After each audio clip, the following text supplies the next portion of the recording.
Books on Tape presents The Lost World by Michael Crichton, read by Scott Brick. What really interests me is whether God had any choice in the creation of the world. Albert Einstein. Deep in the chaotic regime, slight changes in structure almost always cause vast changes in behavior. Complex, controllable behavior seems precluded. Stuart Kauffman. Sequelae are inherently unpredictable. Ian Malcolm. Introduction. Extinction at the KT boundary. The late 20th century has witnessed a remarkable growth in scientific interest in the subject of extinction. It is hardly a new subject. Baron Georges Cuvier had first demonstrated that species became extinct back in 1786, not long after the American Revolution. Thus, the fact of extinction had been accepted by scientists for nearly 3/4 of a century before Darwin put forth his theory of evolution. And after Darwin, the many controversies that swirled around his theory did not often concern issues of extinction. On the contrary, extinction was generally considered as unremarkable as a car running out of gas. Extinction was simply proof of failure to adapt. How species adapted was intensely studied and fiercely debated. But the fact that some species failed was hardly given a second thought. What was there to say about it? However, beginning in the 1970s, two developments began to focus attention on extinction in a new way. The first was the recognition that human beings were now very numerous and were altering the planet at a very rapid rate, eliminating traditional habitats, clearing the rainforest, polluting air and water, perhaps even changing global climate. In the process, many animal species were becoming extinct. Some scientists cried out in alarm. Others were quietly uneasy. How fragile was the Earth's ecosystem? Was the human species engaged in behavior that would eventually lead to its own extinction? No one was sure. Since nobody had ever bothered to study extinction in an organized way, there was little information about rates of extinction in other geological eras. So scientists began to look closely at extinction in the past, hoping to answer anxieties about the present. The second development concerned new knowledge about the death of the dinosaurs. It had long been known that all dinosaur species had become extinct in a relatively short time at the end of the Cretaceous era, approximately 65 million years ago. Exactly how quickly those extinctions occurred was a subject of long-standing debate.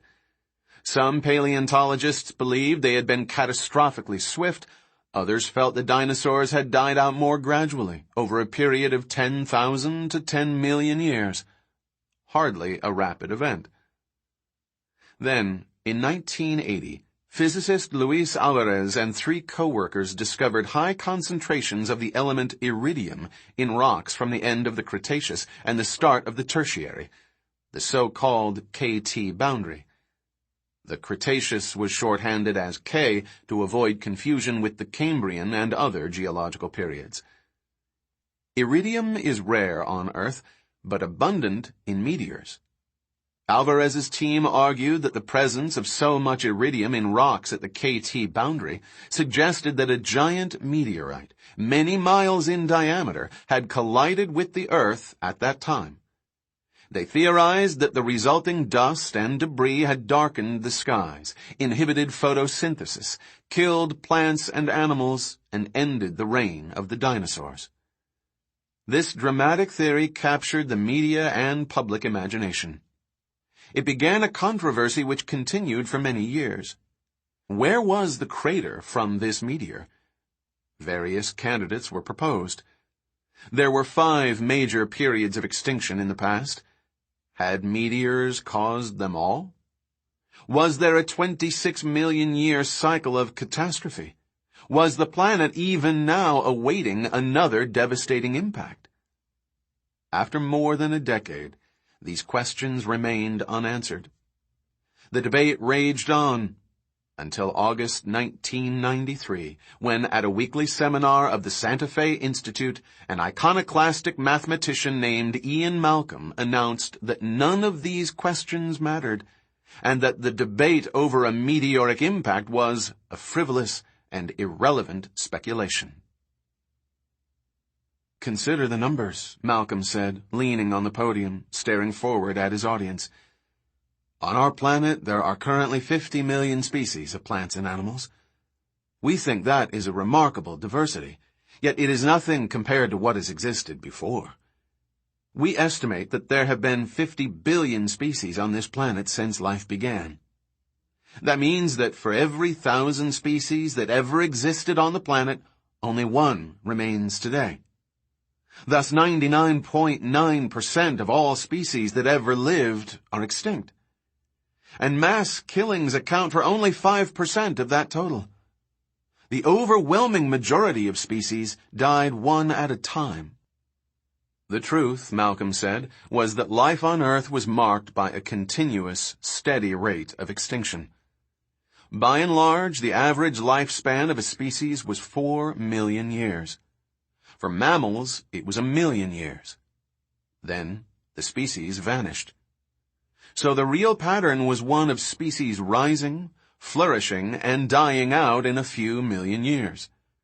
On average, one species a day had become extinct throughout the history of life on the Earth. "But why?" he asked. "What leads to the rise and decline of Earth's species in a 4 million year life cycle?" One answer is that we do not recognize how continuously active our planet is. Just in the last 50,000 years, a geological blink of an eye, the rainforests have severely contracted, then expanded again.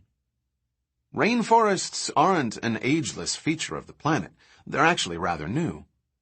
As recently as 10,000 years ago, when there were human hunters on the American continent, an ice pack extended as far down as New York City.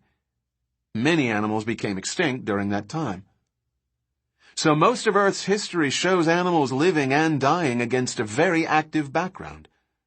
That probably explains 90% of extinctions. If the seas dry up or become more salty, then of course, ocean plankton will all die. But complex animals like dinosaurs are another matter, because complex animals have insulated themselves, literally and figuratively, against such changes. Why do complex animals die out? Why don't they adjust? Physically, they seem to have the capacity to survive. There appears to be no reason why they should die. And yet, they do. What I wish to propose is that complex animals become extinct not because of a change in their physical adaptation to their environment, but because of their behavior. I would suggest that the latest thinking in chaos theory, or nonlinear dynamics, provides tantalizing hints to how this happens. It suggests to us that behavior of complex animals can change very rapidly, and not always for the better. It suggests that behavior can cease to be responsive to the environment and lead to decline and death. It suggests that animals may stop adapting. Is this what happened to the dinosaurs? Is this the true cause of their disappearance? We may never know. But it is no accident that human beings are so interested in dinosaur extinction. The decline of the dinosaurs allowed mammals, including us, to flourish. And that leads us to wonder whether the disappearance of the dinosaurs is going to be repeated, sooner or later, by us as well. Whether at the deepest level the fault lies not in blind fate, in some fiery meteor from the skies, but in our own behavior. At the moment, we have no answer. And then he smiled. "But I have a few suggestions," he said. Prologue. Life at the Edge of Chaos. The Santa Fe Institute was housed in a series of buildings on Canyon Road which had formerly been a convent, and the Institute's seminars were held in a room which had served as a chapel. Now, Standing at the podium with a shaft of sunlight shining down on him, Ian Malcolm paused dramatically before continuing his lecture. Malcolm was 40 years old and a familiar figure at the Institute. He had been one of the early pioneers in chaos theory, but his promising career had been disrupted by a severe injury during a trip to Costa Rica. Malcolm had, in fact, been reported dead in several newscasts. "I was sorry to cut short the celebrations in mathematics departments around the country," he later said, "but it turned out I was only slightly dead. The surgeons have done wonders, as they will be the first to tell you. So now I am back. In my next iteration, you might say." Dressed entirely in black, leaning on a cane, Malcolm gave the impression of severity. He was known within the Institute for his unconventional analysis and his tendency to pessimism. His talk that August, entitled "Life at the Edge of Chaos," was typical of his thinking. In it, Malcolm presented his analysis of chaos theory as it applied to evolution. He could not have wished for a more knowledgeable audience. The Santa Fe Institute had been formed in the mid-1980s by a group of scientists interested in the implications of chaos theory. The scientists came from many fields: physics, economics, biology, computer science. What they had in common was a belief that the complexity of the world concealed an underlying order which had previously eluded science, and which would be revealed by chaos theory, now known as complexity theory. In the words of one, complexity theory was the science of the 21st century. The Institute had explored the behavior of a great variety of complex systems: corporations in the marketplace, neurons in the human brain, enzyme cascades within a single cell, the group behavior of migratory birds. Systems so complex that it had not been possible to study them before the advent of the computer. The research was new, and the findings were surprising. It did not take long before the scientists began to notice that complex systems showed certain common behaviors. They started to think of these behaviors as characteristic of all complex systems. They realized that these behaviors could not be explained by analyzing the components of the systems. The time-honored scientific approach of reductionism, taking the watch apart to see how it worked, didn't get you anywhere with complex systems, because the interesting behavior seemed to arise from the spontaneous interaction of the components. The behavior wasn't planned or directed. It just happened. Such behavior was therefore called self-organizing. Of the self-organizing behaviors, Ian Malcolm said, 2 are of particular interest to the study of evolution. One is adaptation. We see it everywhere. Corporations adapt to the marketplace. Brain cells adapt to signal traffic. The immune system adapts to infection. Animals adapt to their food supply. We have come to think that the ability to adapt is characteristic of complex systems, and may be one reason why evolution seems to lead toward more complex organisms. He shifted at the podium, transferring his weight onto his cane. But even more important, he said, is the way complex systems seem to strike a balance between the need for order and the imperative to change. Complex systems tend to locate themselves at a place we call the edge of chaos. We imagine the edge of chaos as a place where there is enough innovation to keep a living system vibrant and enough stability to keep it from collapsing into anarchy. It is a zone of conflict and upheaval, where the old and the new are constantly at war. Finding the balance point must be a delicate matter. If a living system drifts too close, it risks falling over into incoherence and dissolution. But if the system moves too far away from the edge, it becomes rigid, frozen, totalitarian. Both conditions lead to extinction. Too much change is as destructive as too little. Only at the edge of chaos can complex systems flourish. He paused. And, by implication, extinction is the inevitable result of one or the other strategy. Too much change or too little. In the audience, heads were nodding. This was familiar thinking to most of the researchers present. Indeed, the concept of the edge of chaos was very nearly dogma at the Santa Fe Institute. Unfortunately, Malcolm continued, the gap between this theoretical construct and the fact of extinction is vast. We have no way to know if our thinking is correct. The fossil record can tell us that an animal became extinct at a certain time, but not why. Computer simulations are of limited value, nor can we perform experiments on living organisms. Thus, we are obliged to admit that extinction, untestable, unsuited for experiment, may not be a scientific subject at all. And this may explain why the subject has been embroiled in the most intense religious and political controversy. I would remind you that there is no religious debate about Avogadro's number, or Planck's constant, or the functions of the pancreas.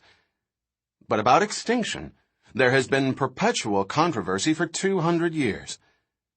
And I wonder how it is to be solved if... Yes, what is it? At the back of the room, a hand had gone up, waving impatiently. Malcolm frowned, visibly annoyed. The tradition at the Institute was that questions were held until the presentation ended. It was poor form to interrupt a speaker. You had a question? Malcolm asked. From the back of the room, a young man in his early 30s stood. Actually, the man said, an observation. The speaker was dark and thin, dressed in khaki shirt and shorts, precise in his movements and manner. Malcolm recognized him as a paleontologist from Berkeley named Levine, who was spending the summer at the Institute. Malcolm had never spoken to him, but he knew his reputation. Levine was generally agreed to be the best paleobiologist of his generation, perhaps the best in the world. But most people at the Institute disliked him, finding him pompous and arrogant. I agree, Levine continued, that the fossil record is not helpful in addressing extinction, particularly if your thesis is that behavior is the cause of extinction, because bones don't tell us much about behavior. But I disagree that your behavioral thesis is untestable. In point of fact, it implies an outcome, although perhaps you haven't yet thought of it. The room was silent. At the podium, Malcolm frowned. The eminent mathematician was not accustomed to being told he had not thought through his ideas. What's your point? He said. Levine appeared indifferent to the tension in the room.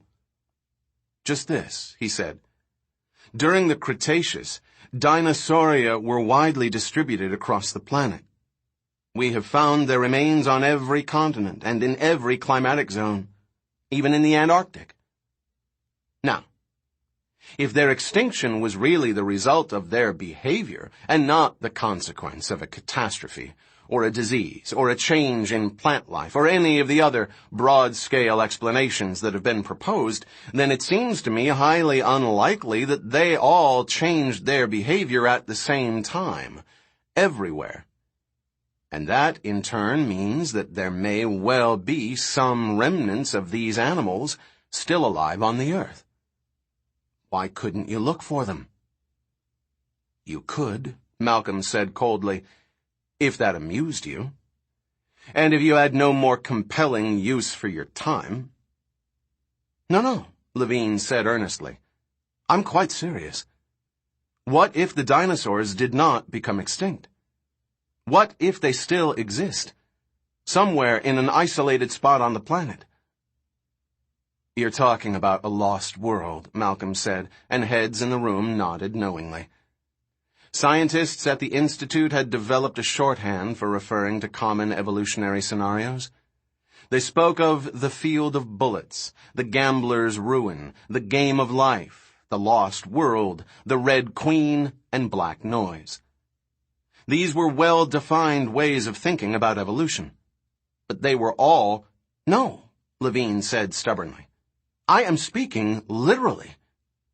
Then you're badly deluded, Malcolm said, with a dismissive wave of his hand. He turned away from the audience and walked slowly to the blackboard.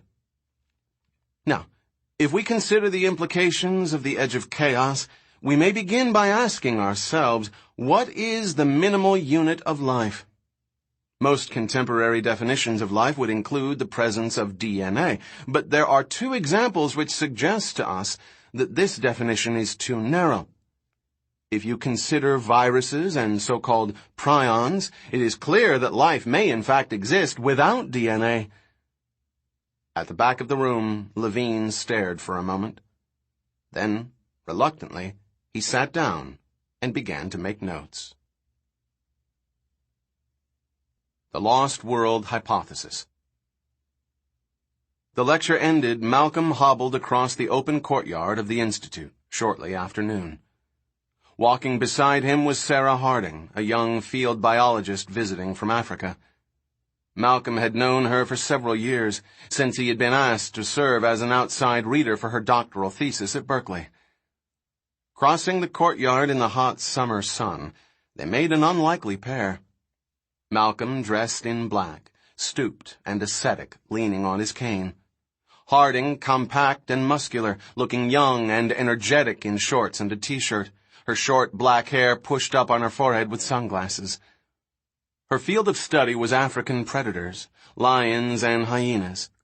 She was scheduled to return to Nairobi the next day.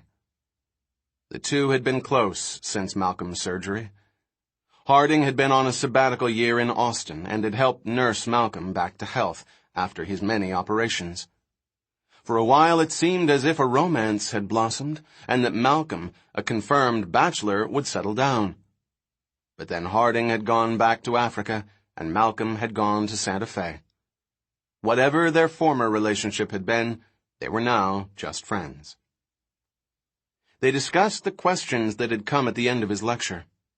From Malcolm's point of view, there had been only the predictable objections.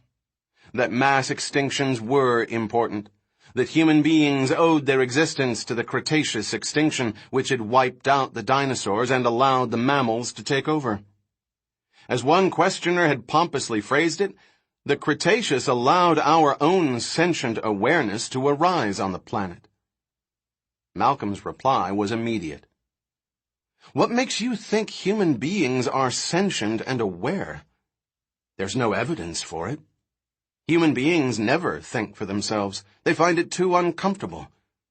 For the most part, members of our species simply repeat what they are told and become upset if they are exposed to any different view. The characteristic human trait is not awareness, but conformity, and the characteristic result is religious warfare. Other animals fight for territory or food, but uniquely in the animal kingdom, human beings fight for their beliefs. The reason is that beliefs guide behavior, which has evolutionary importance among human beings. But at a time when our behavior may well lead us to extinction, I see no reason to assume we have any awareness at all. We are stubborn, self-destructive conformists. Any other view of our species is just a self-congratulatory delusion. Next question. Now, walking across the courtyard, Sarah Harding laughed. They didn't care for that. I admit it's discouraging, he said, but it can't be helped. He shook his head. These are some of the best scientists in the country, and still, no interesting ideas. By the way, what's the story on that guy who interrupted me? Richard Levine? She laughed. Irritating, isn't he? He has a worldwide reputation for being a pain in the ass. Malcolm grunted. I'd say. He's wealthy is the problem, Harding said. You know about the Becky dolls? No, Malcolm said, giving her a glance. Well, every little girl in America does. There's a series. Becky and Sally and Frances and several more. They're Americana dolls. Levine is the heir of the company. So he's a smart-ass rich kid. Impetuous, does whatever he wants. Malcolm nodded. You have time for lunch? Sure, I would be. Dr. Malcolm, Wait up! Please, Dr. Malcolm! Malcolm turned. Hurrying across the courtyard toward them was the gangling figure of Richard Levine. "Ah, shit," Malcolm said. "Dr. Malcolm," Levine said, coming up. "I was surprised that you didn't take my proposal more seriously." "How could I?" Malcolm said. "It's absurd." "Yes, but Miss Harding and I were just going to lunch," Malcolm said, gesturing to Sarah. "Yes, but I think you should reconsider," Levine said, pressing on. "Because I believe my argument is valid. It is entirely possible, even likely, that dinosaurs still exist. You must know there are persistent rumors about animals in Costa Rica, where I believe you have spent time." "Yes, and in the case of Costa Rica, I can tell you, also in the Congo," Levine said, continuing. "For years there have been reports by pygmies of a large sauropod, perhaps even an apatosaur, in the dense forest around Bokambu. And also in the high jungles of Irian Jaya, there is supposedly an animal the size of a rhino, which perhaps is a remnant ceratopsian." "Fantasy," Malcolm said. "Pure fantasy. Nothing has ever been seen. No photographs. No hard evidence." "Perhaps not," Levine said. "But absence of proof is not proof of absence. I believe there may well be a locus of these animals, survivals from a past time." Malcolm shrugged. "Anything is possible," he said. "But in point of fact, survival is possible," Levine insisted. "I keep getting calls about new animals in Costa Rica. Remnants, fragments." Malcolm paused. "Recently?" "Not for a while." Malcolm said. "I thought so." "The last call was 9 months ago," Levine said. "I was in Siberia looking at that frozen baby mammoth and I couldn't get back in time. But I'm told it was some kind of very large, atypical lizard, found dead in the jungle of Costa Rica." "And? What happened to it?" "The remains were burned." "So nothing is left?" "That's right." "No photographs? No proof?" "Apparently not." "So it's just a story," Malcolm said. "Perhaps. But I believe it is worth mounting an expedition to find out about these reported survivals." Malcolm stared at him. "An expedition? To find a hypothetical lost world? Who is going to pay for it?" "I am," Levine said. "I have already begun the preliminary planning." "But that could cost—" "I don't care what it costs," Levine said. "The fact is, survival is possible. It has occurred in a variety of species from other genera, and it may be that there are survivals from the Cretaceous as well." "Fantasy," Malcolm said again, shaking his head. Levine paused and stared at Malcolm. "Dr. Malcolm," he said, "I must say I'm very surprised at your attitude. You've just presented a thesis, and I am offering you a chance to prove it. I would have thought you'd jump at the opportunity." "My jumping days are over," Malcolm said. "But instead of taking me up on this, I'm not interested in dinosaurs," Malcolm said. "But everyone is interested in dinosaurs." "Not me." He turned on his cane and started to walk off. "By the way," Levine said, "what were you doing in Costa Rica? I heard you were there for almost a year." "I was lying in a hospital bed. They couldn't move me out of intensive care for 6 months. I couldn't even get on a plane." "Yes," Levine said, "I know you got hurt. But what were you doing there in the first place? Weren't you looking for dinosaurs?"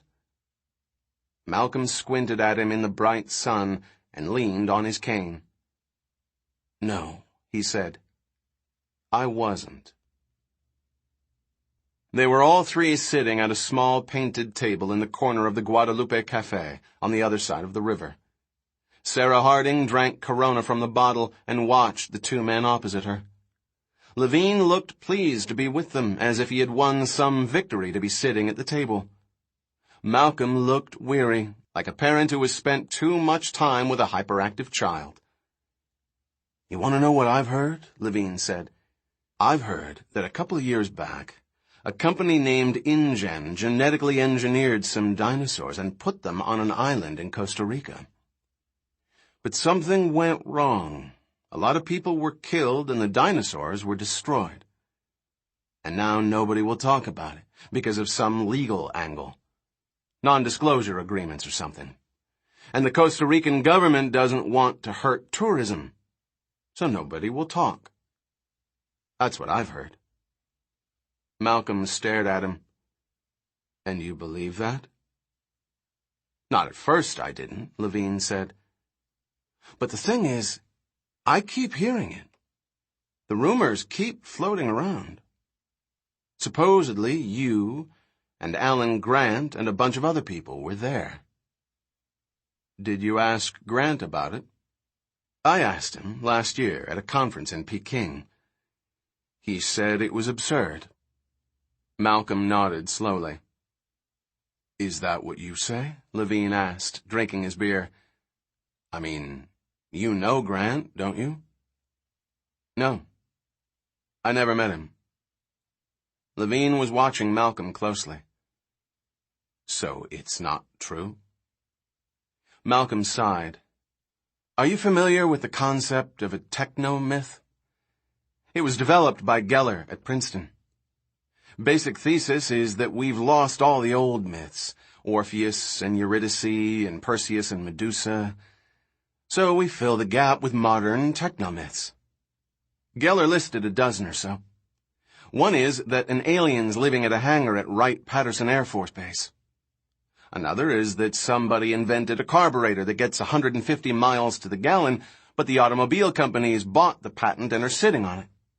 Then there's the story that the Russians trained children in ESP at a secret base in Siberia, and these kids can kill people anywhere in the world with their thoughts. The story that the lines in Nazca, Peru, are an alien spaceport. That the CIA released the AIDS virus to kill homosexuals. That Nikola Tesla discovered an incredible energy source, but his notes are lost. That in Istanbul there's a 10th century drawing that shows the Earth from space. That the Stanford Research Institute found a guy whose body glows in the dark. Get the picture? "You're saying InGen's dinosaurs are a myth," Levine said. "Of course they are. They have to be. Do you think it's possible to genetically engineer a dinosaur?" "The experts all tell me it's not." "And they're right," Malcolm said. He glanced at Harding as if for confirmation. She said nothing, just drank her beer. In fact, Harding knew something more about these dinosaur rumors. Once after surgery, Malcolm had been delirious, mumbling nonsense from the anesthesia and pain medication.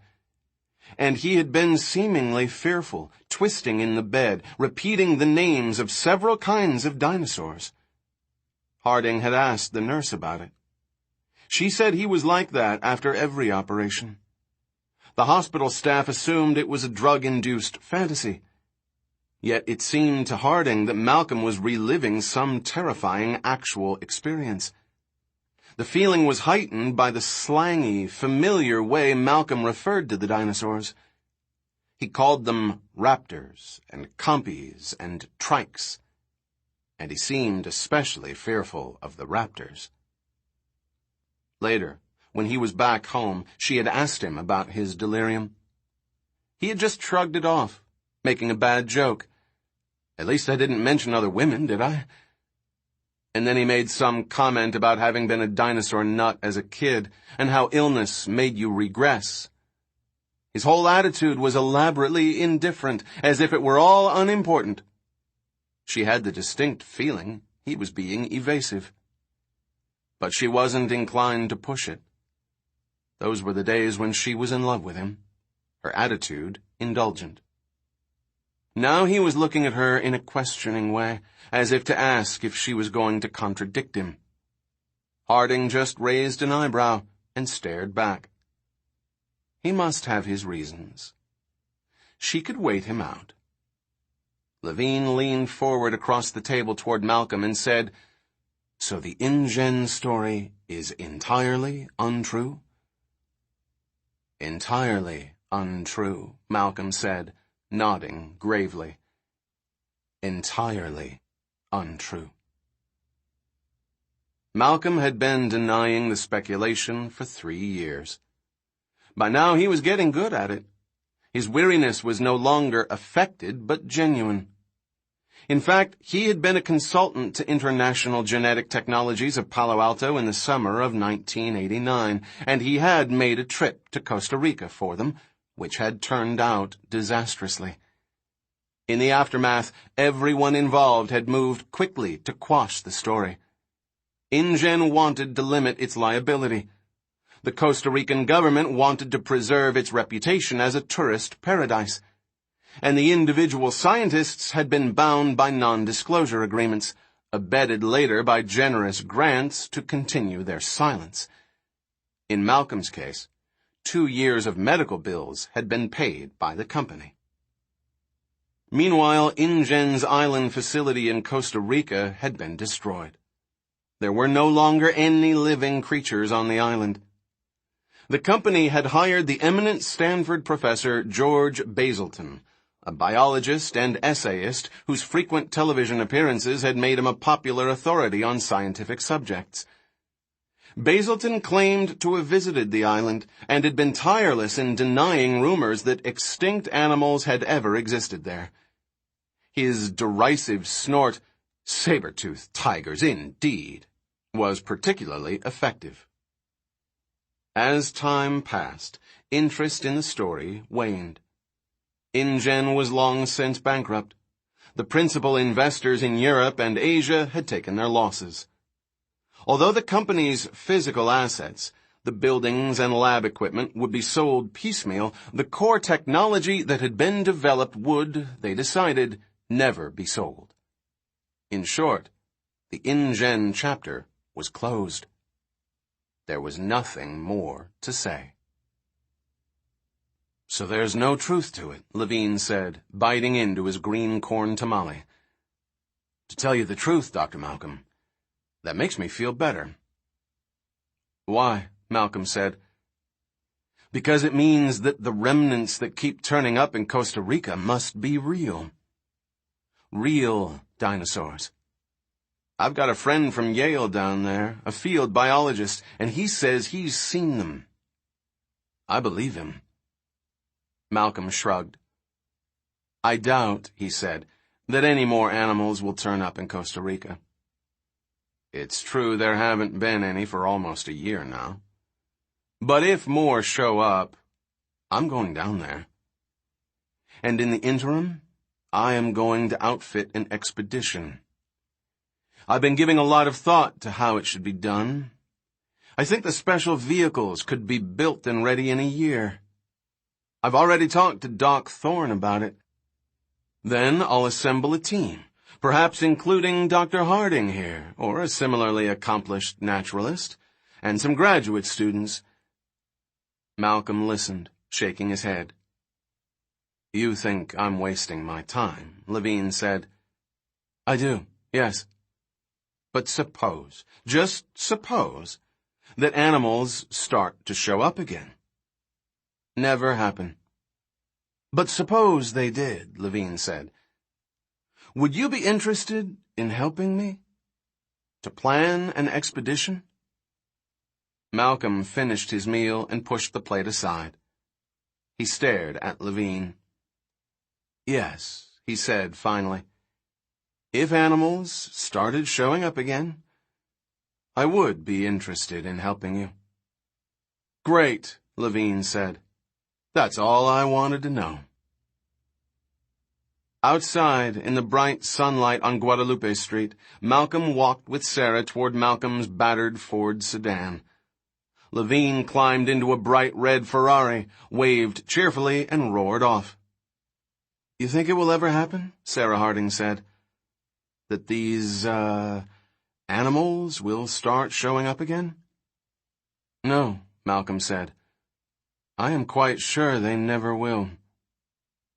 You sound hopeful. He shook his head and got awkwardly in the car, swinging his bad leg under the steering wheel. Harding climbed in beside him. He glanced at her and turned the key in the ignition. They drove back to the Institute. The following day, she went back to Africa. During the next 18 months, she had a rough sense of Levine's progress, since from time to time he called her with some question about field protocols, or vehicle tires, or the best anesthetic to use on animals in the wild. Sometimes she got a call from Doc Thorne, who was building the vehicles. He usually sounded harassed. From Malcolm she heard nothing at all, although he sent her a card on her birthday. It arrived a month late. He had scrawled at the bottom, "Have a happy birthday. Be glad you're nowhere near him. He's driving me crazy." First configuration.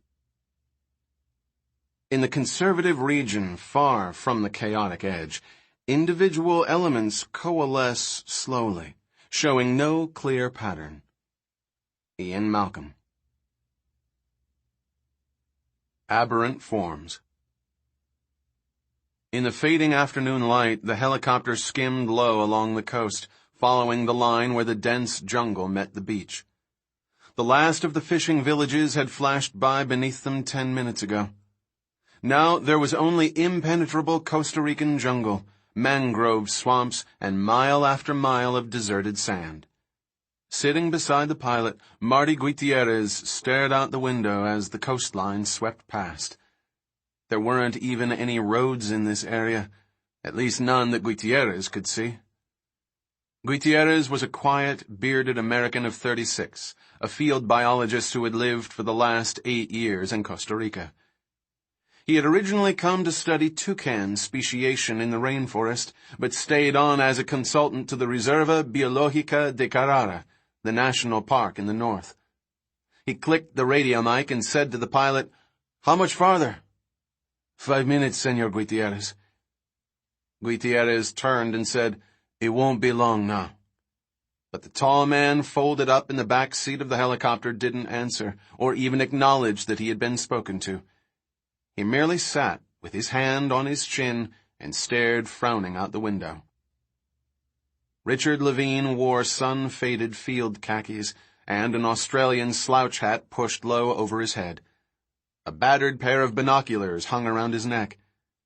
But despite his rugged appearance, Levine conveyed an air of scholarly absorption.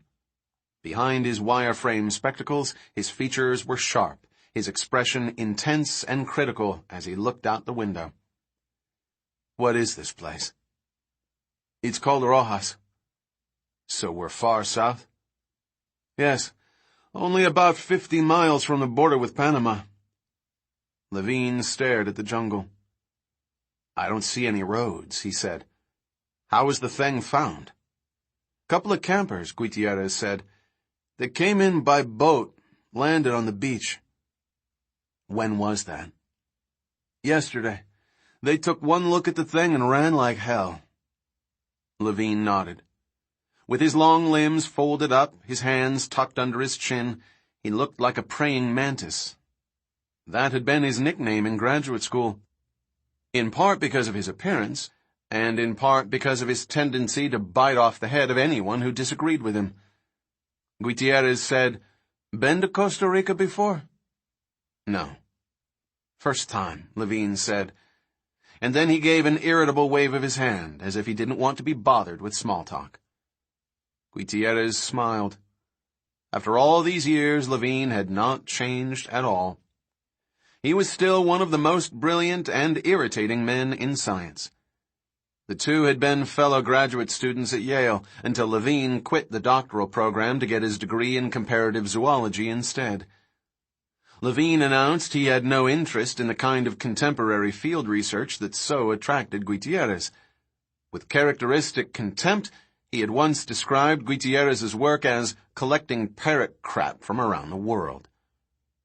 The truth was that Levine, brilliant and fastidious, was drawn to the past, to the world that no longer existed.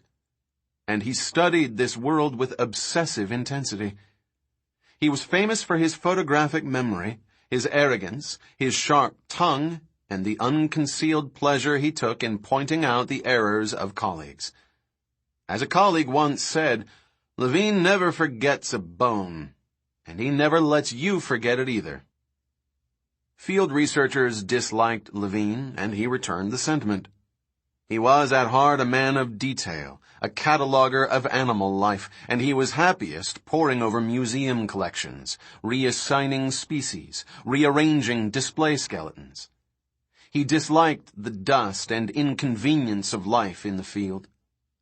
Given his choice, Levine would never leave the museum. But it was his fate to live in the greatest period of discovery in the history of paleontology. The number of known species of dinosaurs had doubled in the last 20 years, and new species were now being described at the rate of one every 7 weeks. Thus, Levine's worldwide reputation forced him to continually travel around the world, inspecting new finds, and rendering his expert opinion to researchers who were annoyed to admit that they needed it. "Where'd you come from?" Gutierrez asked him. "Mongolia," Levine said. "I was at the Flaming Cliffs in the Gobi Desert, 3 hours out of Ulaanbaatar." "Oh? What's there?" "John Roxton's got a dig. He found an incomplete skeleton he thought might be a new species of velociraptor and wanted me to have a look." "And?" Levine shrugged. "Roxton never really did know anatomy. He's an enthusiastic fundraiser, but if he actually uncovers something, he's incompetent to proceed." "You told him that?" "Why not? It's the truth." "And the skeleton?" "The skeleton wasn't a raptor at all," Levine said. "Metatarsals all wrong. Pubis too ventral. Ischium lacking a proper obturator. And the long bones much too light. As for the skull..." He rolled his eyes. "The palatal's too thick, and orbital fenestrae too rostral. Distal carina too small. Oh, it goes on and on. And the trenchant unguals hardly present. So there we are. I don't know what Roxton could have been thinking. I suspect he actually has a subspecies of Troodon, though I haven't decided for sure." "Troodon?" Gutierrez said. "Small Cretaceous carnivore. 2 meters from base to acetabulum. In point of fact, a rather ordinary theropod. And Roxton's find wasn't a particularly interesting example. Although there was one curious detail. The material included an integumental artifact, an imprint of the dinosaur's skin. That in itself is not rare. There are perhaps a dozen good skin impressions obtained so far, mostly among the Hadrosauridae. But nothing like this. Because it was clear to me that this animal's skin had some very unusual characteristics, not previously suspected in dinosaurs. "Señores," the pilot said, interrupting them, "Juan Fernandez Bay is ahead." Levine said, "Circle it first, can we?" Levine looked out the window, his expression intense again, the conversation forgotten. They were flying over jungle that extended up into the hills for miles, as far as they could see. The helicopter banked, circling the beach. "There it is now," Gutierrez said, pointing out the window. The beach was a clean, curving white crescent, entirely deserted in the afternoon light. To the south, they saw a single dark mass in the sand. From the air, it looked like a rock, or perhaps a large clump of seaweed. The shape was amorphous, about 5 feet across. There were lots of footprints around it.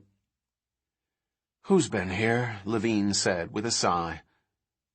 "Public Health Service people came out earlier today." "Did they do anything?" he said. "They touch it? Disturb it in any way?" "I can't say," Gutierrez said. "The Public Health Service," Levine repeated, shaking his head. "What do they know?" You should never have let them near it, Marty. Hey, Gutierrez said, I don't run this country. I did the best I could. They wanted to destroy it before you even got here. At least I managed to keep it intact until you arrived. Although I don't know how long they'll wait. Then we'd better get started, Levine said. He pressed the button on his mic. Why are we still circling? We're losing light. Get down on the beach now. I want to see this thing firsthand. Richard Levine ran across the sand toward the dark shape, his binoculars bouncing on his chest. Even from a distance he could smell the stench of decay. And already he was logging his preliminary impressions. The carcass lay half buried in the sand, surrounded by a thick cloud of flies. The skin was bloated with gas, which made identification difficult. He paused a few yards from the creature and took out his camera. Immediately, the pilot of the helicopter came up alongside him, pushing his hand down. No permitido. What? I am sorry, senor. No pictures are allowed. Why the hell not? Levine said. He turned to Gutierrez, who was trotting down the beach toward them. Marty, why no pictures? This could be an important... No pictures, the pilot said again, and he pulled the camera out of Levine's hand. Marty, this is crazy. Just go ahead and make your examination, Gutierrez said, and then he began speaking in Spanish to the pilot, who answered sharply and angrily, waving his hands. Levine watched a moment, then turned away. The hell with this, he thought. They could argue forever. He hurried forward, breathing through his mouth. The odor became much stronger as he approached it.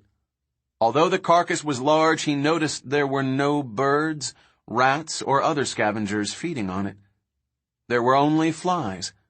Flies so dense they covered the skin and obscured the outline of the dead animal. Even so, it was clear that this had been a substantial creature, roughly the size of a cow or horse before the bloat began to enlarge it further. The dry skin had cracked in the sun and was now peeling upward, exposing the layer of runny, yellow subdermal fat beneath. Oof, it stunk. Levine winced. He forced himself closer, directing all his attention to the animal. Although it was the size of a cow, it was clearly not a mammal. The skin was hairless. The original skin color appeared to have been green, with a suggestion of darker striations running through it.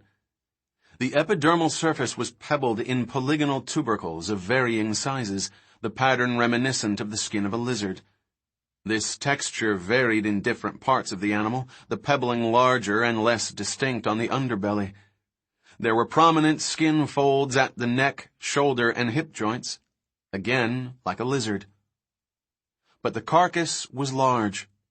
Levine estimated the animal had originally weighed about 100 kilograms, roughly 220 pounds. No lizards grew that large anywhere in the world, except the Komodo dragons of Indonesia. Varanus komodoensis were 9-foot-long monitor lizards, crocodile-sized carnivores that ate goats and pigs, and, on occasion, human beings as well. But there were no monitor lizards anywhere in the New World. Of course, it was conceivable that this was one of the iguanidae. Iguanas were found all over South America, and the marine iguanas grew quite large. Even so, this would be a record-size animal. Levine moved slowly around the carcass toward the front of the animal. No, he thought, it wasn't a lizard. The carcass lay on its side, its left rib cage toward the sky. Nearly half of it was buried. The row of protuberances that marked the dorsal spinous processes of the backbone were just a few inches above the sand. The long neck was curved, the head hidden beneath the bulk of the body like a duck's head under feathers. Levine saw one forelimb which seemed small and weak. The distal appendage was buried in sand. He would dig that out and have a look at it, but he wanted to take pictures before he disturbed the specimen in situ. In fact, the more Levine saw of this carcass, the more carefully he thought he should proceed.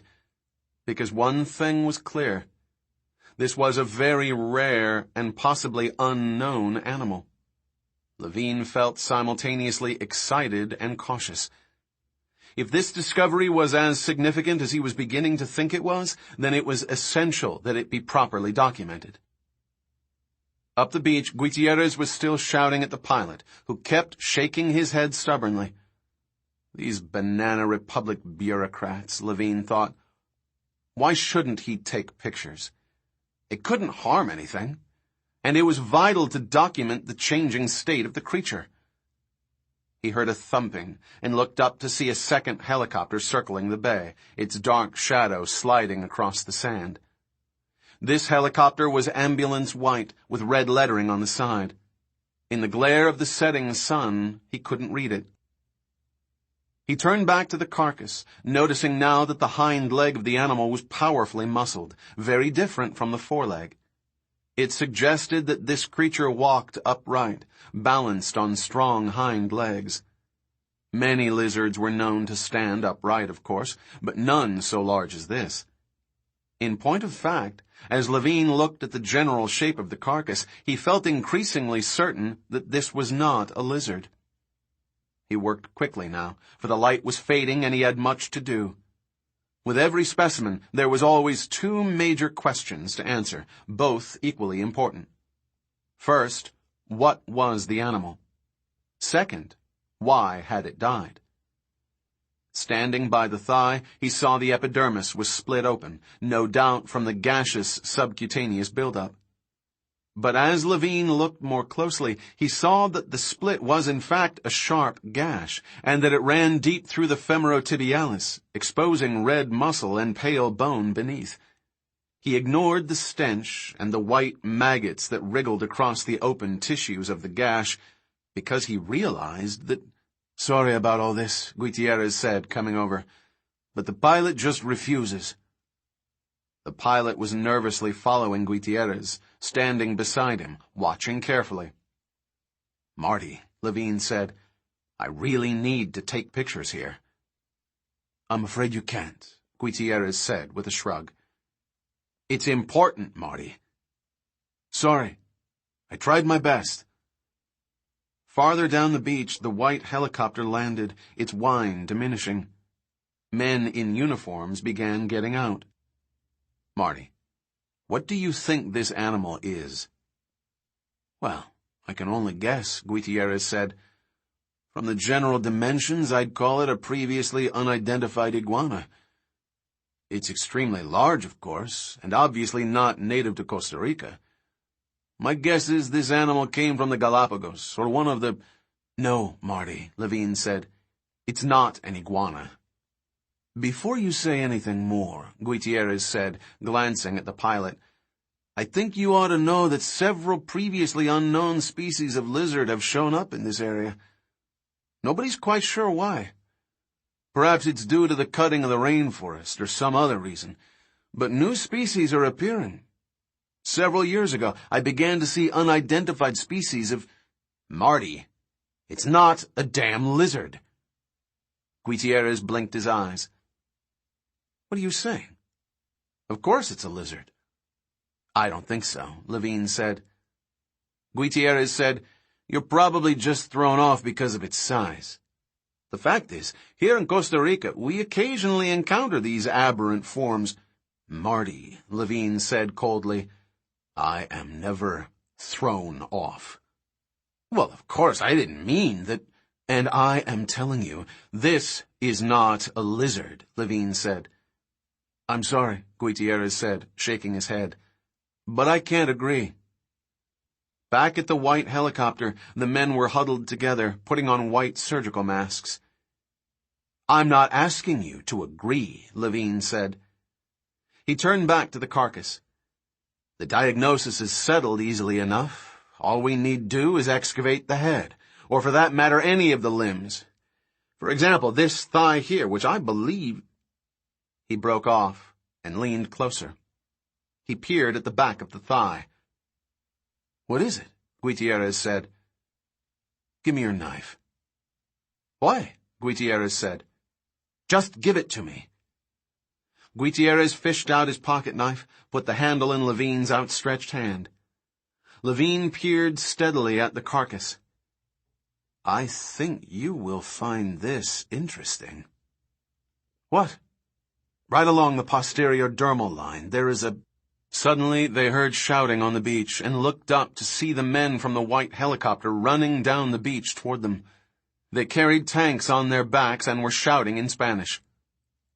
What are they saying? Levine asked, frowning. Gutierrez sighed. They're saying to get back. Tell them we're busy, Levine said, and bent over the carcass again. But the men kept shouting, and suddenly there was a roaring sound, and Levine looked up to see flamethrowers igniting, big red jets of flame roaring out in the evening light. He ran around the carcass toward the men, shouting, No! No! But the men paid no attention. He shouted, No! This is a priceless... The first of the uniformed men grabbed Levine and threw him roughly to the sand. What the hell are you doing? Levine yelled, scrambling to his feet. But even as he said it, he saw it was too late. The first of the flames had reached the carcass, blackening the skin, igniting the pockets of methane with a blue whoomp. The smoke from the carcass began to rise thickly into the sky. Stop it! Stop it! Levine turned to Gutierrez. Make them stop it! But Gutierrez was not moving. He was staring at the carcass. Consumed by flames, the torso crackled and the fat sputtered, and then as the skin burned away, the black, flat ribs of the skeleton were revealed, and then the whole torso turned, and suddenly the neck of the animal swung up, surrounded by flames, moving as the skin contracted. And inside the flames, Levine saw a long, pointed snout, and rows of sharp, predatory teeth and hollow eye sockets, the whole thing burning like some medieval dragon rising in flames up into the sky. San Jose. Levine sat in the bar of the San Jose airport, nursing a beer, waiting for his plane back to the States. Gutierrez sat beside him at a small table, not saying much. An awkward silence had fallen for the last few minutes. Gutierrez stared at Levine's backpack on the floor by his feet. It was specially constructed of dark green Gore-Tex, with extra pockets on the outside for all the electronic gear. Pretty nice pack, Gutierrez said. Where'd you get that, anyway? Looks like a thorn pack. Levine sipped his beer. It is. Nice, Gutierrez said, looking at it. What have you got there in the top flap? A satellite phone? And a GPS? Boy, what they won't think of next. Pretty slick. Must have cost you a... Marty, Levine said in an exasperated tone. Cut the crap. Are you going to tell me or not? Tell you what? I want to know what the hell's going on here. Richard, look, I'm sorry if you... No, Levine said, cutting him off.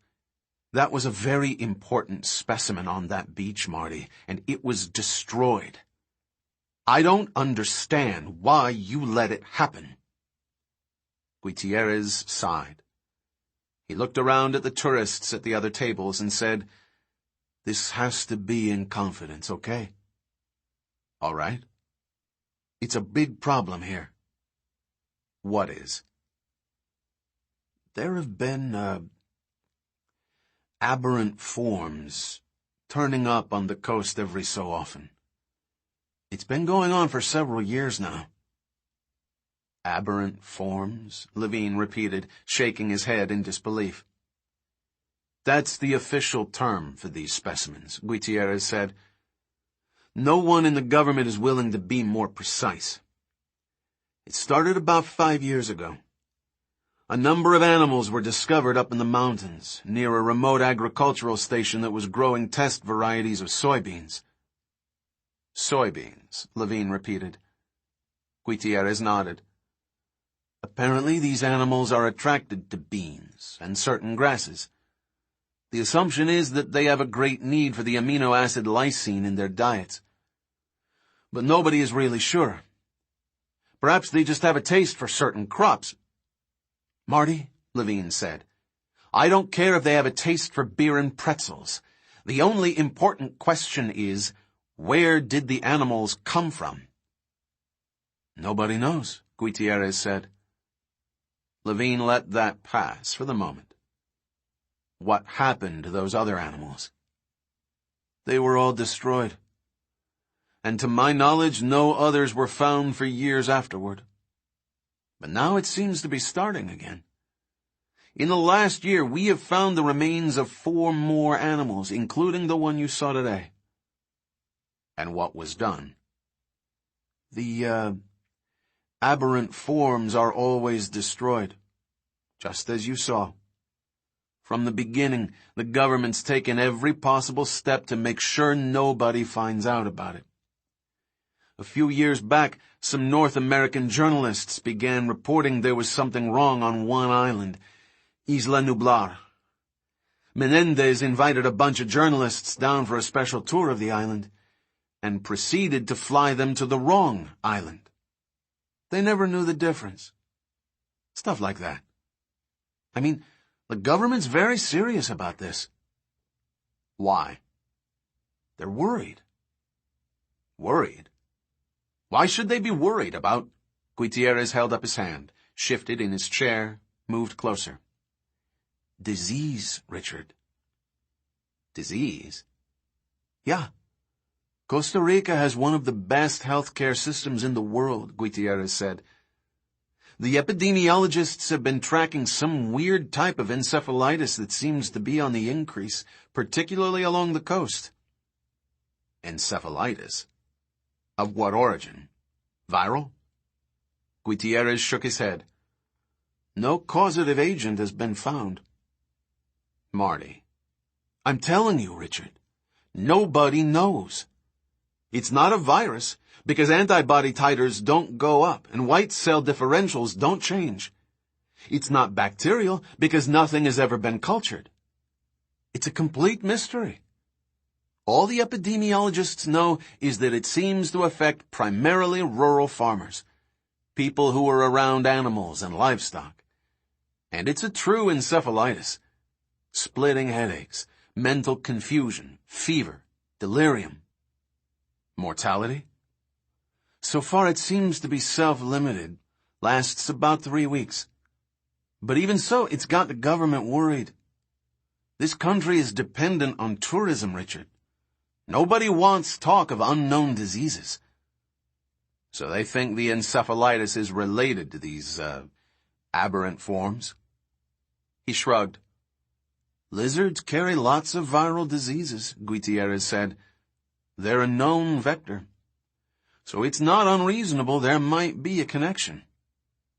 But you said this isn't a viral disease. Whatever it is, they think it's related. Levine said, all the more reason to find out where these lizards are coming from. Surely they must have searched. Searched, Gutierrez said with a laugh. Of course they've searched. They've gone over every square inch of this country again and again. They've sent out dozens of search parties. I've led several myself. They've done aerial surveys. They've had overflights of the jungle. They've had overflights of the offshore islands. That in itself is a big job. There are quite a few islands, you know, particularly along the west coast. Hell, they've even searched the ones that are privately owned. Are there privately owned islands? Levine asked. A few. 3 or 4. Like Isla Nublar. It was leased to an American company, InGen, for years. But you said that island was searched. Thoroughly searched. Nothing there. And the others? Well, let's see, Gutierrez said, ticking them off on his fingers. There's Isla Talamanca on the east coast. They've got a Club Med there. There's Sorna on the west coast. It's leased to a German mining company. And there's Morazan up north. It's actually owned by a wealthy Costa Rican family. And there may be another island I've forgotten about. And the searches found what? Nothing, Gutierrez said. They've found nothing at all. So the assumption is that the animals are coming from some location deep in the jungle. And that's why we haven't been able to find it so far. Levine grunted. In that case, lots of luck. I know, Gutierrez said. Rainforest is an incredibly good environment for concealment. A search party could pass within 10 yards of a large animal and never see it. And even the most advanced remote sensing technology doesn't help much because there are multiple layers to penetrate. Clouds, tree canopy, lower-level flora. There's just no way around it. Almost anything could be hiding in the rainforest. Anyway, he said, the government's frustrated. And, of course, the government is not the only interested party. Levine looked up sharply. Oh? Yes. For some reason, there's been a lot of interest in these animals. What sort of interest? Levine said, as casually as he could. Last fall, the government issued a permit to a team of botanists from Berkeley to do an aerial survey of the jungle canopy in the Central Highlands. The survey had been going on for a month when a dispute arose. A bill for aviation fuel or something like that. Anyway, a bureaucrat in San Jose called Berkeley to complain. And Berkeley said they'd never heard of this survey team. Meantime, the team fled the country. So nobody knows who they really were. No. Then last winter, a couple of Swiss geologists showed up to collect gas samples from offshore islands as part of a study, they said, of volcanic activity in Central America. The offshore islands are all volcanic, and most of them are still active to some degree, so it seemed like a reasonable request. But it turned out the geologists really worked for an American genetics company called Biosyn, and they were looking for, large animals on the islands. Why would a biotech company be interested? Levine said. It makes no sense. Maybe not to you and me, Gutierrez said, but Biosyn's got a particularly unsavory reputation. Their head of research is a guy named Louis Dodgson. Oh yeah, Levine said. I know. He's the guy who ran that rabies vaccine test in Chile a few years back. The one where they exposed farmers to rabies but didn't tell them they were doing it. That's him. He also started test marketing a genetically engineered potato in supermarkets without telling anybody they were altered. Gave kids low-grade diarrhea. A couple of them ended up in the hospital. After that, the company had to hire George Basilton to fix their image. Seems like everybody hires Basilton, Levine said. Gutierrez shrugged. The big-name university professors consult these days. It's part of the deal. And Basilton is Regis Professor of Biology. The company needed him to clean up their mess because Dodgson has a habit of breaking the law. Dodgson has people on his payroll all around the world. Steals other companies' research, the whole bit. They say Biosyn's the only genetics company with more lawyers than scientists. And why were they interested in Costa Rica? Levine asked. Gutierrez shrugged. I don't know. But the whole attitude toward research has changed, Richard. It's very noticeable here. Costa Rica has one of the richest ecologies in the world. 500,000 species in 12 distinct environmental habitats. 5% of all the species on the planet are represented here. This country has been a biological research center for years, and I can tell you, things have changed. In the old days, the people who came here were dedicated scientists with a passion to learn about something for its own sake. Howler monkeys, or Palestine wasps, or the sombria plant. These people had chosen their field because they cared about it. They certainly weren't going to get rich. But now, everything in the biosphere is potentially valuable. Nobody knows where the next drug is coming from, so drug companies fund all sorts of research. Maybe a bird egg has a protein that makes it waterproof. Maybe a spider produces a peptide that inhibits blood clotting. Maybe the waxy surface of a fern contains a painkiller. It happens often enough that attitudes toward research have changed.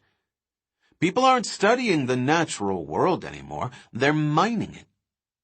It's a looter mentality. Anything new or unknown is automatically of interest because it might have value. It might be worth a fortune. Gutierrez drained his beer. The world, he said, is turned upside down.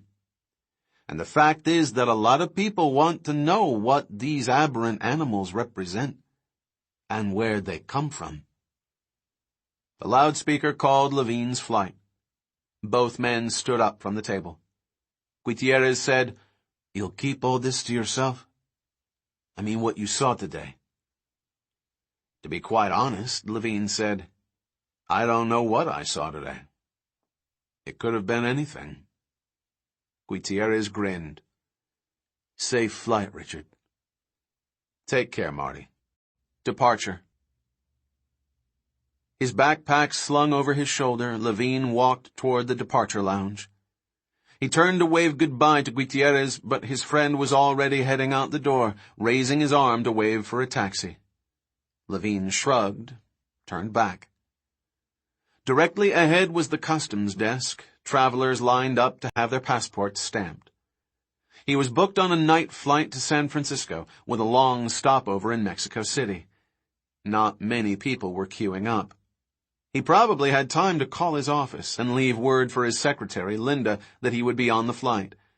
And perhaps he thought he should also call Malcolm.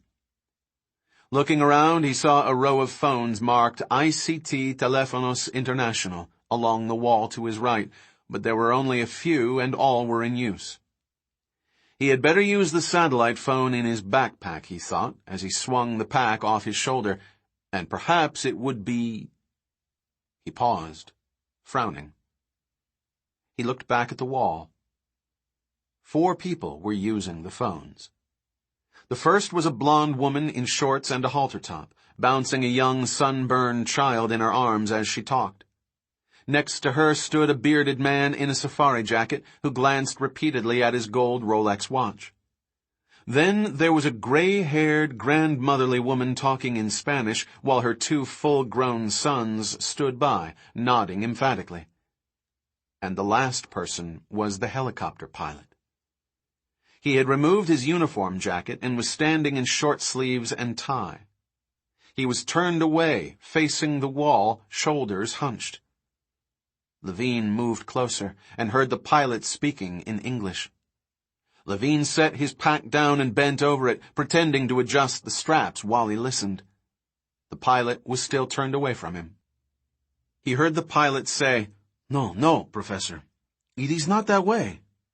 No." Then there was a pause. "No," the pilot said.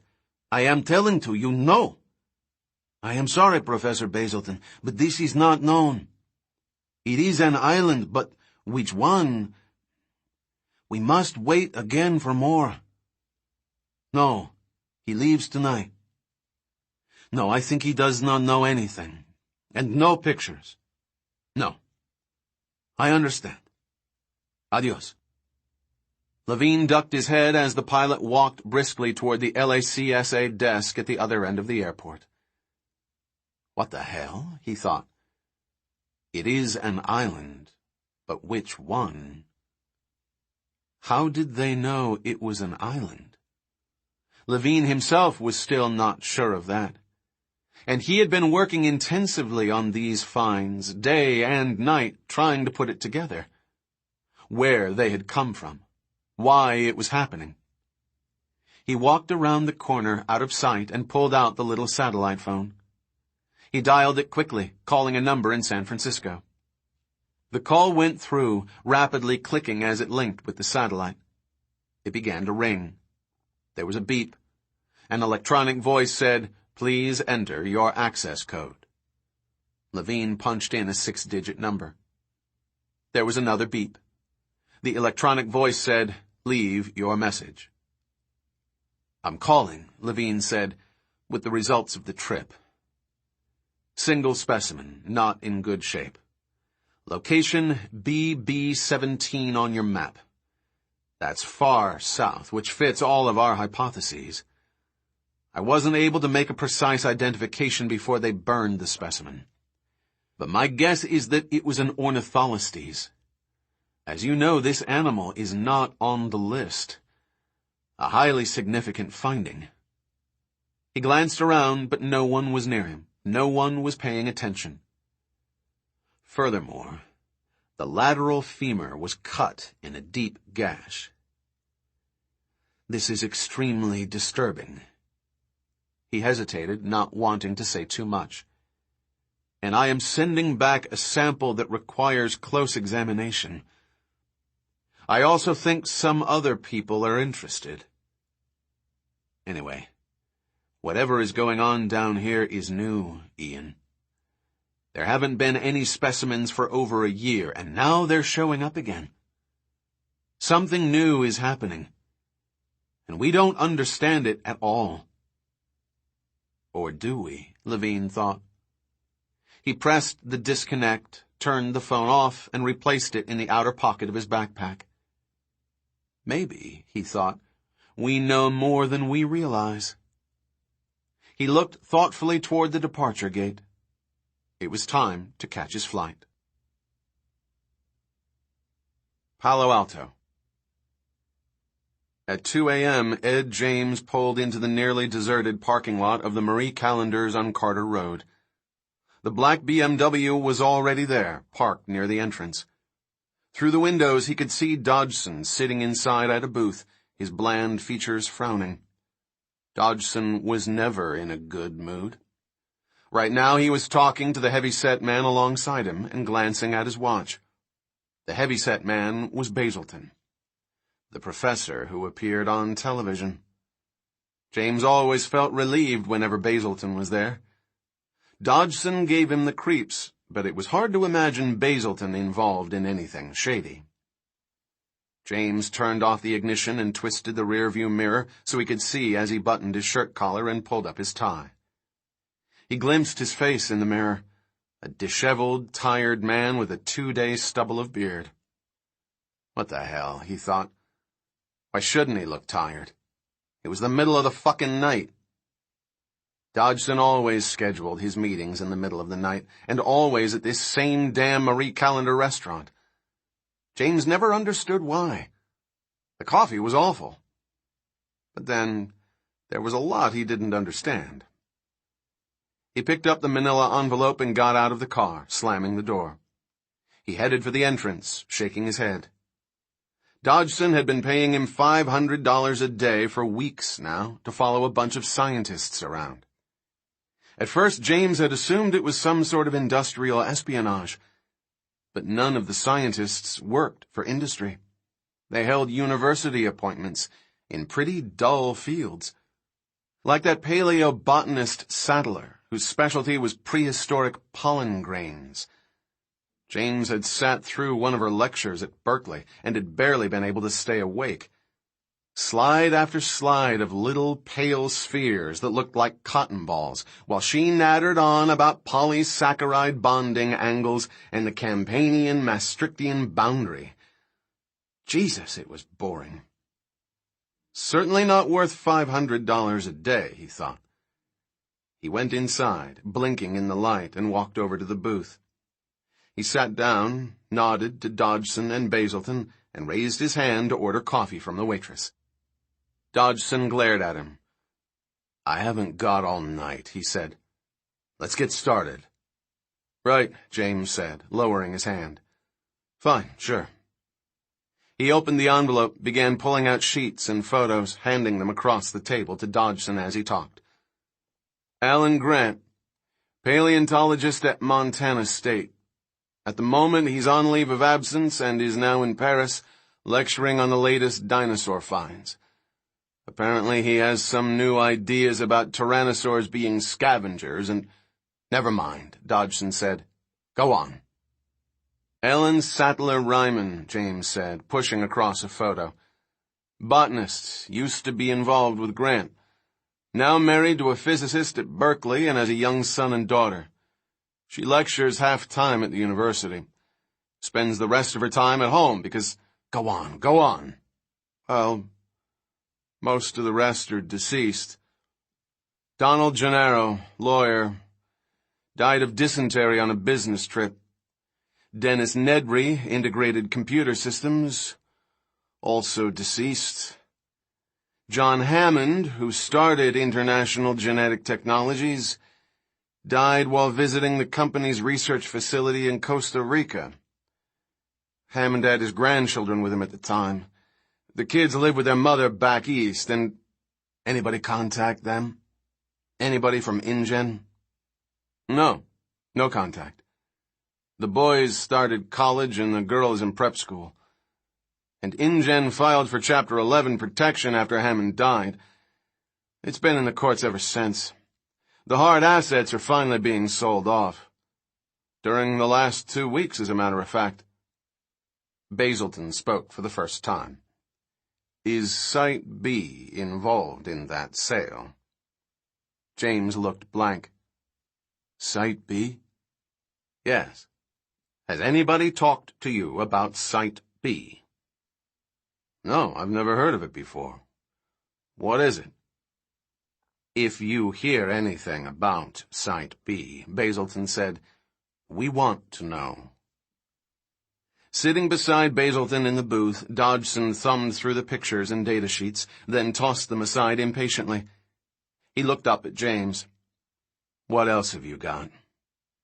That's all, Dr. Dodgson. That's all? Dodgson said. What about Malcolm? And what about Levine? Are they still friends? James consulted his notes. I'm not sure. Basilton frowned. Not sure, he said. What do you mean, you're not sure? Malcolm met Levine at the Santa Fe Institute, James said. They spent time together there a couple of years ago. But Malcolm hasn't gone back to Santa Fe recently. He's taken a visiting lectureship at Berkeley in the biology department. He teaches mathematical models of evolution, and he seems to have lost contact with Levine. They have a falling out? Maybe. I was told they argued about Levine's expedition. What expedition? Dodgson said, leaning forward. Levine's been planning some kind of expedition for a year or so. He's ordered special vehicles from a company called Mobile Field Systems. It's a small operation in Woodside, run by a guy named Jack Thorne. Thorne outfits jeeps and trucks for scientists doing field research. Scientists in Africa and Sichuan and Chile all swear by them. Malcolm knows about this expedition? He must. He's gone to Thorne's place occasionally, every month or so. And of course Levine's been going there almost every day. That's how he got thrown in jail. Thrown in jail, Basilton said. Yeah, James said, glancing at his notes. Let's see. February 10th, Levine was arrested for driving 120 in a 15 zone. Right in front of Woodside Junior High. The judge impounded his Ferrari, yanked his license, and gave him community service. Basically ordered him to teach a class at the school. Basilton smiled. Richard Levine, teaching junior high. I'd love to see that. He's been pretty conscientious. Of course, he's spending time in Woodside anyway, with Thorne. That is until he left the country. When did he leave the country? Dodgson said. 2 days ago. He went to Costa Rica. Short trip. He was due back early this morning. And where is he now? I don't know. And I'm afraid, it's going to be hard to find out. Why is that? James hesitated, coughed. Because he was on the passenger manifest of the flight from Costa Rica, but he wasn't on the plane when it landed. My contact in Costa Rica says he checked out of his hotel in San Jose before the flight and never went back. Didn't take any other flight out of the city. So, for the moment, I'm afraid that Richard Levine has disappeared. There was a long silence. Dodgson sat back in the booth, hissing between his teeth. He looked at Basilton, who shook his head. Dodgson very carefully picked up all the sheets of paper, tapped them on the table, making a neat stack. He slipped them back into the manila envelope and handed the envelope to James. "Now listen, you stupid son of a bitch," Dodgson said.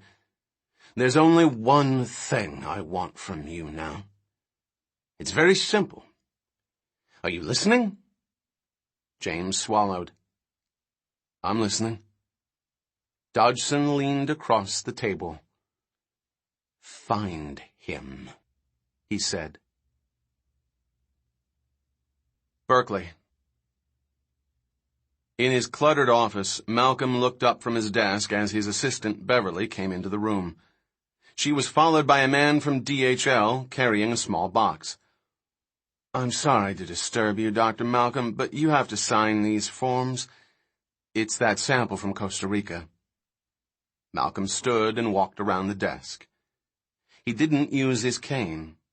In recent weeks, he had been working steadily to walk without the cane. He still had occasional pain in his leg, but he was determined to make progress. Even his physical therapist, a perpetually cheery woman named Cindy, had commented on it. "Gee, after all these years, suddenly you're motivated, Dr. Malcolm," she had said. "What's going on?" "Oh, you know," Malcolm had said to her, "can't rely on a cane forever." The truth was rather different. Confronted by Levine's relentless enthusiasm for the lost world hypothesis, his excited telephone calls at all hours of the day and night, Malcolm had begun to reconsider his own views. And he had come to believe that it was quite possible, even probable, that extinct animals existed in a remote, previously unsuspected location. Malcolm had his own reasons for thinking so, which he had only hinted at to Levine. But the possibility of another island location was what led him to walk unaided. He wanted to prepare for a future visit to this island, and so he had begun to make the effort day after day. He and Levine had narrowed their search down to a string of islands along the Costa Rican coast, and Levine was as always very intense in his excitement. But to Malcolm it remained hypothetical. He refused to get excited until there was hard evidence, photographs or actual tissue samples, to demonstrate the existence of new animals. And so far, Malcolm had seen nothing at all. He was not sure whether he was disappointed or relieved. But in any case, Levine's sample had arrived. Malcolm took the clipboard from the delivery man and quickly signed the top form. Delivery of excluded materials, samples, biological research. The delivery man said, "You have to check the boxes, sir." Malcolm looked at the list of questions running down the page, with a checkbox beside each. Was the specimen alive? Was the specimen cultures of bacteria, fungi, viruses, or protozoa? Was the specimen registered under an established research protocol? Was the specimen contagious? Was the specimen taken from a farm or animal husbandry site? Was the specimen plant matter, propagative seeds, or bulbs? Was the specimen insect or insect-related? He checked off no to everything. "And the next page too, sir," the delivery man said. He was looking around the office, at the stacks of papers heaped untidily about, the maps on the walls with the colored pins stuck in them. "You do medical research here?" Malcolm flipped the page, scrawled his signature on the next form. "No." "And one more, sir?" The third form was a release of liability to the carrier. Malcolm signed it as well. The delivery man said, "Have a good day," and left. Immediately Malcolm sagged, resting his weight on the edge of the desk. He winced. "Still hurt?" Beverly said. She took the specimen to the side table, pushed some papers away, and began to unwrap it. "I'm okay." He looked over at the cane resting beside his chair behind the desk. Then he took a breath and crossed the room slowly. Beverly had the wrapping off the package, revealing a small stainless steel cylinder the size of his fist. A triple-bladed biohazard sign was taped across the screw-top lid. Attached to the cylinder was a second small canister with a metal valve. It contained the refrigerant gas. Malcolm swung the light over the cylinder and said, "Let's see what he was so excited about." He broke the taped seal and unscrewed the lid. There was a hiss of gas and a faint white puff of condensation. The exterior of the cylinder frosted over. Peering in, he saw a plastic baggie and a sheet of paper. He upended the cylinder, dumping the contents onto the table.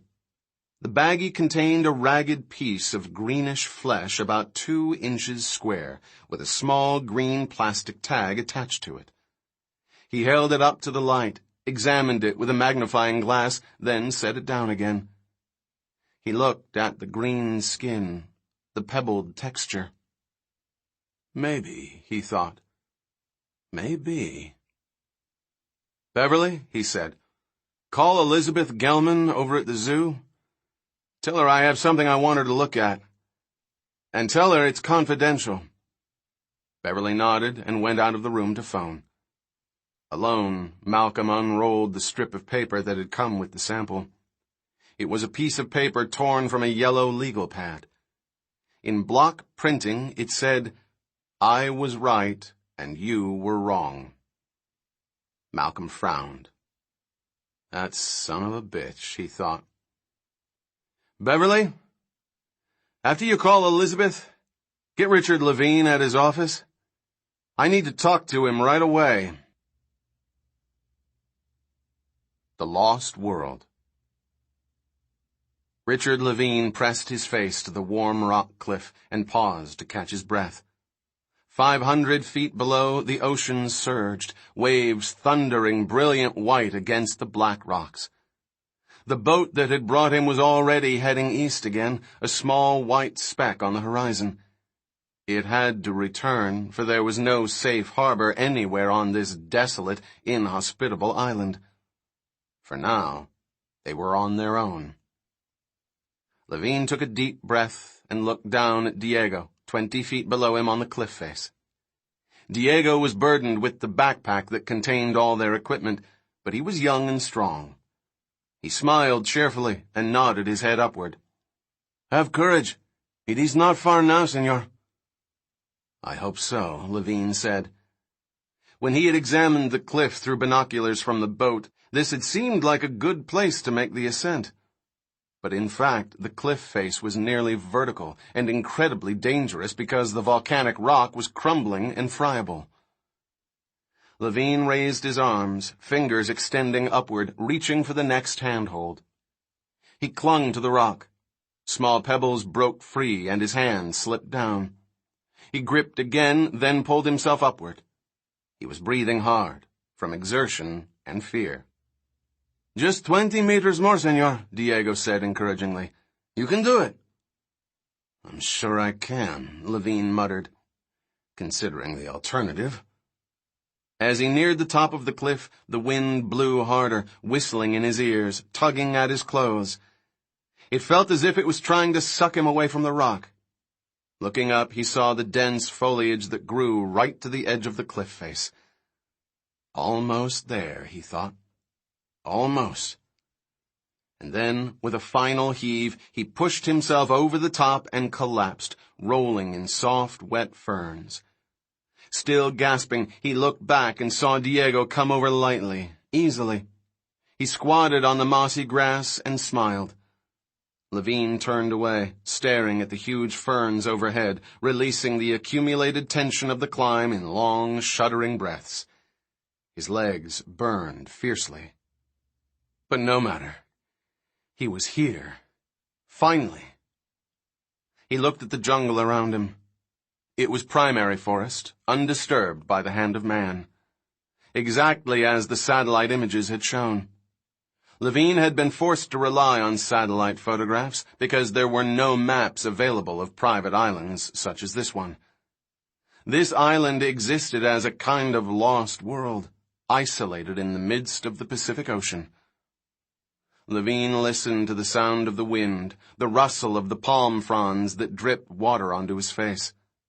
And then he heard another sound, distant, like the cry of a bird, but deeper, more resonant. As he listened, he heard it again. A sharp sizzle nearby made him look over. Diego had struck a match, was raising it to light a cigarette. Quickly, Levine sat up, pushed the younger man's hand away, and shook his head no. Diego frowned, puzzled. Levine put his finger to his lips. He pointed in the direction of the bird sound. Diego shrugged, his expression indifferent. He was unimpressed. He saw no reason for concern. That was because he didn't understand what they were up against, Levine thought, as he unzipped the dark green backpack and began to assemble the big Lindström rifle. The rifle had been specially manufactured for him in Sweden and represented the latest in animal control technology. He screwed the barrel into the stock, locked in the Pfluger clip, checked the gas charge, and handed the rifle to Diego. Diego took it with another shrug. Meanwhile, Levine removed the black anodized Lindström pistol in its holster and buckled it around his waist. He removed the pistol, checked the safety twice, and put the pistol back in the holster. Levine got to his feet, gestured for Diego to follow him. Diego zipped up the backpack and shouldered it again. The two men started down the sloping hillside away from the cliff. Almost immediately their clothes were soaked from the wet foliage. They had no views. They were surrounded on all sides by dense jungle and could see only a few yards ahead. The fronds of the ferns were enormous, as long and broad as a man's body, the plants 20 feet tall with rough, spiky stalks. And high above the ferns, a great canopy of trees blocked most of the sunlight. They moved in darkness, silently, on damp, spongy earth. Levine paused often to consult his wrist compass. They were heading west, down a steep slope toward the interior of the island. He knew that the island was the remains of an ancient volcanic crater, eroded and decomposed by centuries of weathering. The interior terrain consisted of a series of ridges that led down to the floor of the crater. But particularly here on the eastern side, the landscape was steep, rugged, and treacherous. The sense of isolation, of having returned to a primordial world, was palpable. Levine's heart pounded as he continued down the slope, across a marshy stream, and then up again. At the top of the next ridge there was a break in the foliage, and he felt a welcome breeze. From his vantage point he was able to see to the far side of the island, a rim of hard black cliff miles away. Between here and the cliffs they saw nothing but gently undulating jungle. Standing beside him, Diego said, "Fantastico." Levine quickly shushed him. "But, senor," he protested, pointing to the view, "we are alone here." Levine shook his head, annoyed. He had gone over all this with Diego during the boat ride over. Once on the island, no speaking. No hair pomade, no cologne, no cigarettes. All food sealed tightly in plastic bags. Everything packed with great care. Nothing to produce a smell or make a sound. He had warned Diego again and again of the importance of all these precautions. But now it was obvious that Diego had paid no attention. He didn't understand. Levine poked Diego angrily and shook his head again. Diego smiled. "Senor, please. There are only birds here." At that moment, they heard a deep, rumbling sound, an unearthly cry that arose from somewhere in the forest below them. After a moment, the cry was answered from another part of the forest. Diego's eyes widened. Levine mouthed, "Birds?" Diego was silent. He bit his lip and stared out at the forest. To the south, they saw a place where the tops of the trees began to move, a whole section of forest that suddenly seemed to come alive, as if brushed by wind. But the rest of the forest was not moving. It was not the wind.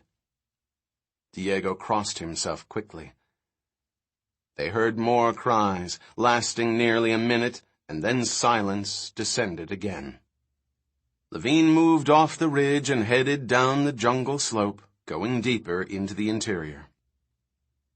He was moving forward quickly, looking at the ground, watching for snakes, when he heard a low whistle behind him. He turned and saw Diego pointing to the left. Levine doubled back, pushed through the fronds, and followed Diego as he moved south. In a few moments they came upon two parallel tracks in the dirt, long since overgrown with grass and ferns, but clearly recognizable as an old jeep trail, leading off into the jungle. Of course, they would follow it. He knew their progress would be much faster on a road. Levine gestured and Diego took off the backpack. It was Levine's turn. He shouldered the weight, adjusted the straps. In silence, they started down the road. In places, the jeep track was hardly recognizable, so thickly had the jungle grown back. Clearly no one had used this road for many years, and the jungle was always ready to return. Behind him, Diego grunted, swore softly. Levine turned and saw Diego lifting his foot gingerly. He had stepped to mid-ankle in a pile of green animal droppings. Levine went back.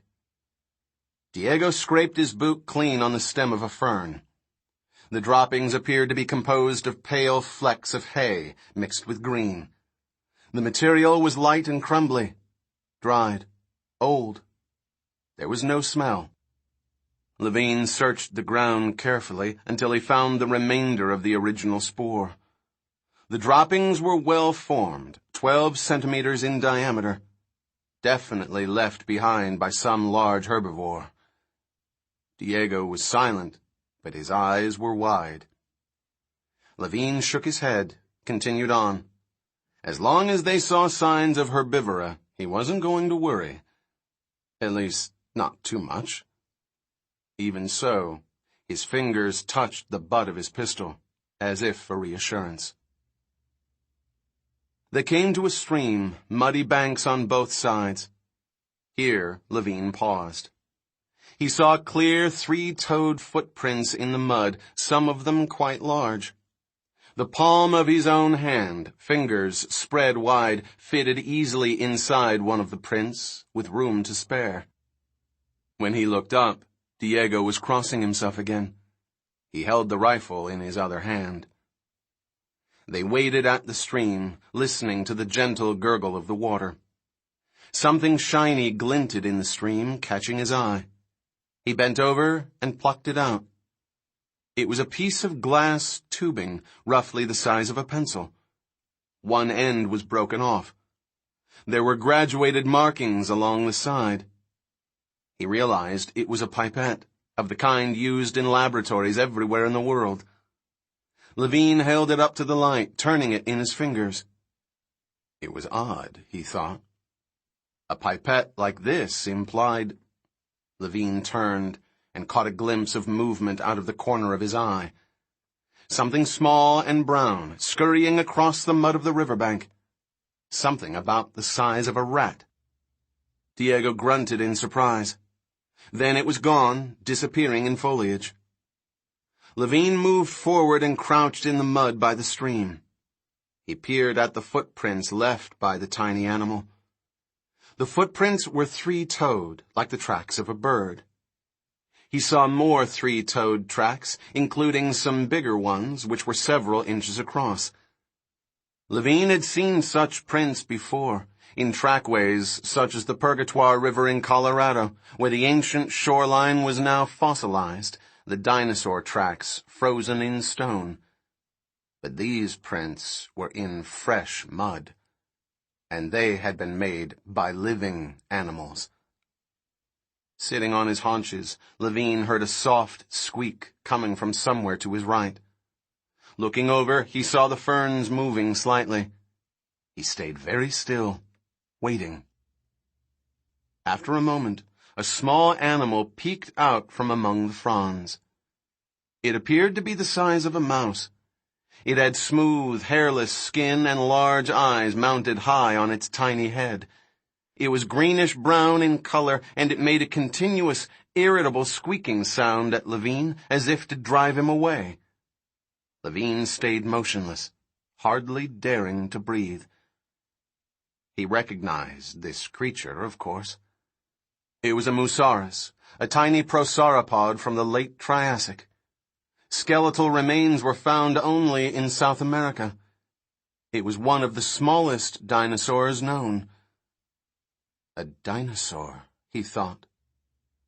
Even though he had expected to see them on this island, it was still startling to be confronted by a living, breathing member of the Dinosauria, especially one so small. He could not take his eyes off it. He was entranced. After all these years, after all the dusty skeletons, an actual living dinosaur. The little Musaur ventured farther out from the protection of the fronds. Now Levine could see that it was longer than he had thought at first. It was actually about 10 centimeters long, with a surprisingly thick tail. All told, it looked very much like a lizard. It sat upright, squatting on its hind legs on the frond. He saw the rib cage moving as the animal breathed. It waved its tiny forearms in the air at Levine and squeaked repeatedly. Slowly, very slowly, Levine extended his hand. The creature squeaked again, but did not run. If anything, it seemed curious, cocking its head the way very small animals do, as Levine's hand came closer. Finally, Levine's fingers touched the tip of the frond. The Musaur stood on its hind legs, balancing with its outstretched tail. Showing no sign of fear, it stepped lightly onto Levine's hand and stood in the creases of his palm. He hardly felt the weight, it was so light. The Musaur walked around, sniffed Levine's fingers. Levine smiled, charmed. Then suddenly, the little creature hissed in annoyance and jumped off his hand, disappearing into the palms. Levine blinked, unable to understand why.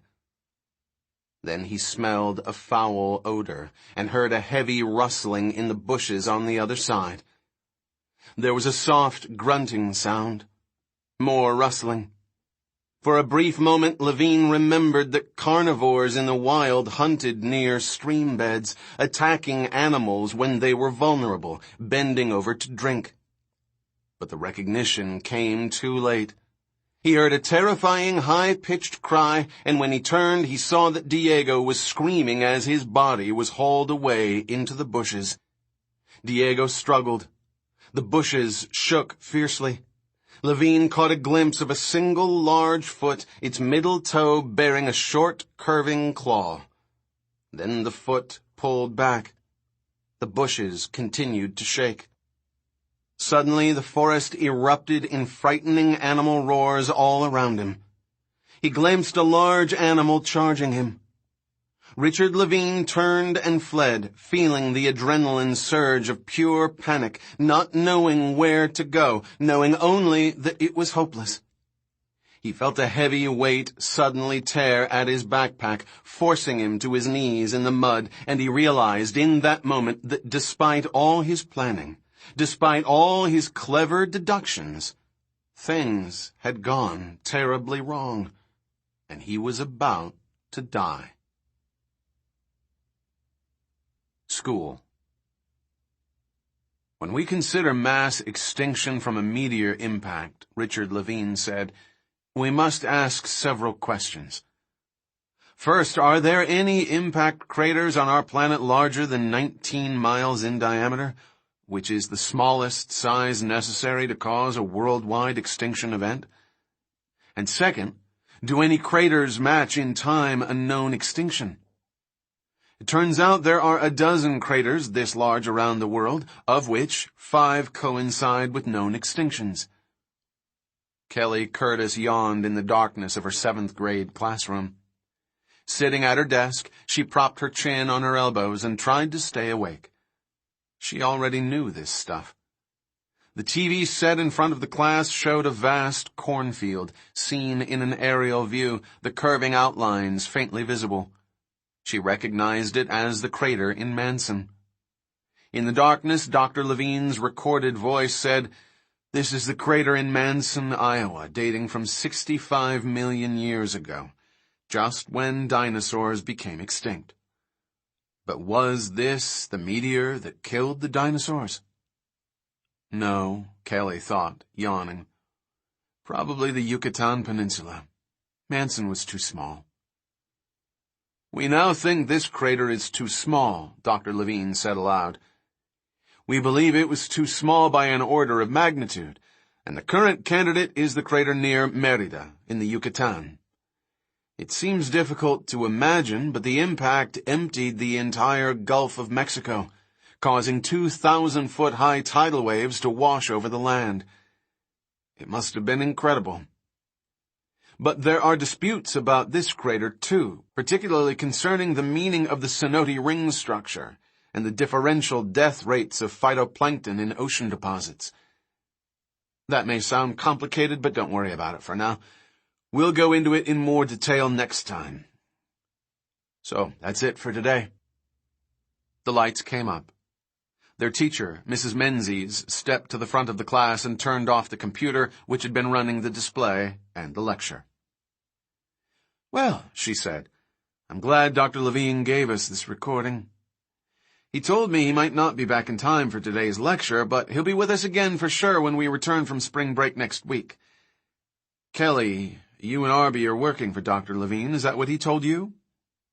Kelly glanced over at Arby, who was slouched low in his seat, frowning.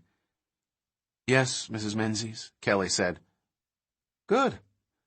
All right, everyone, the assignment for the holidays is all of Chapter 7. There were groans from the class. "Including all of the exercises at the end of Part 1 as well as Part 2. Be sure to bring that with you, completed when we return. Have a good spring break. We'll see you back here in a week." The bell rang. The class got up, chairs scraping, the room suddenly noisy. Arby drifted over to Kelly. He looked up at her mournfully. Arby was a head shorter than Kelly. He was the shortest person in the class. He was also the youngest. Kelly was 13, like the other 7th graders, but Arby was only 11. He had already been skipped 2 grades because he was so smart, and there were rumors he would be skipped again. Arby was a genius, particularly with computers. Arby put his pen in the pocket of his white button-down shirt and pushed his horn-rimmed glasses up on his nose. R.B. Benton was black. Both his parents were doctors in San Jose, and they always made sure he was dressed very neatly, like a college kid or something, which, Kelly reflected, he would probably be in a couple of years, the way he was going. Standing next to Arby, Kelly always felt awkward and gawky. Kelly had to wear her sister's old clothes, which her mother had bought from Kmart about 1,000,000 years ago. She even had to wear Emily's old Reeboks, which were so scuffed and dirty that they never came clean, even after Kelly ran them through the washing machine. Kelly washed and ironed all her own clothes. Her mother never had time. Her mother was never even home most of the time. Kelly looked enviously at Arby's neatly pressed khakis, his polished penny loafers, and sighed. Still, even though she was jealous, Arby was her only real friend. The only person who thought it was okay that she was smart. Kelly worried that he'd be skipped to 9th grade and she wouldn't see him anymore. Beside her, Arby still frowned. He looked up at her and said, "Why isn't Dr. Levine here?" "I don't know," she said. "Maybe something happened." "Like what?" "I don't know. Something." "But he promised he would be here," Arby said, "to take us on the field trip. It was all arranged. We got permission and everything." "So, we can still go." "But he should be here," Arby insisted stubbornly. Kelly had seen this behavior before. Arby was accustomed to adults being reliable. His parents were both very reliable. Kelly wasn't troubled by such ideas. "Never mind, Arb," she said. "Let's just go see Dr. Thorne ourselves." "You think so?" "Sure, why not?" Arby hesitated. "Maybe I should call my mom first." "Why?" Kelly said. "You know she'll tell you that you have to go home." "Come on, Arb, let's just go."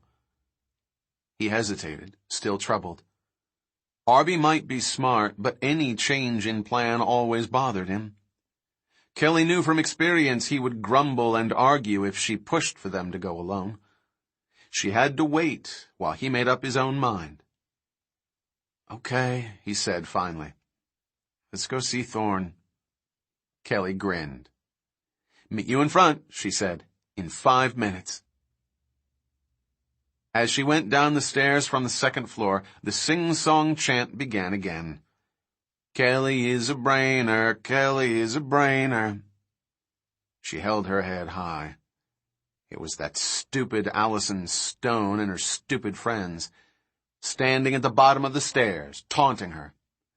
"Kelly is a brainer." She swept past the girls, ignoring them.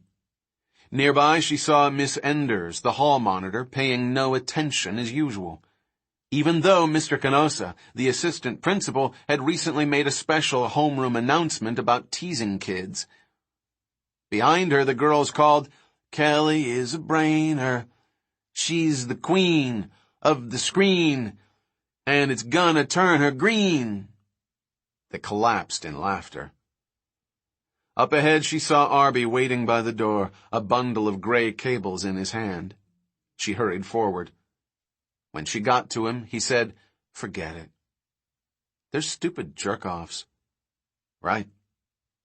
I don't care anyway." "I know. Just forget it." Behind them, the girls were giggling. "Kelly and Arby going to a party, take a bath in their math." They went outside into the sunlight, the sounds of the girls thankfully drowned in the noise of everyone going home. Yellow school buses were in the parking lot. Kids were streaming down the steps to their parents' cars, which were lined up all around the block. There was a lot of activity. Arby ducked a frisbee that whooshed over his head and glanced toward the street. "There he is again." "Well, don't look at him," Kelly said. I'm not. "Remember what Dr. Levine said." "Geez, Kel, I remember, okay?" Across the street was parked the plain gray Taurus sedan that they had seen off and on for the past 2 months. Behind the wheel, pretending to read a newspaper, was that same man with the scraggly growth of beard. This bearded man had been following Dr. Levine ever since he started to teach the class at Woodside. Kelly believed that man was the reason why Dr. Levine asked her and Arby to be his assistants in the first place. Levine had told them their job would be to help him by carrying equipment, Xeroxing class assignments, collecting homework, and routine things like that. They thought it would be a big honor to work for Dr. Levine, or anyway, interesting to work for an actual professional scientist, so they had agreed to do it. But it turned out there never was anything to be done for the class. Dr. Levine did all that himself. Instead, he sent them on lots of little errands. And he had told them to be careful to avoid this bearded man in the car. That wasn't hard. The man never paid any attention to them, because they were kids. Dr. Levine had explained the bearded man was following him because of something to do with his arrest, but Kelly didn't believe that. Her own mother had been arrested twice for drunk driving, and there was never anybody following her. So Kelly didn't know why this man was following Levine, but clearly Levine was doing some secret research, and he didn't want anybody to find out about it. She knew one thing. Dr. Levine didn't care much about this class he was teaching. He usually gave the lecture off the top of his head. Other times he would walk in the front door of the school, hand them a taped lecture, and walk out the back. They never knew where he went on those days. The errands he sent them on were mysterious, too. Once they went to Stanford and picked up 5 small squares of plastic from a professor there. The plastic was light and sort of foamy.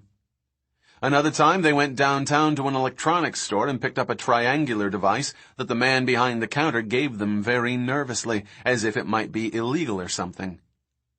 Another time they picked up a metal tube that looked like it contained cigars. They couldn't help opening it, but they were uneasy to find 4 sealed plastic ampules of straw-colored liquid. The ampules were marked extreme danger, lethal toxicity, and had the 3-bladed international symbol for biohazard. But mostly their assignments were mundane. He often sent them to libraries at Stanford to Xerox papers on all sorts of subjects: Japanese sword-making, X-ray crystallography, Mexican vampire bats, Central American volcanoes, oceanic currents of El Niño, the mating behavior of mountain sheep, sea cucumber toxicity, flying buttresses of Gothic cathedrals. Dr. Levine never explained why he was interested in these subjects. Often he would send them back day after day to search for more material. And then, suddenly, he would drop the subject and never refer to it again, and they would be on to something else. Of course, they could figure some of it out. A lot of the questions had to do with the vehicles that Dr. Thorne was building for Dr. Levine's expedition.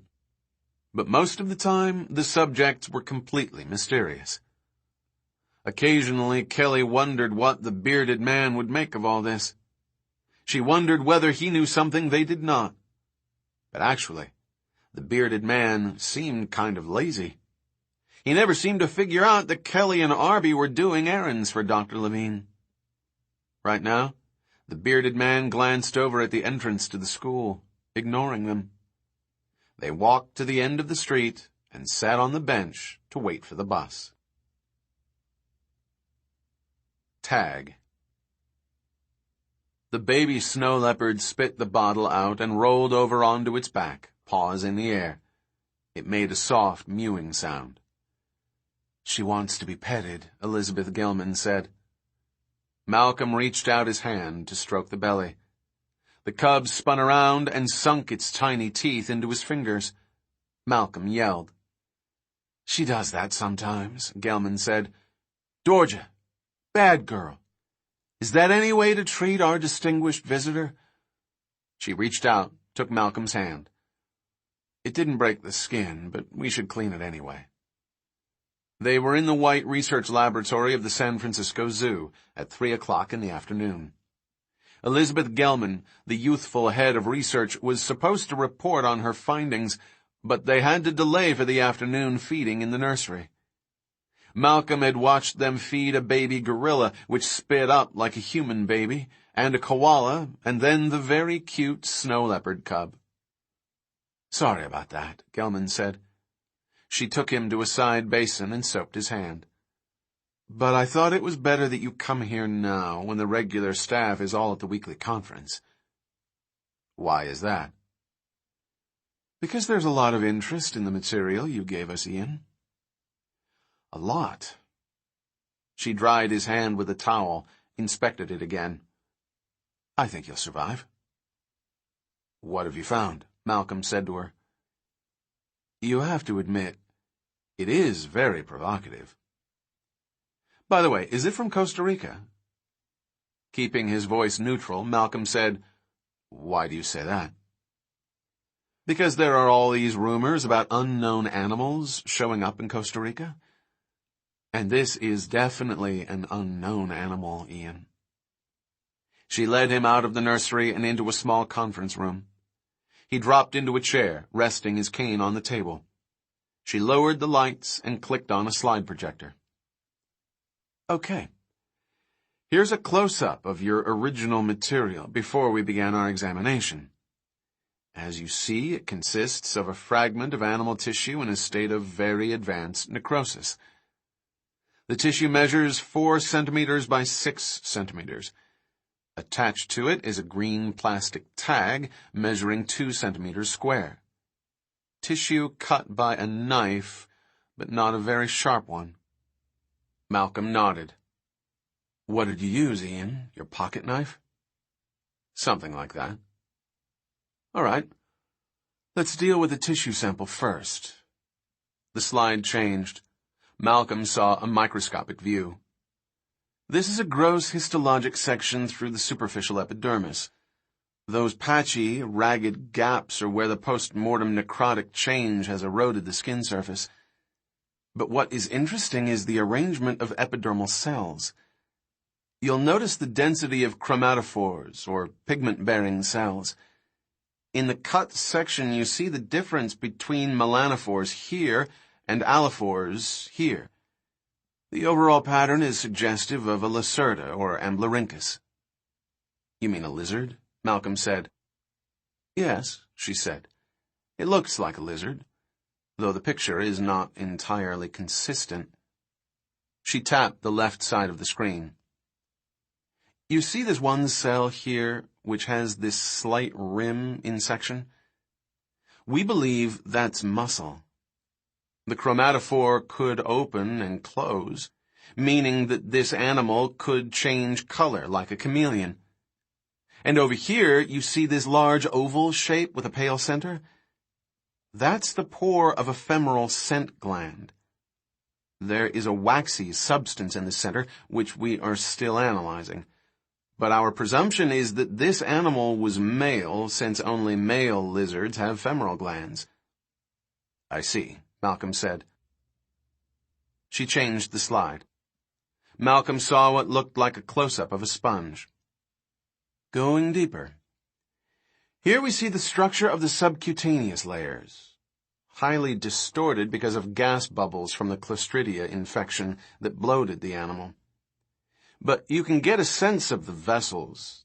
See, one here and another here, which are surrounded by smooth muscle fibers. This is not characteristic of lizards. In fact, the whole appearance of this slide is wrong for lizards, or reptiles of any sort. You mean it looks warm-blooded? Right, Gelman said. Not really mammalian, but perhaps avian. This could be, I don't know, a dead pelican, something like that. Uh-huh. Except no pelican has a skin like that. I see, Malcolm said. And there's no feathers. Uh-huh. Now, Gelman said, we were able to extract a minute quantity of blood from the intra-arterial spaces. Not much, but enough to conduct a microscopic examination. Here it is. The slide changed again. He saw a jumble of cells, mostly red cells, and an occasional misshapen white cell. It was confusing to look at.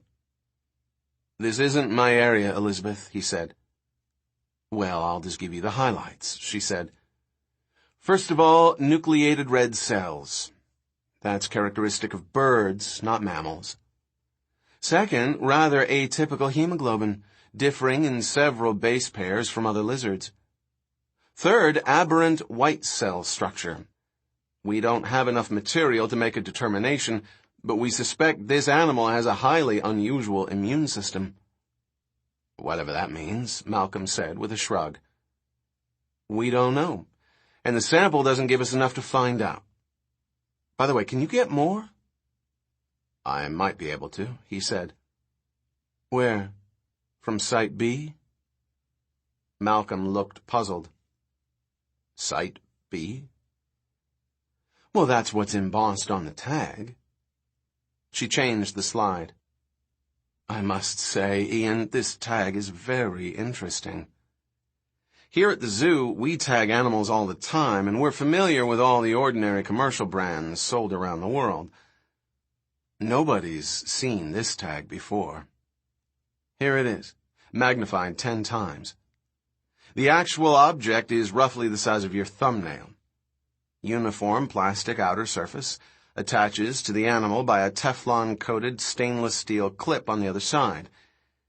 It's a rather small clip of the kind used to tag infants. The animal you saw was adult? Presumably. So the tag was probably in place for a while, ever since the animal was young, Gelman said. Which makes sense, considering the degree of weathering. You'll notice the pitting on the surface? That's very unusual. This plastic is Duralon, the stuff they use to make football helmets. It's extremely tough, and this pitting can't have occurred through simple wear. Then what? It's almost certainly a chemical reaction, such as exposure to acid, perhaps in aerosol form. Like volcanic fumes, Malcolm said. That could do it, particularly in view of what else we've learned. You'll notice that the tag is rather thick. Actually, it's 9 millimeters across. And it's hollow. Hollow, Malcolm said, frowning. Yes. It contains an inner cavity. We didn't want to open it, so we X-rayed it. Here. The slide changed. Malcolm saw a jumble of white lines and boxes inside the tag. There appears to be substantial corrosion, again perhaps from acid fumes, but there's no question what this once was. It's a radio tag, Ian, which means that this unusual animal, this warm-blooded lizard or whatever it was tagged and raised by somebody from birth. And that's the part that's got people around here upset. Somebody's raising these things. Do you know how that happened? I haven't the faintest idea, Malcolm said. Elizabeth Gelman sighed. You're a lying son of a bitch. He held out his hand. May I have my sample back? She said, Ian, after all I've done for you. The sample?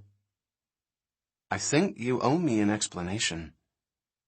And I promise you'll have one. In about 2 weeks. I'll buy dinner. She tossed a silver foil package on the table. He picked it up and slipped it in his pocket. Thanks, Liz. He got up to go. I hate to run, but I've got to make a call right away. He started for the door, and she said, By the way, how did it die, Ian? This animal. He paused. Why do you ask? Because when we teased up the skin cells, we found a few foreign cells under the outer epidermal layer. Cells belonging to another animal. Meaning what? Well, it's the typical picture you see when two lizards fight. They rub against each other. Cells get pushed under the superficial layer. Yes, he said. There were signs of a fight on the carcass. The animal had been wounded. And you should also know there were signs of chronic vasoconstriction in the arterial vessels. This animal was under stress, Ian. And not just from the fight that wounded it. That would have disappeared in early post-mortem changes. I'm talking about chronic, continuous stress. Wherever this creature lived, its environment was extremely stressful and dangerous. I see. So, how come a tagged animal has such a stressful life? At the entrance to the zoo, he looked around to see if he was being followed, then stopped at a payphone and dialed Levine. The machine picked up. Levine wasn't there. Typical, Malcolm thought. Whenever you needed him, he wasn't there. Probably off trying to get his Ferrari out of impound again. Malcolm hung up and headed toward his car. Thorn. Thorn Mobile Field Systems was stenciled in black lettering on a large rolling metal garage door at the far end of the industrial park. There was a regular door to the left. Arby pushed the buzzer on a small box with a grill.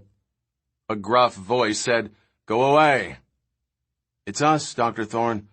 Arby and Kelly." "Oh, okay." There was a click as the door unlocked and they walked inside. They found themselves in a large open shed. Workmen were making modifications on several vehicles. The air smelled of acetylene, engine oil, and fresh paint. Directly ahead, Kelly saw a dark green Ford Explorer with its roof cut open. Two assistants stood on ladders, fitting a large flat panel of black solar cells over the top of the car. The hood of the Explorer was up and the V6 engine had been pulled out. Workmen were now lowering a small new engine in its place. It looked like a rounded shoebox with the dull shine of aluminum alloy. Others were bringing the wide, flat rectangle of the Hughes converter that would be mounted on top of the motor. Over to the right, she saw the two RV trailers that Thorn's team had been working on for the last few weeks. They weren't the usual trailers you saw people driving for the weekends. One was enormous and sleek, almost as big as a bus, and outfitted with living and sleeping quarters for 4 people, as well as all sorts of special scientific equipment. It was called Challenger, and it had an unusual feature. Once you parked it, the walls could slide outward, expanding the inside dimensions. The Challenger trailer was made to connect up through a special accordion passageway to the second trailer, which was somewhat smaller and was pulled by the first. This second RV contained laboratory equipment and some very high-tech refinements, though Kelly wasn't sure exactly what. Right now, the second trailer was nearly hidden by the huge stream of sparks that spit out from a welder on the roof. Despite all the activity, the trailer looked mostly finished. Although she could see people working inside, and all the upholstery, the chairs and seats were lying around on the ground outside. Thorn himself was standing in the middle of the room, shouting at the welder on the roof of the camper. Come on, we've got to be finished today. Eddie, let's go." He turned, shouted again. No, look at the plans. Henry, you can't place that strut laterally. It has to be crosswise for strength. Look at the plans. Doc Thorn was a gray-haired, barrel-chested man of 55. Except for his wire-frame glasses, he looked as if he might be a retired prizefighter. It was hard for Kelly to imagine Thorn as a university professor. He was immensely strong and in continuous movement. Damn it, Henry! Henry, are you listening to me? Thorn swore again and shook his fist in the air. He turned to the kids. These guys, he said, they're supposed to be helping me. From the Explorer, there was a white-hot crack like lightning. The 2 men leaning into the hood jumped away as a cloud of acrid smoke rose above the car. What did I tell you? Thorn shouted. Ground it! Ground it before you do anything. We've got serious voltages here, guys. You're going to get fried if you're not careful. He looked back at the kids and shook his head. They just don't get it, he said. That IUD is serious defense. IUD? Internal Ursine Deterrent. That's what Levine calls it. It's his idea of a joke, Thorn said. Actually, I developed this system a few years back for park rangers in Yellowstone, where bears break into trailers. Flip a switch, and you run 10,000 volts across the outer skin of the trailer. Whammo! Takes the fight out of the biggest bear. But that kind of voltage will blow these guys right off the trailer. And then what? I get a workman's compensation suit for their stupidity. He shook his head. So, where's Levine? We don't know, Arby said. What do you mean? Didn't he teach your class today? No, he didn't come. Thorne swore again. Well, I need him today to go over the final revisions before we do our field testing. He was supposed to be back today. Back from where? Kelly said. Oh, he went on one of his field trips, Thorne said. Very excited about it before he went. I outfitted him myself. Loaned him my latest field pack. Everything he could ever want in just 47 pounds. He liked it. Left last Monday, 4 days ago. For where? How should I know? Thorne said. He wouldn't tell me. And I gave up asking. You know they're all the same now. Every scientist I deal with is secretive. But you can't blame them. They're all afraid of being ripped off or sued. The modern world. Last year I built equipment for an expedition to the Amazon. We waterproofed it, which you'd want in the Amazon rainforest. Soaking wet electronics just don't work. And the principal scientist was charged with misappropriating funds. For waterproofing.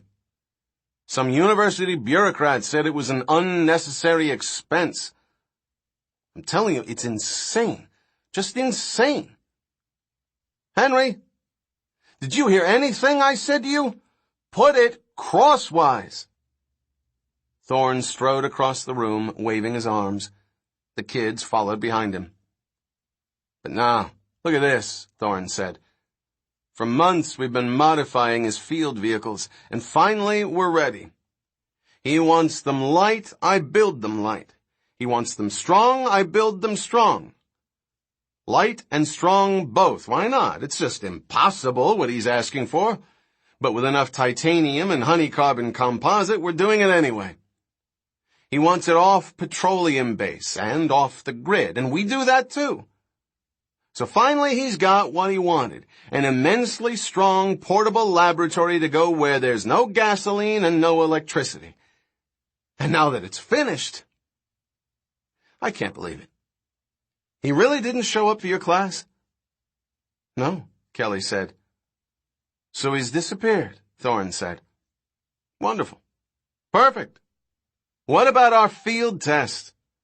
We were going to take these vehicles out for a week and put them through their paces. I know, Kelly said. We got permission from our parents and everything, so we could go too.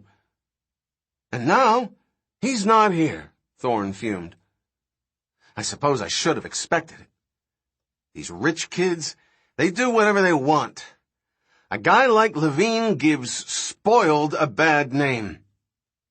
From the ceiling, a large metal cage came crashing down, landing next to them on the floor. Thorne jumped aside. Eddie! Damn! Will you watch it? Sorry, Doc, said Eddie Carr, high up in the rafters. But specs are it can't deform at 12,000 psi. We had to test it. That's fine, Eddie. But don't test it when we're under it. Thorne bent to examine the cage, which was circular, constructed of inch-thick titanium alloy bars. It had survived the fall without harm. And it was light. Thorne lifted it upright with one hand. It was about 6 feet high and 4 feet in diameter. It looked like an oversized bird cage. It had a swinging door fitted with a heavy lock. What's that for? Arby asked. Actually, Thorne said, it's part of that. He pointed across the room where a workman was putting together a stack of telescoping aluminum struts. High observation platform, made to be assembled in the field. Scaffolding sets up into a rigid structure, about 15 feet high, fitted with a little shelter on top, also collapsible. A platform to observe what? Arby said. Thorne said, he didn't tell you? No, Kelly said. No, Arby said. Well, he didn't tell me either, Thorne said, shaking his head. All I know is he wants everything immensely strong. Light and strong. Light and strong. Impossible. He sighed. God save me from academics. I thought you were an academic, Kelly said. Former academic, Thorne said briskly. Now I actually make things. I don't just talk. Colleagues who knew Jack Thorne agreed that retirement marked the happiest period in his life. As a professor of applied engineering and a specialist in exotic materials, he had always demonstrated a practical focus and a love of students. His most famous course at Stanford, Structural Engineering 101A, was known among the students as Thorny Problems, because Thorne continually provoked his class to solve applied engineering challenges he set for them. Some of these had long since entered into student folklore. There was, for example, the toilet paper disaster. Thorne asked the students to drop a carton of eggs from Hoover Tower without injury. As padding, they could only use the cardboard tubes at the center of toilet paper rolls. There were spattered eggs all over the plaza below. Then, another year, Thorne asked the students to build a chair to support a 200-pound man using only paper, Q-tips, and thread. And another time, he hung the answer sheet for the final exam from the classroom ceiling and invited his students to pull it down using whatever they could make with a cardboard shoebox containing a pound of licorice and some toothpicks. When he was not in class, Thorne often served as an expert witness in legal cases involving materials engineering. He specialized in explosions, crashed airplanes, collapsed buildings, and other disasters. These forays into the real world sharpened his view that scientists needed the widest possible education. He used to say, "How can you design for people if you don't know history and psychology?" You can't, because your mathematical formulas may be perfect, but the people will screw it up. And if that happens, it means you screwed it up. He peppered his lectures with quotations from Plato, Shaka Zulu, Emerson, and Shang Tzu. But as a professor who was popular with his students, and who advocated general education, Thorne found himself swimming against the tide. The academic world was marching toward ever more specialized knowledge, expressed in ever more dense jargon.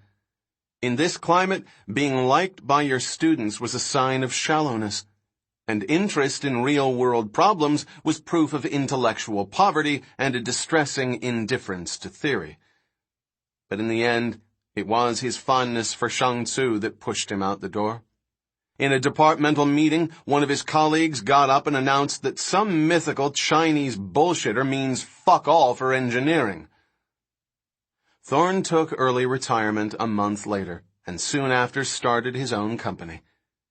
He enjoyed his work thoroughly, but he missed contact with the students, which was why he liked Levine's two youthful assistants. These kids were smart, they were enthusiastic, and they were young enough so that the schools hadn't destroyed all their interest in learning.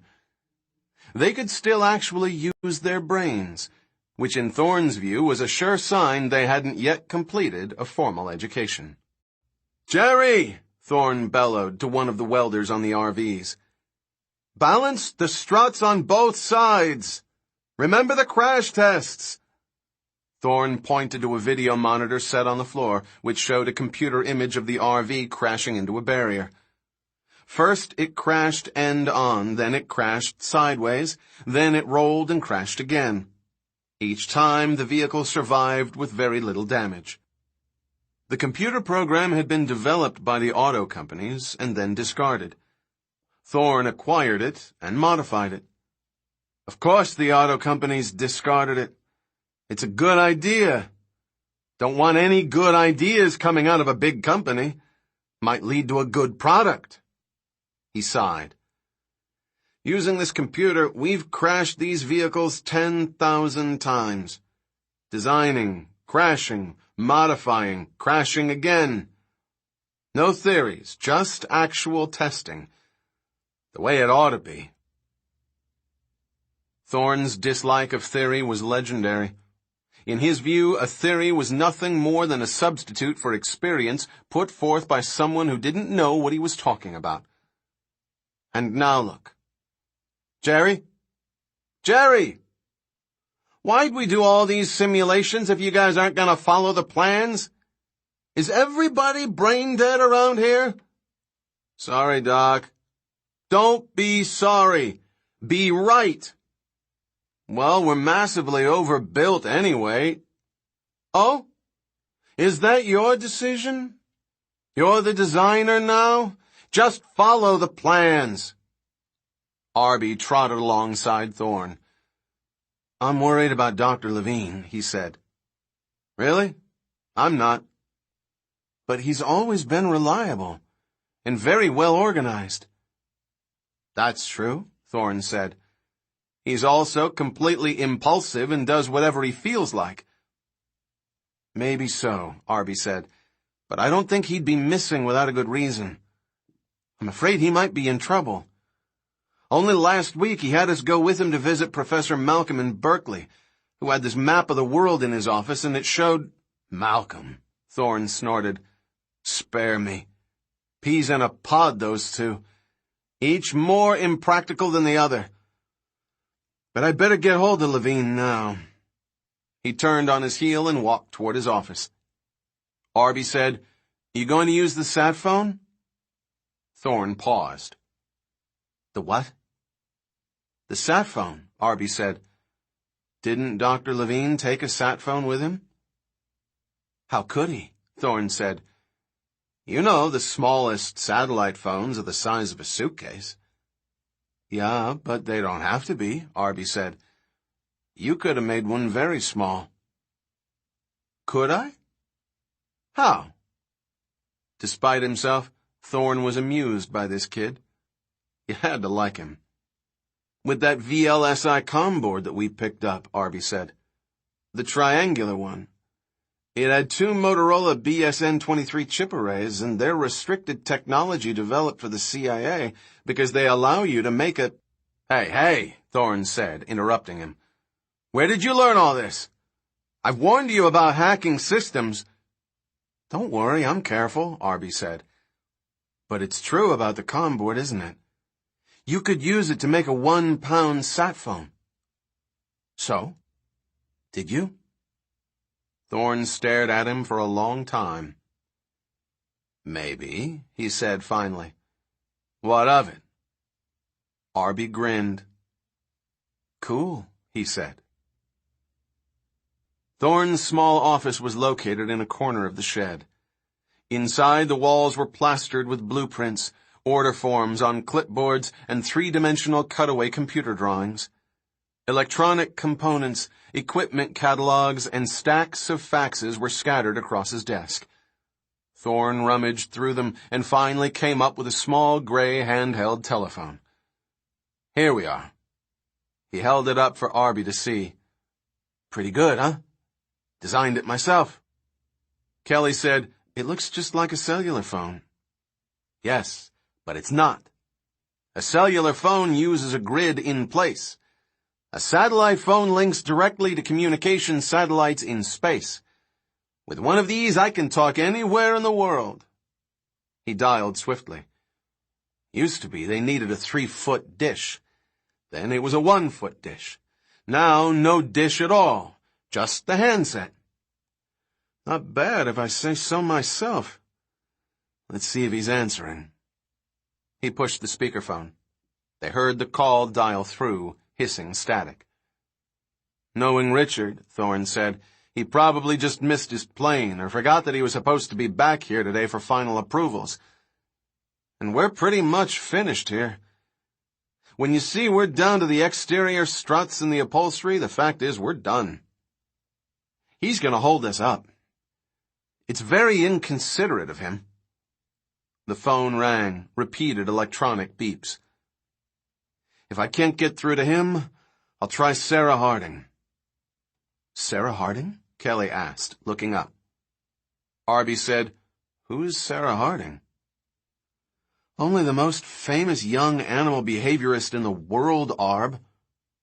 Sarah Harding was one of Kelly's personal heroes. Kelly had read every article she could about her.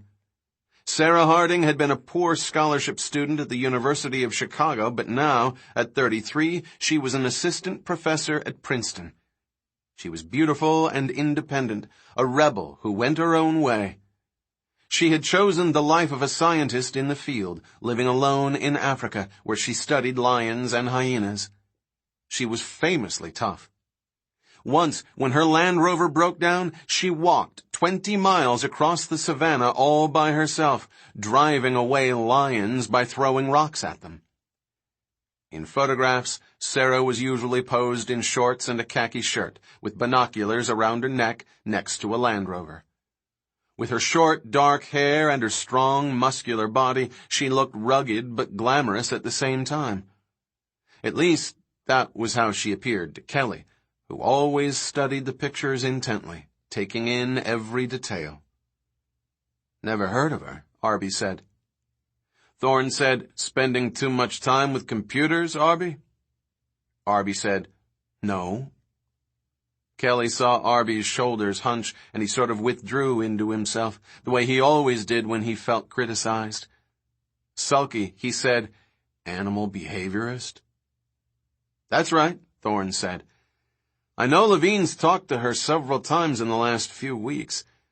She's helping him with all this equipment when it finally goes into the field. Or advising him. Or something. Or maybe the connection is with Malcolm. After all, she was in love with Malcolm." "I don't believe it," Kelly said. "Maybe he was in love with her." Thorne looked at her. "You've met her?" "No. But I know about her." "I see." Thorne said no more. He could see all the signs of hero worship, and he approved. A girl could do worse than admire Sarah Harding. At least she wasn't an athlete or a rock star. In fact, it was refreshing for a kid to admire somebody who actually tried to advance knowledge. The phone continued to ring. There was no answer. "Well, we know Levine's equipment is in order," Thorne said, "because the call is going through. We know that much." Arby said, "Can you trace it?" "Unfortunately, no. And if we keep this up, we'll probably drain the field battery, which means—" There was a click, and they heard a man's voice, remarkably distinct and clear. "Levine." "Okay, good. He's there," Thorne said, nodding. He pushed the button on his handset. "Richard? It's Doc Thorne." Over the speakerphone, they heard a sustained static hiss. Then a cough and a scratchy voice said, "Hello? Hello? It's Levine here." Thorne pressed the button on his phone. "Richard, it's Thorne. Do you read me?" "Hello," Levine said at the other end. "Hello." Thorne sighed. "Richard, you have to press the T button for transmit. Over." "Hello?" Another cough, deep and rasping. "This is Levine." "Hello." Thorne shook his head in disgust. "Obviously he doesn't know how to work it." "Damn! I went over it very carefully with him. Of course he wasn't paying attention. Geniuses never pay attention. They think they know everything. These things aren't toys." He pushed the send button. "Richard, listen to me. You must push the T in order to—" "This is Levine." "Hello? Levine. Please. I need help." A kind of groan. "If you can hear me, send help. Listen, I'm on the island. I managed to get here all right, but—" A crackle. A hiss. "Uh-oh," Thorne said. "What is it?" Arby said, leaning forward. "We're losing him." "Why?" "Battery," Thorne said. "It's going fast." "Damn." "Richard, where are you?" Over the speakerphone, they heard Levine's voice. "Dead already. Situation got... now... very serious. Don't know, can hear me, but if you... get help... Richard, tell us where you are." The phone hissed, the transmission getting steadily worse. They heard Levine say, "Have me surrounded and... vicious. Can smell them especially. Night." "What is he talking about?" Arby said. "To... injury. Can't... not long. Please." And then there was a final, fading hiss. And suddenly, the phone went dead. Thorne clicked off his own handset and turned off the speakerphone. He turned to the kids, who were both pale. "We have to find him," he said. "Right away." Second configuration. Self-organization elaborates in complexity as the system advances toward the chaotic edge. Ian Malcolm. Clues. Thorne unlocked the door to Levine's apartment and flicked on the lights. They stared, astonished. Arby said, "It looks like a museum." Levine's two-bedroom apartment was decorated in a vaguely Asian style, with rich wooden cabinets and expensive antiques. But the apartment was spotlessly clean, and most of the antiques were housed in plastic cases. Everything was neatly labeled. They walked slowly into the room. "Does he live here?" Kelly said. She found it hard to believe. The apartment seemed so impersonal to her, almost inhuman. And her own apartment was such a mess all the time. "Yeah, he does," Thorne said, pocketing the key. "It always looks like this. It's why he can never live with a woman. He can't stand to have anybody touch anything." The living room couches were arranged around a glass coffee table. On the table were 4 piles of books, each neatly aligned with the glass edge. Arby glanced at the titles. Catastrophe Theory and Emergent Structures, Inductive Processes in Molecular Evolution, Cellular Automata, Methodology of Nonlinear Adaptation, Phase Transition in Evolutionary Systems.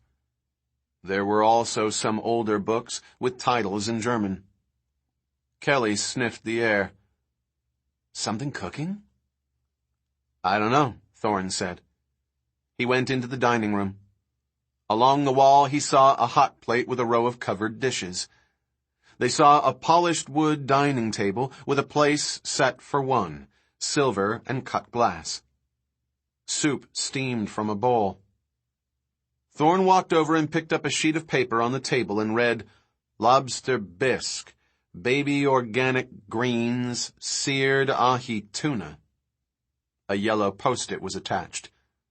"Hope your trip was good, Romelia." "Wow," Kelly said.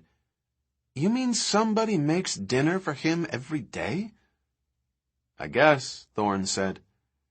He didn't seem impressed. He shuffled through a stack of unopened mail that had been set out beside the plate. Kelly turned to some faxes on a nearby table. The first one was from the Peabody Museum at Yale, in New Haven. "Is this German?" she said, handing it to Thorne. "Dear Dr. Levine, your requested document, Geschichtliche Forschungsarbeiten über die Geologie Zentralamerikas, 1922 to 1929, has been sent by Federal Express today. Thank you. Signed, Dina Scrumbus, Archivist." "I can't read it," Thorne said. "But I think it's something researches on the geology of Central America. And it's from the 20s. Not exactly hot news." "I wonder why he wanted it," she said. Thorne didn't answer her. He went into the bedroom. The bedroom had a spare, minimal look, the bed a black futon, neatly made.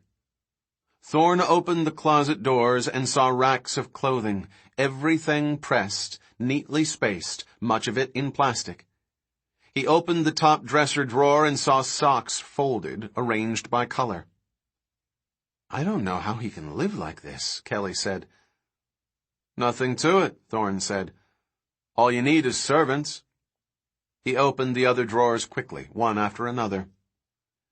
Kelly wandered over to the bedside table. There were several books there.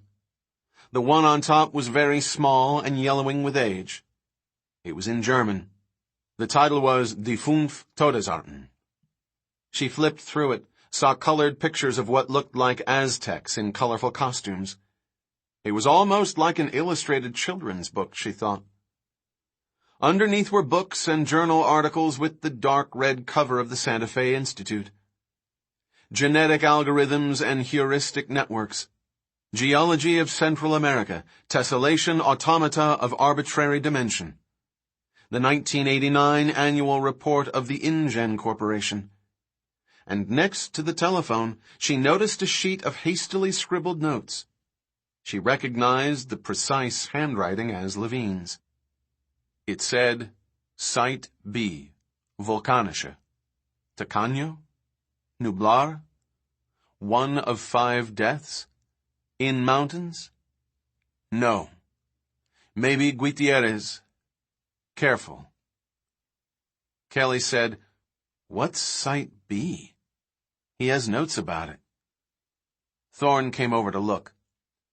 "Volcanische," he said. "That means volcanic, I think.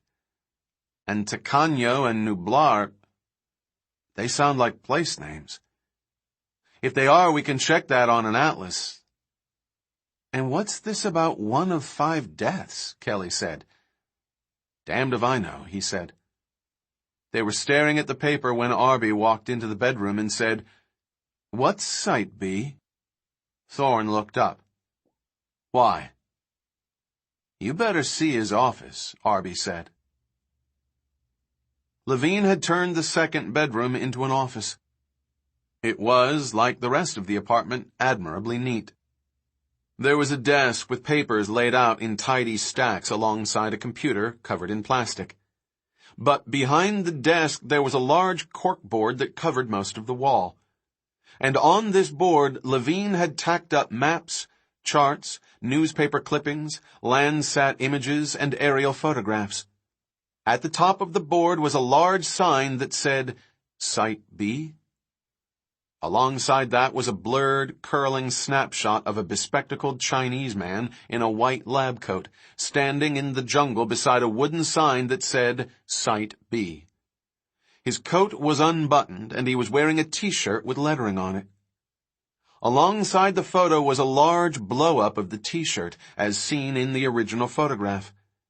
It was hard to read the lettering, which was partly covered on both sides by the lab coat, but the shirt seemed to say, InGen Site B, eSearch Facility. In neat handwriting, Levine had noted, InGen Site B Research Facility? Where? Just below that was a page cut from the InGen annual report. A circled paragraph read, in addition to its headquarters in Palo Alto, where InGen maintains an ultra-modern 200,000-square-foot research laboratory, the company runs 3 field laboratories around the world. A geological lab in South Africa, where amber and other biological specimens are acquired, a research farm in the mountains of Costa Rica, where exotic varieties of plants are grown, and a facility on the island of Isla Nublar, 120 miles west of Costa Rica. Next to that, Levine had written, No B. Liars. Arby said, he's really obsessed with Site B. I'll say, Thorne said, and he thinks it's on an island somewhere. Peering closely at the board, Thorne looked at the satellite images. He noticed that although they were printed in false colors, at various degrees of magnification, they all seemed to show the same general geographical area. A rocky coastline and some islands offshore. The coastline had a beach and encroaching jungle. It might be Costa Rica, but it was impossible to say for sure. In truth, it could be any of a dozen places in the world. He said he was on an island, Kelly said. Yes. Thorne shrugged. But that doesn't help us much. He stared at the board. There must be 20 islands here, maybe more. Thorne looked at a memo near the bottom. Site B. To all departments of Minder of Press Avoidant. After marketing, long-term marketing plan. Marketing of proposed resort facilities requires that full complexity of JP technology not be announced.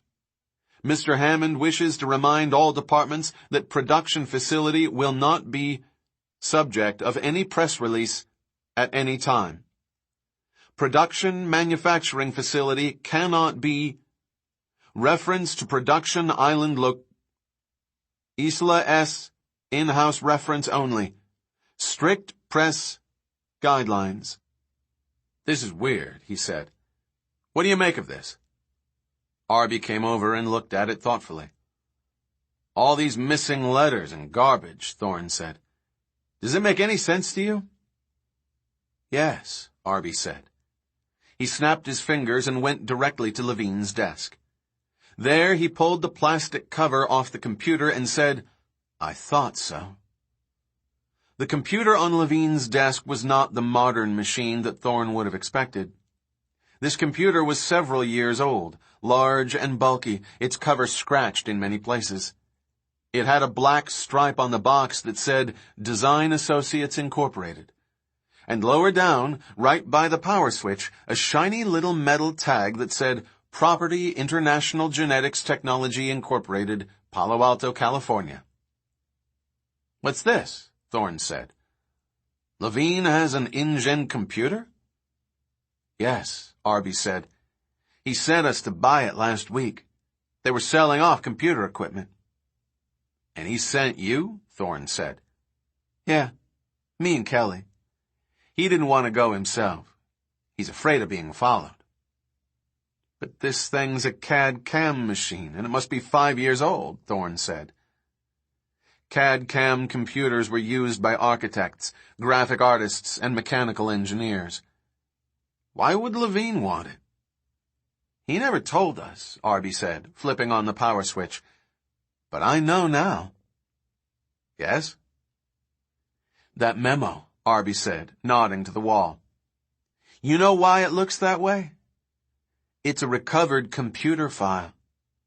Levine's been recovering InGen files from this machine.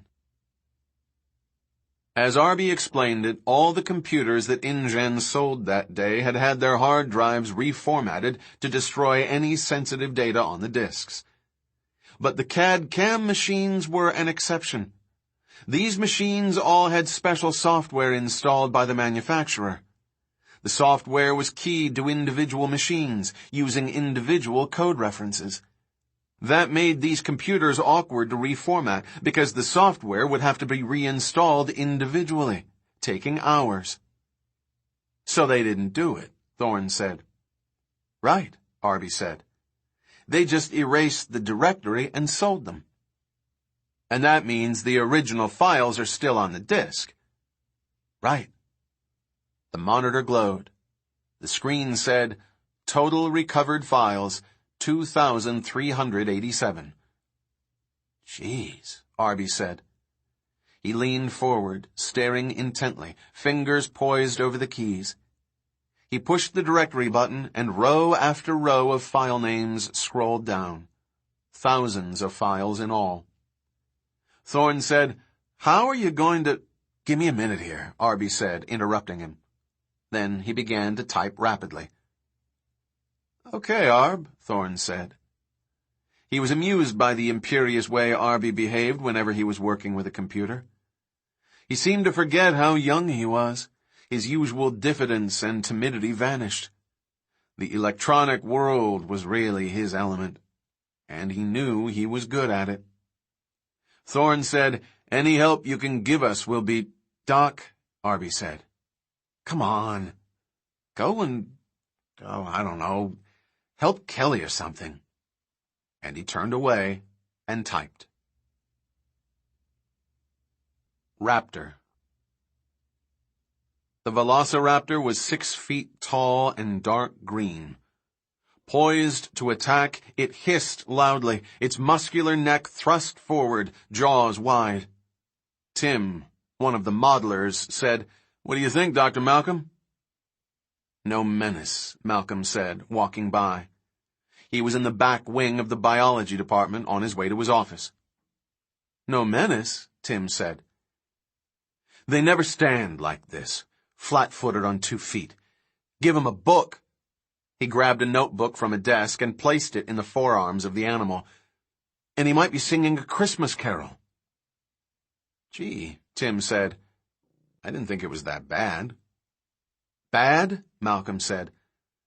"This is an insult to a great predator. We should feel his speed and menace and power. Widen the jaws. Get the neck down. Tense the muscles. Tighten the skin. And get that leg up. Remember, raptors don't attack with their jaws. They use their toe claws," Malcolm said. "I want to see the claw raised up, ready to slash down and tear the guts out of its prey." "You really think so?" Tim said doubtfully. "It might scare little kids." "You mean it might scare you?" Malcolm continued down the hallway. "And another thing. Change that hissing sound. It sounds like somebody taking a pee. Give this animal a snarl. Give a great predator his due." "Gee," Tim said, "I didn't know you had such personal feelings about it." "It should be accurate," Malcolm said. "You know, there is such a thing as accurate and inaccurate, irrespective of whatever your feelings are." He walked on, irritable, ignoring the momentary pain in his leg. The modeler annoyed him, although he had to admit Tim was just a representative of the current fuzzy-minded thinking, what Malcolm called sappy science. Malcolm had long been impatient with the arrogance of his scientific colleagues. They maintained that arrogance, he knew, by resolutely ignoring the history of science as a way of thought. Scientists pretended that history didn't matter because the errors of the past were now corrected by modern discoveries. But of course their forebears had believed exactly the same thing in the past, too. They had been wrong then, and modern scientists were wrong now. No episode of science history proved it better than the way dinosaurs had been portrayed over the decades. It was sobering to realize that the most accurate perception of dinosaurs had also been the first. Back in the 1840s, when Richard Owen first described giant bones in England, he named them Dinosauria, terrible lizards. That was still the most accurate description of these creatures, Malcolm thought. They were indeed like lizards, and they were terrible. But since Owen, the scientific view of dinosaurs had undergone many changes. Because the Victorians believed in the inevitability of progress, they insisted that the dinosaurs must necessarily be inferior. Why else would they be extinct? So the Victorians made them fat, lethargic, and dumb. Big dopes from the past. This perception was elaborated so that by the early 20th century, dinosaurs had become so weak that they could not support their own weight. Apatosaurs had to stand belly deep in water or they would crush their own legs. The whole conception of the ancient world was suffused with these ideas of weak, stupid, slow animals. That view didn't change until the 1960s, when a few renegade scientists, led by John Ostrom, began to imagine quick, agile, hot-blooded dinosaurs. Because these scientists had the temerity to question dogma, they were brutally criticized for years, even though it now seemed their ideas were correct. But in the last decade, a growing interest in social behavior had led to still another view. Dinosaurs were now seen as caring creatures, living in groups, raising their little babies. They were good animals, even cute animals. The big sweeties had nothing to do with their terrible fate, which was visited on them by Alvarez's meteor. And that new sappy view produced people like Tim, who were reluctant to look at the other side of the coin, the other face of life. Of course, some dinosaurs had been social and cooperative, but others had been hunters and killers of unparalleled viciousness. For Malcolm, the truest picture of life in the past incorporated the interplay of all aspects of life, the good and the bad, the strong and the weak. It was no good pretending anything else. Scaring little kids indeed. Malcolm snorted irritably as he walked down the hall. In truth, Malcolm was bothered by what Elizabeth Gelman had told him about the tissue fragment, and especially the tag. That tag meant trouble. Malcolm was sure of it. But he wasn't sure what to do about it. He turned the corner, past the display of Clovis points, arrowheads made by early man in America. Up ahead, he saw his office.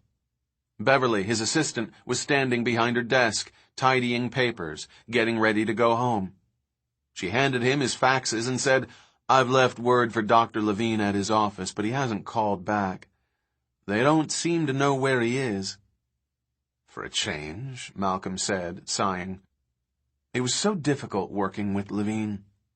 He was so erratic, you never knew what to expect. Malcolm had been the one to post bail when Levine was arrested in his Ferrari. He riffled through the faxes.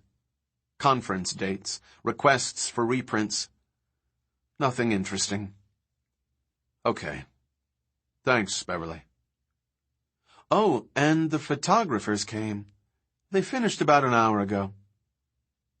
"What photographers?" he said. "From Chaos Quarterly. To photograph your office." "What are you talking about?" Malcolm said. "They came to photograph your office," she said. "For a series about workplaces of famous mathematicians. They had a letter from you saying it was—" "I never sent any letter," Malcolm said.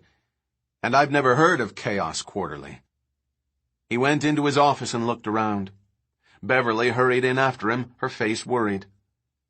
"Is it okay? Is everything here?" "Yes," he said, scanning quickly. "It seems to be fine." He was opening the drawers to his desk, one after another. Nothing appeared to be missing. "That's a relief," Beverly said, "because—" He turned and looked at the far side of the room. The map. Malcolm had a large map of the world with pins stuck in it for all the sightings of what Levine kept calling aberrant forms. By the most liberal count, Levine's count, there had now been 12 in all, from Rangiroa in the west to Baja California and Ecuador in the east. Few of them were verified. But now there was a tissue sample that confirmed one specimen, and that made all the rest more likely. Did they photograph this map? Yes, they photographed everything. Does it matter?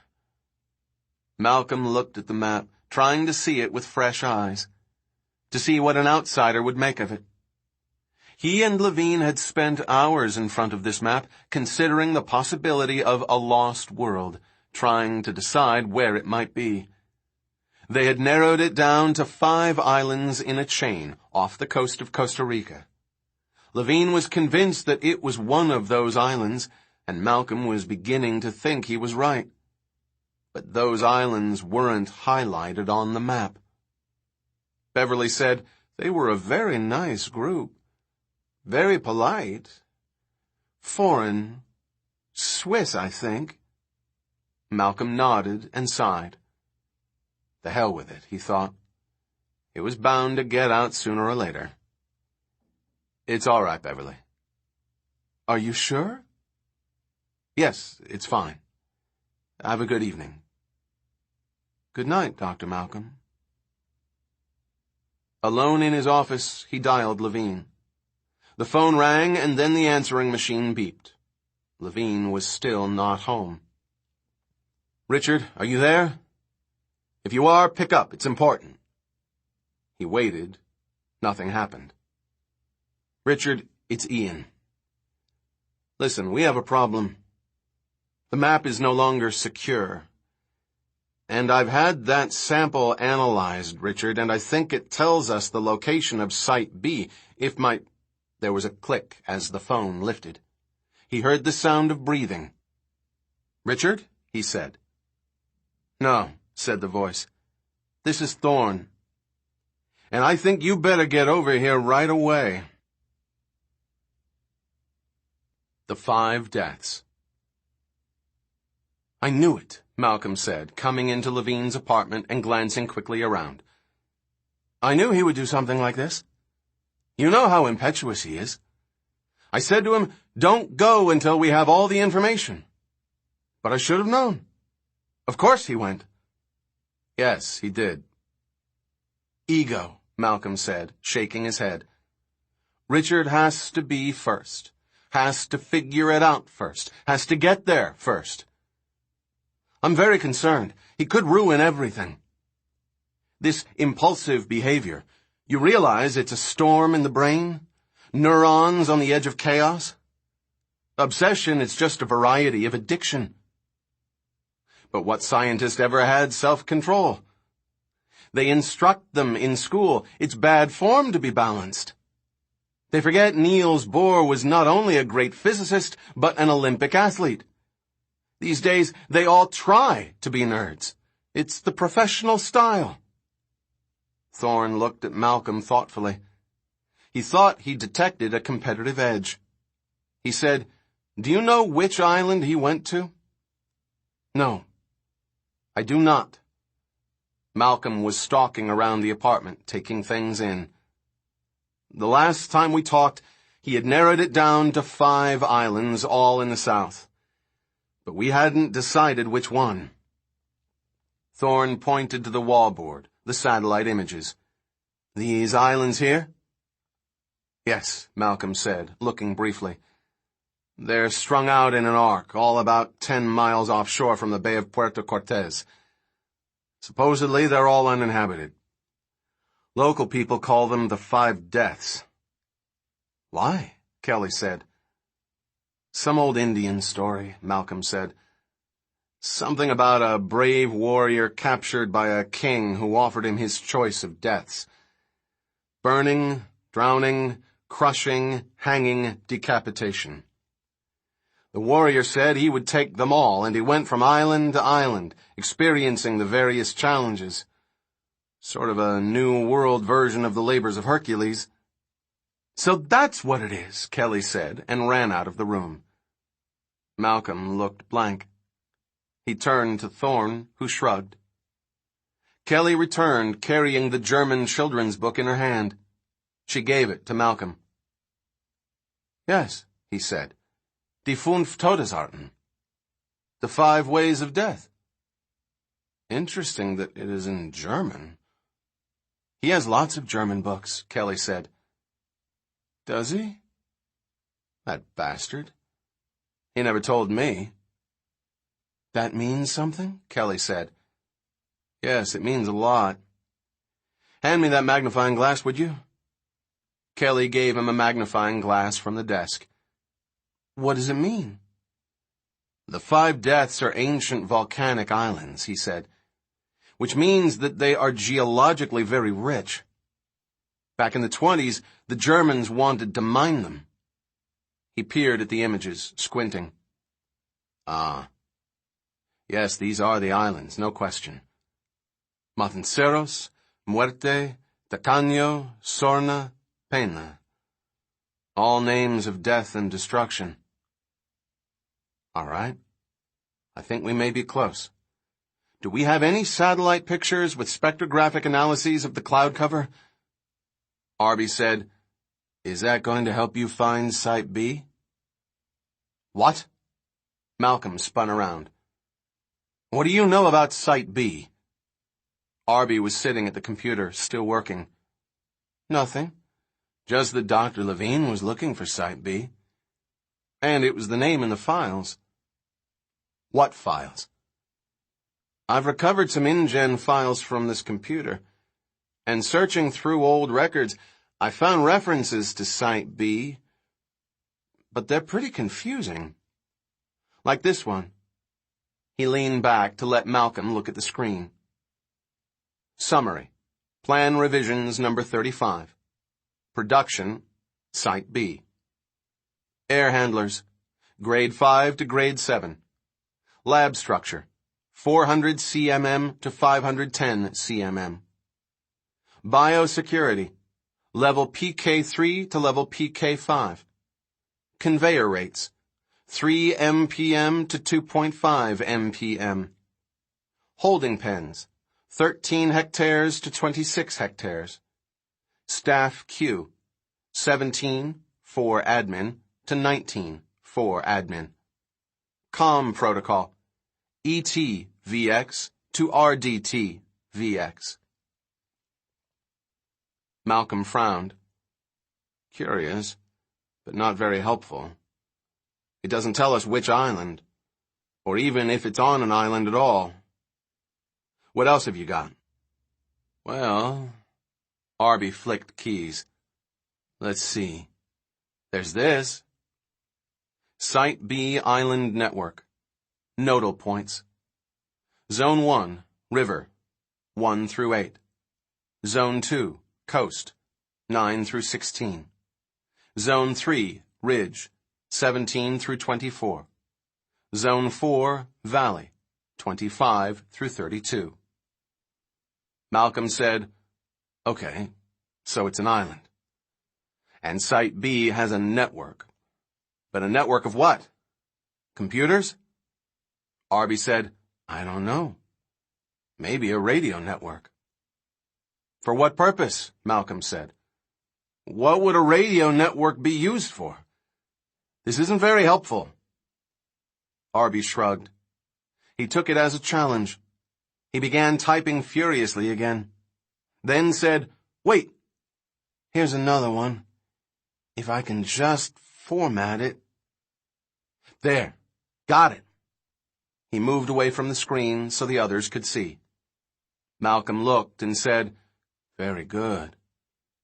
Very good. Site B legends. East Wing, West Wing, Loading Bay, Laboratory, Assembly Bay, Entrance, Outlying, Main Core, Geoturbine, Convenience Store, Worker Village, Geocore, Gas Station, Pool, Tennis, Putting Greens, Manager's House, Jog Path, Gas Lines, Security 1, Security 2, Thermal Lines, River Dock, Boathouse, Solar 1, Swamp Road, River Road, Ridge Road, Mountain View Road, Cliff Road, Holding pens. Now we're getting somewhere, Malcolm said, scanning the listing. Can you print this out? Sure. Arby was beaming. Is it really good? It really is, Malcolm said. Kelly looked at Arby and said, Arb, those are the text labels that go with a map. Yeah, I think so. Pretty neat, huh? He pushed a button, sending the image to the printer. Malcolm peered at the listings some more, then turned his attention back to the satellite maps, looking closely at each one with the magnifying glass. His nose was just inches from the photographs.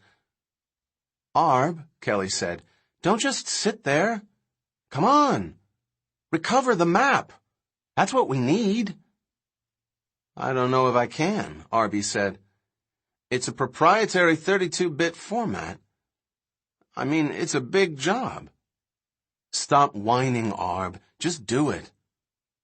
Never mind, Malcolm said. He stepped away from the satellite images pinned on the wall. It's not important. It's not? Arby said, a little wounded. No, Arby. You can stop. Because from what you've already discovered, I am quite certain we can identify the island right now.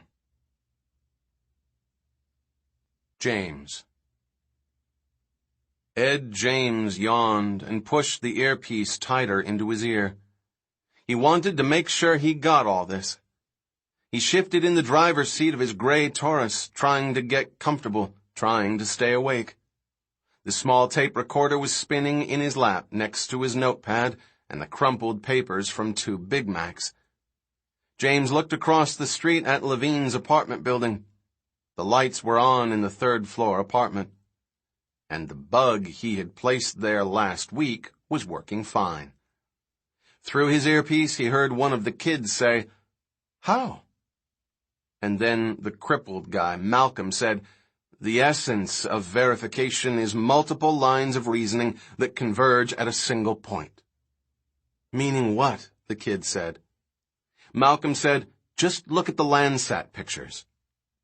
On his notepad, James wrote Landsat. "We already looked at those," the girl said. James felt foolish not to have realized earlier that these 2 kids were working for Levine. He remembered them well. They were in the class Levine taught. There was a short black kid and a gawky white girl. Just kids. Maybe 11 or 12. He should have realized. Not that it mattered now, he thought. He was getting the information anyway.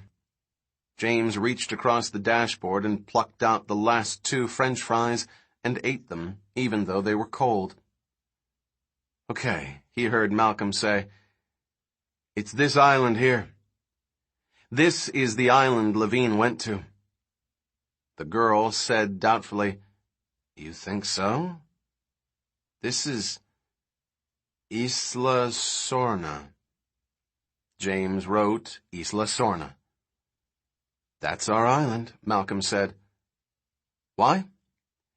3 independent reasons. First, it's privately owned, so it hasn't been thoroughly searched by the Costa Rican government. Second, privately owned by whom? By the Germans, who leased rights to mineral excavations back in the 20s. All the German books. Exactly. Third, from Arby's list, and from another independent source, it is clear that there is volcanic gas located at Site B. So, which islands have volcanic gas? Take the magnifying glass and look for yourself. Turns out, only one island does. "You mean this here?" the girl said. "Right. That's volcanic smoke." "How do you know?" "Spectrographic analysis. See this spike here? That's elementary sulfur in the cloud cover. There aren't really any sources for sulfur except volcanic sources." "What's this other spike?" the girl said. "Methane," Malcolm said. "Apparently there is a fairly large source of methane gas." "Is that also volcanic?" Thorne said. "It might be. Methane is released from volcanic activity, but most commonly during active eruptions. The other possibility is it might be organic." "Organic? Meaning what?" "Large herbivores and—" Then there was something that James couldn't hear, and the kid said, "Do you want me to finish this recovery or not?" He sounded annoyed. "No," Thorne said. "Never mind now, Arby. We know what we have to do. Let's go, kids." James looked up at the apartment and saw the lights being turned off. A few minutes later, Thorne and the kids appeared at the front entrance on the street level. They got in a Jeep and drove off. Malcolm went to his own car, climbed in awkwardly, and drove away in the opposite direction. James considered following Malcolm, but he had something else to do now. He turned on the car ignition, picked up the phone, and dialed. Field Systems. Half an hour later, when they got back to Thorne's office, Kelly stared, stunned. Most of the workers were gone, and the shed had been cleaned up. The two trailers and the Explorer stood side by side, freshly painted dark green and ready to go. "They're finished." "I told you they would be," Thorne said. He turned to his chief foreman, Eddie Carr, a stocky young man in his 20s. "Eddie, where are we?" "Just wrapping up, Doc," Eddie said. "Paint's still wet in a few places, but it should be dry by morning." "We can't wait until morning. We're moving out now." "We are?" Arby and Kelly exchanged glances. This was news to them, too. Thorne said, "I'll need you to drive one of these, Eddie. We've got to be at the airport by midnight." "But I thought we were field testing." "No time for that. We're going right to the location." The front door buzzed. "That'll be Malcolm, probably." He pushed the button to unlock the door. "You're not going to field test?" Eddie said, with a worried look. "I think you better shake them down, Doc. We made some pretty complex modifications here, and—" "There's no time," Malcolm said, coming in. "We have to go right away." He turned to Thorne. "I'm very worried about him." "Eddie," Thorne said, "did the exit papers come in?" "Oh, sure. We've had them for the last 2 weeks." "Well, get them, and call Jenkins. Tell him to meet us at the airport, and do the details for us. I want to be off the ground in 4 hours. "Jeez, Doc." "Just do it." Kelly said, "You're going to Costa Rica?" "That's right. We've got to get Levine, if it's not too late." "We're coming with you," Kelly said. "Right," Arby said. "We are." "Absolutely not," Thorne said. "It's out of the question." "But we earned it. Dr. Levine talked to our parents. We already have permission." "You have permission," Thorne said severely, "to go on a field test in the woods 100 miles from here. But we're not doing that. We're going someplace that might be very dangerous, and you're not coming with us, and that's final." "But, kids," Thorne said, "don't piss me off. I'm going to go make a phone call. You get your stuff together. You're going home." And he turned and walked away. "Gee," Kelly said. Arby stuck his tongue out at the departing Thorne and muttered, "What an asshole." "Get with the program, Arby," Thorne said, not looking back. "You two guys are going home. Period." He went into his office and slammed the door. Arby stuck his hands in his pockets. "They couldn't have figured it out without our help." "I know, Arb," she said, "but we can't make him take us." They turned to Malcolm. "Dr. Malcolm, can you please—" "Sorry," Malcolm said. "I can't." "But—" "The answer is no, kids. It's just too dangerous." Dejected, they drifted over to the vehicles, gleaming beneath the ceiling lights. The Explorer with the black photovoltaic panels on the roof and hood, the inside crammed with glowing electronic equipment. Just looking at the Explorer gave them a sense of adventure, an adventure they would not be part of. Arby peered into the larger trailer, cupping his eyes over the window. "Wow! Look at this!" "I'm going in," Kelly said, and she opened the door. She was momentarily surprised at how solid and heavy it was. Then she climbed up the steps into the trailer. Inside, the trailer was fitted out with gray upholstery and much more electronic equipment. It was divided into sections for different laboratory functions. The main area was a biological lab with specimen trays, dissecting pans, and microscopes that connected to video monitors.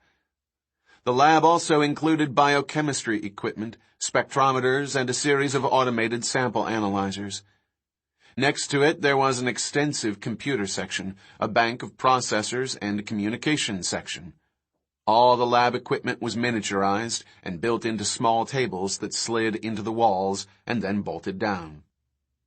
"This is cool," Arby said. Kelly didn't answer. She was looking closely at the lab. Dr. Levine had designed this trailer, apparently with a very specific purpose. There was no provision for geology, or botany, or chemistry, or lots of other things that a field team might be expected to study. It wasn't a general scientific lab at all. There really seemed to be just a biology unit and a large computer unit.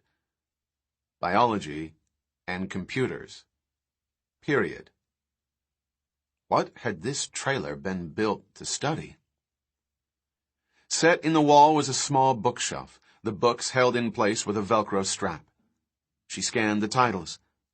Modeling Adaptive Biological Systems, Vertebrate Behavioral Dynamics, Adaptation in Natural and Artificial Systems, Dinosaurs of North America, Pre-Adaptation and Evolution.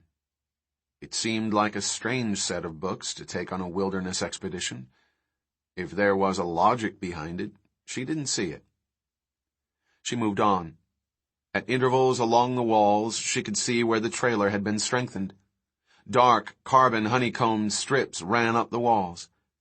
She had overheard Thorne saying it was the same material used in supersonic jet fighters. Very light and very strong. And she noticed that all the windows had been replaced with that special glass with fine wire mesh inside it. Why was the trailer so strong? It made her a little uneasy when she thought about it.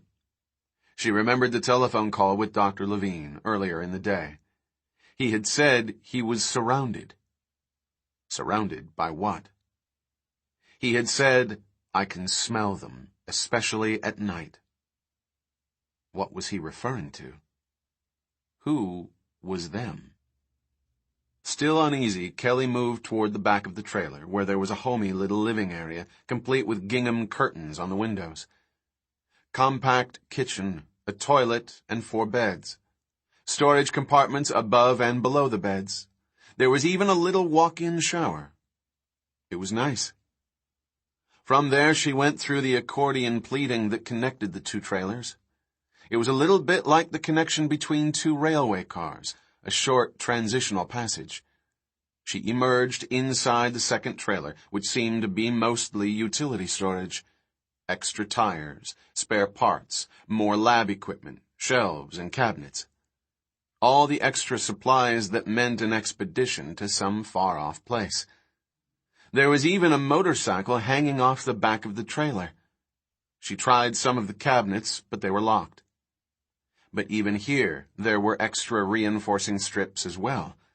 This section had also been built especially strong. Why, she wondered. Why so strong? "Look at this," Arby said, standing before a wall unit. It was a complex of glowing LED displays and lots of buttons, and looked to Kelly like a complicated thermostat. "What does it do?" Kelly said. "Monitors the whole trailer," he said. "You can do everything from here. All the systems, all the equipment. And look, there's TV." He pushed a button and a monitor glowed to life. It showed Eddie walking toward them across the floor. "And hey, what's this?" Arby said. At the bottom of the display was a button with a security cover. He flipped the cover open. The button was silver and said DEF. "Hey, I bet this is that bear defense he was talking about." A moment later, Eddie opened the trailer door and said, "You better stop that. You'll drain the batteries. Come on now. You heard what the doc said. Time for you kids to go home." Kelly and Arby exchanged glances. "Okay," Kelly said. "We're going." Reluctantly, they left the trailer. They walked across the shed to Thorne's office to say goodbye. Arby said, "I wish he'd let us go." "Me too." "I don't want to stay home for break," he said. "They're just going to be working all the time." He meant his parents. "I know." Kelly didn't want to go home either. This idea of a field test during spring break was perfect for her because it got her out of the house and out of a bad situation. Her mother did data entry in an insurance company during the day, and at night she worked as a waitress at Denny's. So her mom was always busy at her jobs, and her latest boyfriend, Phil, tended to hang around the house a lot at night. It had been okay when Emily was there too, but now Emily was studying nursing at the community college, so Kelly was alone in the house. And Phil was sort of creepy. But her mother liked Phil, so she never wanted to hear Kelly say anything bad about him. She just told Kelly to grow up. So now Kelly went to Thorne's office, hoping against hope that at the last minute he would relent. He was on the phone, his back to them. On the screen of his computer, they saw one of the satellite images they had taken from Levine's apartment. Thorne was zooming in on the image, successive magnifications. They knocked on the door, opened it a little. "Bye, Dr. Thorne." "See you, Dr. Thorne." Thorne turned, holding the phone to his ear. "Bye, kids." He gave a brief wave. Kelly hesitated. "Listen, could we just talk to you for a minute about—" Thorne shook his head. "No." "But—" "No, Kelly. I've got to place this call now," he said. "It's already 4 a.m. in Africa, and in a little while she'll go to sleep." "Who?" "Sarah Harding." "Sarah Harding is coming too?" she said, lingering at the door. "I don't know." Thorne shrugged. "Have a good vacation, kids. See you in a week. Thanks for your help. Now get out of here." He looked across the shed. "Eddie, the kids are leaving. Show them to the door and lock them out. Get me those papers. And pack a bag. You're coming with me." Then in a different voice he said, "Yes, operator, I'm still waiting." And he turned away. Harding. Through the night vision goggles, the world appeared in shades of fluorescent green. Sarah Harding stared out at the African savanna. Directly ahead, above the high grass, she saw the rocky outcrop of a kopje. Bright green pinpoints glowed back from the boulders. Probably rock hyraxes, she thought, or some other small rodent. Standing up in her jeep, wearing a sweatshirt against the cool night air, feeling the weight of the goggles, she turned her head slowly. She could hear the yelping in the night, and she was trying to locate the source. Even from her high vantage point, standing up in the vehicle, she knew the animals would be hidden from direct view. She turned slowly north, looking for movement in the grass. She saw none. She looked back quickly, the green world swirling momentarily. Now she faced south, and she saw them. The grass rippled in a complex pattern as the pack raced forward, yelping and barking, prepared to attack. She caught a glimpse of the female she called Face 1, or F1. F1 was distinguished by a white streak between her eyes. F1 loped along in the peculiar sideways gait of hyenas. Her teeth were bared. She glanced back at the rest of the pack, noting their position. Sarah Harding swung the glasses through the darkness, looking ahead of the pack. She saw the prey. A herd of African buffalo, standing belly deep in the grass, agitated. They were bellowing and stamping their feet. The hyenas yelped louder, a pattern of sound that would confuse the prey. They rushed through the herd, trying to break it up, trying to separate the calves from their mothers. African buffalo looked dull and stupid, but in fact they were among the most dangerous large African mammals, heavy, powerful creatures with sharp horns and notoriously mean dispositions. The hyenas could not hope to bring down an adult unless it was injured or sick, but they would try to take a calf. Sitting behind the wheel of the jeep, McKenna, her assistant, said, "You want to move closer?" "No, this is fine." In fact, it was more than fine. Their jeep was on a slight rise, and they had a better-than-average view. With any luck, she would record the entire attack pattern. She turned on the video camera, mounted on a tripod 5 feet above her head, and dictated rapidly into the tape recorder. F1 south, F2 and F5 flanking, 20 yards. F3 center. F6 circling wide east. Can't see F7. F8 circling north. F1 straight through. Disrupting. Heard moving, stamping. There's F7. Straight through. F8 angling through from the north. Coming out, circling again. This was classic hyena behavior. The lead animals ran through the herd while others circled it, then came in from the sides. The buffalo couldn't keep track of their attackers. She listened to the herd bellowing, even as the group panicked, broke its tight, clustered formation. The big animals moved apart, turning, looking. Harding couldn't see the calves. They were below the grass. But she could hear their plaintive cries. Now the hyenas came back. The buffalo stamped their feet, lowered their big heads menacingly. The grass rippled as the hyenas circled, yelping and barking, the sounds more staccato. She caught a brief glimpse of female F8, her jaws already red. But Harding hadn't seen the actual attack. The buffalo herd moved a short distance to the east, where it regrouped. One female buffalo now stood apart from the herd. She bellowed continuously at the hyenas. They must have taken her calf. Harding felt frustrated.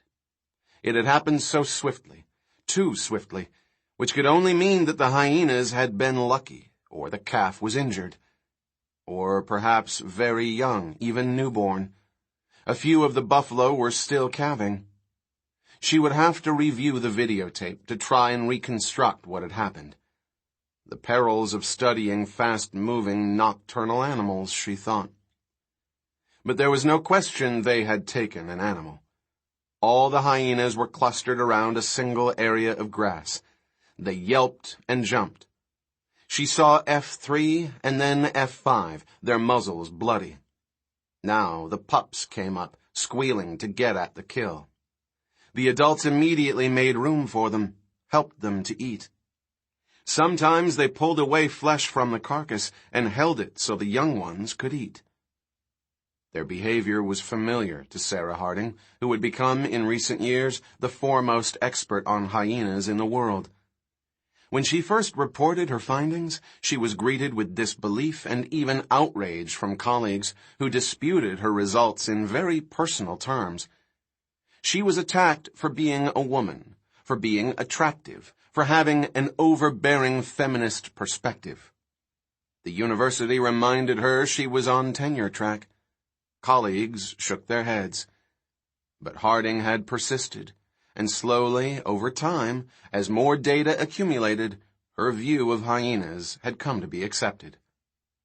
Still, hyenas would never be appealing creatures, she thought, watching them feed. They were ungainly, heads too big and bodies sloping, coats ragged and mottled, gait awkward, vocalizations too reminiscent of an unpleasant laugh. In an increasingly urban world of concrete skyscrapers, wild animals were romanticized, classified as noble or ignoble, heroes or villains. And in this media-driven world, hyenas were simply not photogenic enough to be admirable. Long since cast as the laughing villains of the African plain, they were hardly thought worth a systematic study until Harding had begun her own research. What she had discovered cast hyenas in a very different light. Brave hunters and attentive parents, they lived in a remarkably complex social structure, and a matriarchy as well. As for their notorious yelping vocalizations, they actually represented an extremely sophisticated form of communication. She heard a roar, and through her night vision goggles saw the first of the lions approaching the kill. It was a large female, circling closer. The hyenas barked and snapped at the lioness, guiding their own pups off into the grass. Within a few moments, other lions appeared and settled down to feed on the hyena's kill. Now lions, she thought. There was a truly nasty animal. Although called the king of beasts, lions in truth were actually vile and... The phone rang. "McKenna," she said. The phone rang again. Who could be calling her now? She frowned. Through the goggles, she saw the lionesses look up, heads turning in the night. McKenna was fumbling beneath the dashboard, looking for the phone. It rang 3 more times before he found it. She heard him say, "Jumbo, MZ." "Yes, Dr. Harding is here." He handed the phone up to her. "It's Dr. Thorne." Reluctantly, she removed her night goggles and took the phone. She knew Thorne well. He had designed most of the equipment in her Jeep. "Doc, this better be important." "It is," Thorne said. "I'm calling about Richard." "What about him?" She caught his concern, but didn't understand why. Lately, Levine had been a pain in the neck, telephoning her almost daily from California, picking her brains about field work with animals. He had lots of questions about hides and blinds, data protocols, record keeping. It went on and on. "Did he ever tell you what he intended to study?" Thorne asked. "No," she said. "Why?" "Nothing at all?" "No," Harding said. "He was very secretive. But I gathered he'd located an animal population that he could use to make some point about biological systems. You know how obsessive he is." "Why?" "Well, he's missing, Sarah. Malcolm and I think he's in some kind of trouble. We've located him on an island in Costa Rica, and we're going to get him now." "Now?" she said. "Tonight. We're flying to San Jose in a few hours. Ian's going with me. We want you to come too." "Doc," she said, "even if I took a flight out of Serenera tomorrow morning to Nairobi, it'd take me almost a day to get there. And that's if I got lucky. I mean, you decide," Thorne said, interrupting. "I'll give you the details, and you decide what you want to do." He gave her the information, and she wrote it on the notepad strapped to her wrist. Then Thorne rang off. She stood staring out at the African night, feeling the cool breeze on her face. Off in the darkness, she heard the growl of the lions at the kill. Her work was here. Her life was here. McKenna said, "Dr. Harding, what do we do?" "Go back," she said. "I have to pack." "You're leaving?" "Yes," she said. "I'm leaving." Message. Thorne drove to the airport, the lights of San Francisco disappearing behind them. Malcolm sat in the passenger seat. He looked back at the Explorer driving behind them and said, "Does Eddie know what this is all about?" "Yes," Thorne said, "but I'm not sure he believes it." "And the kids don't know?" "No," Thorne said. There was a beeping alongside him. Thorne pulled out his little black Envoy, a radio pager. A light was flashing. He flipped up the screen and handed it to Malcolm. "Read it for me." "It's from Arby," Malcolm said. "Says, have a good trip. If you want us, call. We'll be standing by if you need our help." And he gives his phone number. Thorne laughed. You gotta love those kids. They never give up. Then he frowned as a thought occurred to him. "What's the time on that message?" 4 minutes ago, Malcolm said. "Came in via Netcom." "Okay. Just checking." They turned right toward the airport. They saw the lights in the distance. Malcolm stared forward gloomily. "It's very unwise for us to be rushing off like this. It's not the right way to go about it." Thorne said, "We should be all right. As long as we have the right island." "We do," Malcolm said. "How do you know?" The most important clue was something I didn't want the kids to know about. A few days ago, Levine saw the carcass of one of the animals. Oh? Yes. He had a chance to look at it before the officials burned it, and he discovered that it was tagged. He cut the tag off and sent it to me. Tagged? You mean like... Yes. Like a biological specimen. The tag was old and it showed pitting from sulfuric acid. Must be volcanic, Thorne said. Exactly. And you say it was an old tag? Several years, Malcolm said. But the most interesting finding was the way the animal died. Levine concluded the animal had been injured while it was still alive. A deep, slashing cut in the leg that went right down to the bone. Thorne said, "You're saying the animal was injured by another dinosaur?" Yes, exactly. They drove a moment in silence. Who else besides us knows about this island? I don't know, Malcolm said. But somebody's trying to find out.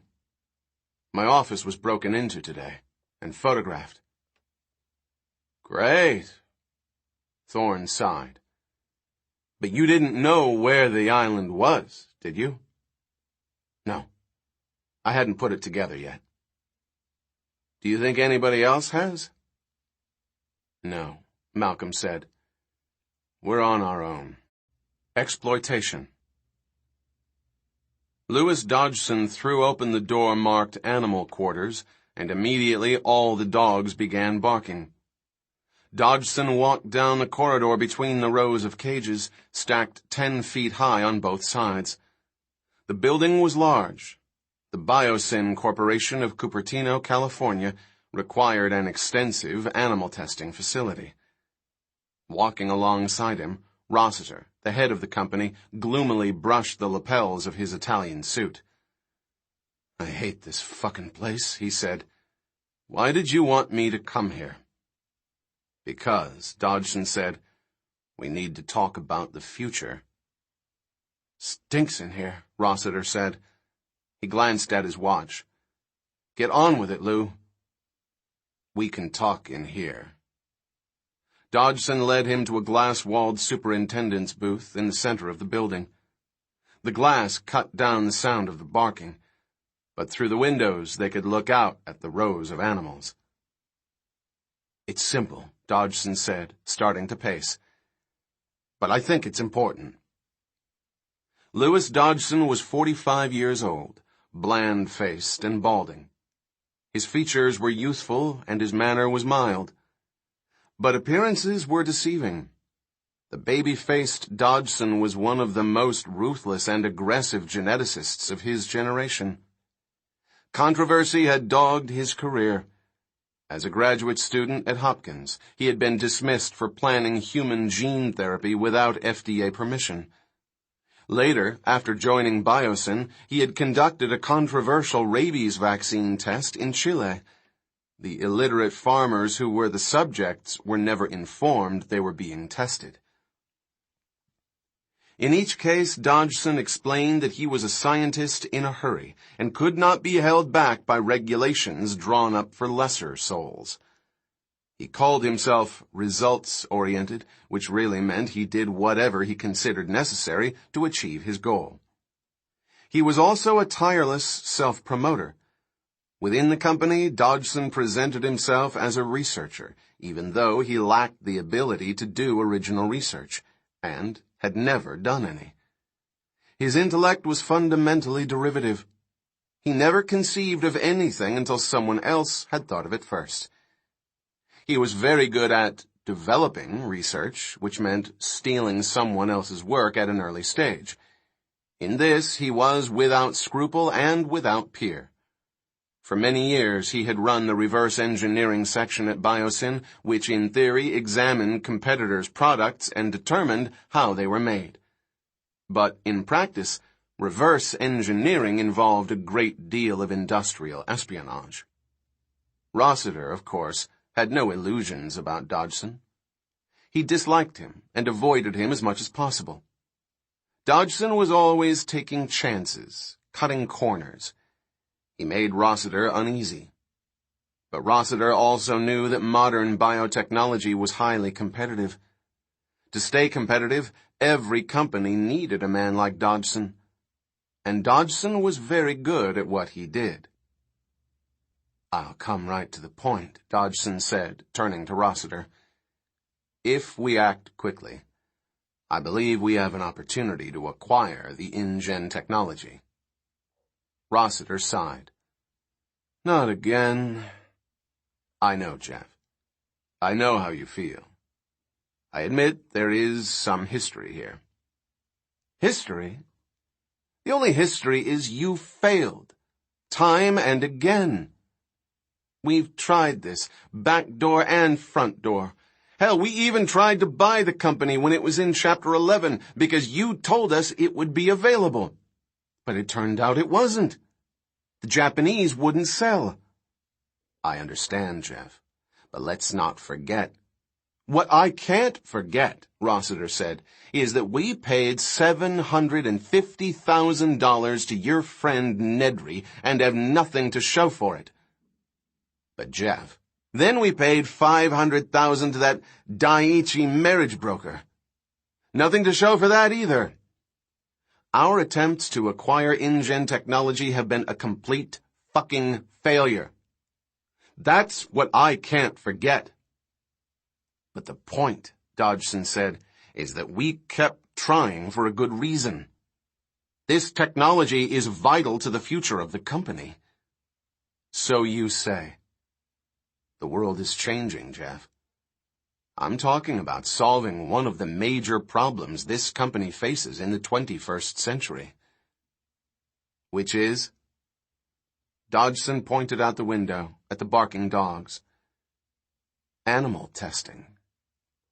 Let's face it, Jeff. Every year we get more pressure not to use animals for testing and research.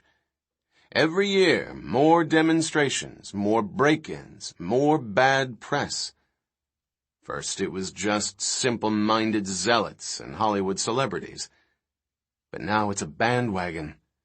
Even university philosophers are beginning to argue that it's unethical for monkeys and dogs and even rats to be subjected to the indignities of laboratory research. We've even had some protests about our exploitation of squid, even though they're on dinner tables all over the world. I'm telling you, Jeff, there's no end to this trend. Eventually, somebody's going to say we can't even exploit bacteria to make genetic products. Oh, come on. Just wait. It'll happen. And it'll shut us down. Unless we have a genuinely created animal. Consider an animal that is extinct and is brought back to life is, for all practical purposes, not an animal at all. It can't have any rights. It's already extinct. So if it exists, it can only be something we have made. We made it. We patent it. We own it. And it is a perfect research testbed. And we believe that the enzyme and hormone systems of dinosaurs are identical to mammalian systems. In the future, drugs can be tested on small dinosaurs as successfully as they are now tested on dogs and rats, with much less risk of legal challenge. Rossiter was shaking his head. You think? I know. They're basically big lizards, Jeff. And nobody loves a lizard. They're not like these cute doggies that lick your hand and break your heart. Lizards have no personality. They're snakes with legs. Rossiter sighed. Jeff, we're talking about real freedom here. Because at the moment, everything to do with living animals is tied up in legal and moral knots. Big game hunters can't shoot a lion or an elephant. the same animals their fathers and grandfathers used to shoot and then pose proudly for a photo. Now there are forms, licenses, expenses, and plenty of guilt. These days you don't dare shoot a tiger and admit it afterward. In the modern world, it's a much more serious transgression to shoot a tiger than to shoot your parents. Tigers have advocates. But now imagine a specially stocked hunting preserve, maybe somewhere in Asia, where individuals of wealth and importance could hunt tyrannosaurs and triceratops in a natural setting. It would be an incredibly desirable attraction. How many hunters have a stuffed elk head on their wall? The world's full of them. But how many can claim to have a snarling Tyrannosaurus head hanging above the wet bar? You're not serious. I'm trying to make a point here, Jeff. These animals are totally exploitable. We can do anything we want with them. Rossiter stood up from the table, put his hands in his pockets. He sighed, then looked up at Dodgson. The animals still exist? Dodgson nodded slowly. And you know where they are? Dodgson nodded. Okay, Rossiter said. Do it.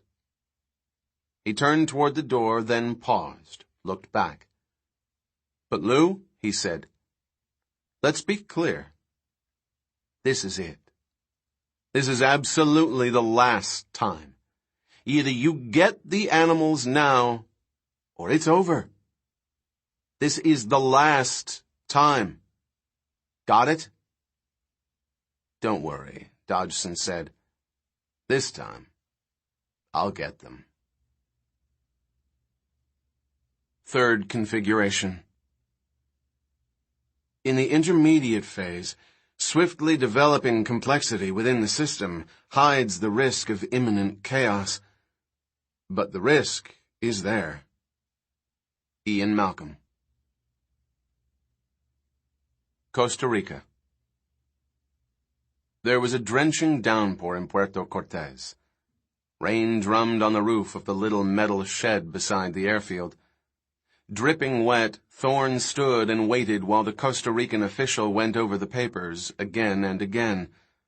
Rodriguez was his name, and he was just a kid in his 20s, wearing an ill-fitting uniform, terrified of making a mistake. Thorne looked out at the runway where, in the soft dawn light, the cargo containers were being clamped to the bellies of two big Huey helicopters. Eddie Carr was out there in the rain with Malcolm, shouting as the workmen secured the clamps. Rodriguez shuffled the papers. Now, Senor Thorne, according to this, your destination is Isla Sorna. That's right. And your containers have only vehicles? Yes, that's right. Research vehicles. Sorna is a primitive place.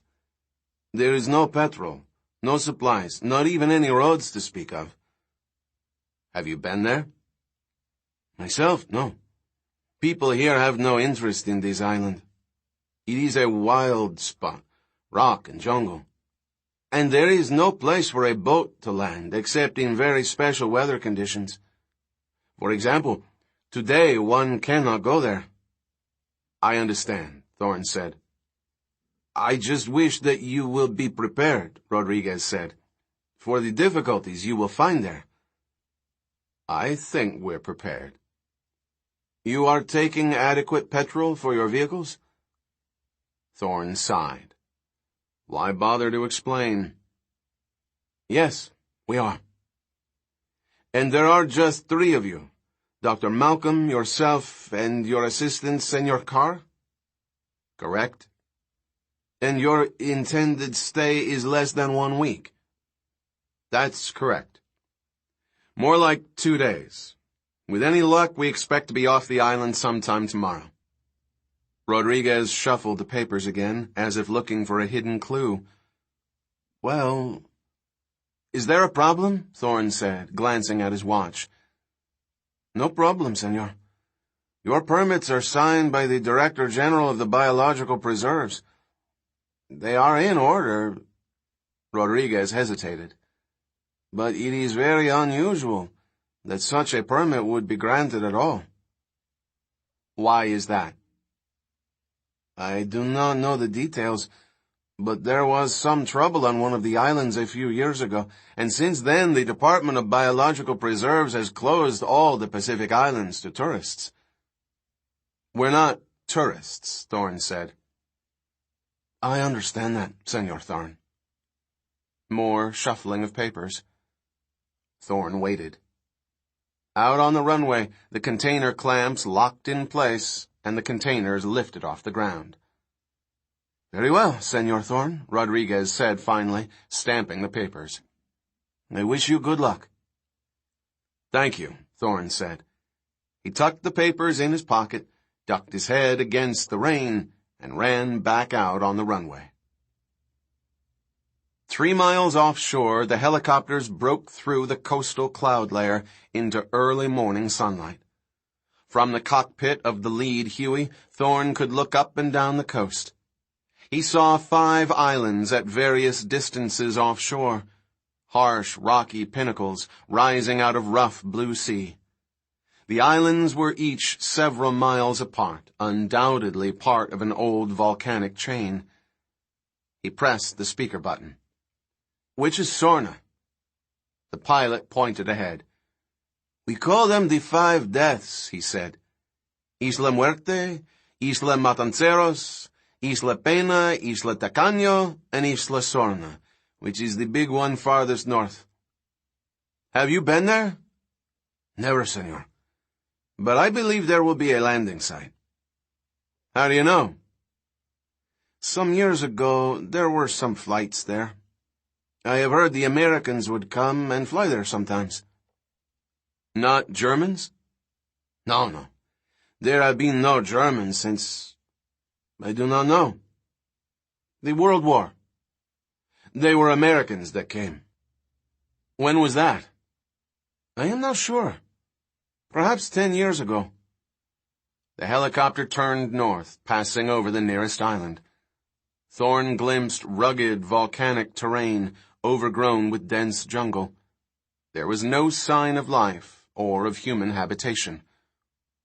To the local people, these islands are not happy places, the pilot said. They say no good comes from here. He smiled. But they do not know. They are superstitious Indians. Now they were over open water, with Isla Sorna directly ahead. It was clearly an old volcanic crater. Bare, reddish-gray rock walls, an eroded cone. Where do the boats land?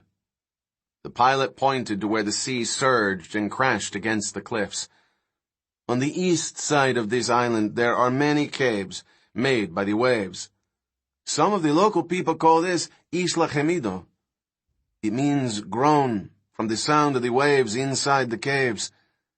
Some of the caves go all the way through to the interior, and a boat can pass through at certain times. But not in weather as you see it now. Thorne thought of Sarah Harding. If she was coming, she would land later today. I have a colleague who may be arriving this afternoon, he said. Can you bring her out? I am sorry, the pilot said. We have a job in Golfo Juan. We will not be back until tonight. What can she do? The pilot squinted at the sea. Perhaps she can come by boat.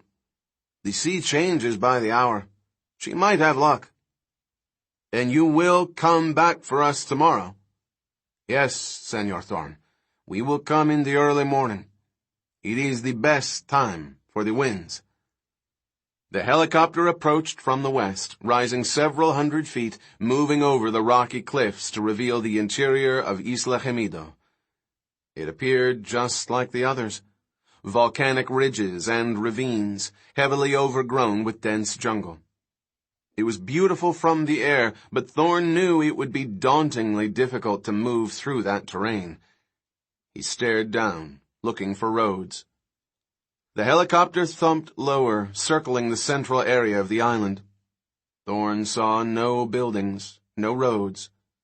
The helicopter descended toward the jungle. The pilot said, "Because of the cliffs, the winds here are very bad. Many gusts and updrafts. There is only one place on the island where it is safe to land." He peered out the window. "Ah, yes. There."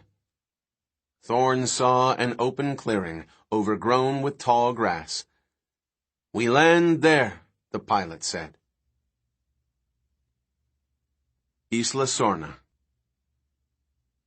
Eddie Carr stood in the tall grass of the clearing, turned away from the flying dust as the two helicopters lifted off the ground and rose into the sky. In a few moments they were small specks, their sound fading. Eddie shaded his eyes as he looked upward. In a forlorn voice he said, "When are they coming back?" "Tomorrow morning," Thorne said. "We'll have found Levine by then." "At least we'd better," Malcolm said. And then the helicopters were gone, disappearing over the high rim of the crater. Carr stood with Thorne and Malcolm in the clearing, enveloped in morning heat and deep silence on the island. "Kinda creepy here," Eddie said, pulling his baseball cap down lower over his eyes. Eddie Carr was 24 years old, raised in Daly City. Physically, he was dark-haired, compact and strong. His body was thick, the muscles bunched, but his hands were elegant, the fingers long and tapered. Eddie had a talent. Thorne would have said a genius for mechanical things. Eddie could build anything and fix anything. He could see how things worked just by looking at them. Thorne had hired him 3 years earlier, his first job out of community college. It was supposed to be a temporary job, earning money so he could go back to school and get an advanced degree.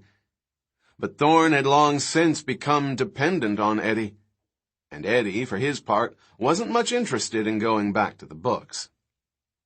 At the same time, he hadn't counted on anything like this, he thought, looking around him at the clearing. Eddie was an urban kid, accustomed to the action of the city, the honk of horns and the rush of traffic. This desolate silence made him uneasy. "Come on," Thorne said, putting a hand on his shoulder. "Let's get started." They turned to the cargo containers left by the helicopter. They were sitting a few yards away in the tall grass. "Can I help?" Malcolm said, a few yards away. "If you don't mind, no," Eddie said. "We'd better unpack these ourselves." They spent half an hour unbolting the rear panels, lowering them to the ground and entering the containers. After that, they took only a few minutes to release the vehicles. Eddie got behind the wheel of the Explorer and flicked on the ignition. There was hardly any sound, just a soft whir of the vacuum pump starting up. Thorne said, "How's your charge?" "Full," Eddie said. "Batteries okay?" "Yeah, seem fine." Eddie was relieved. He had supervised the conversion of these vehicles to electric power, but it was a rush job, and they hadn't had time to test them thoroughly afterward.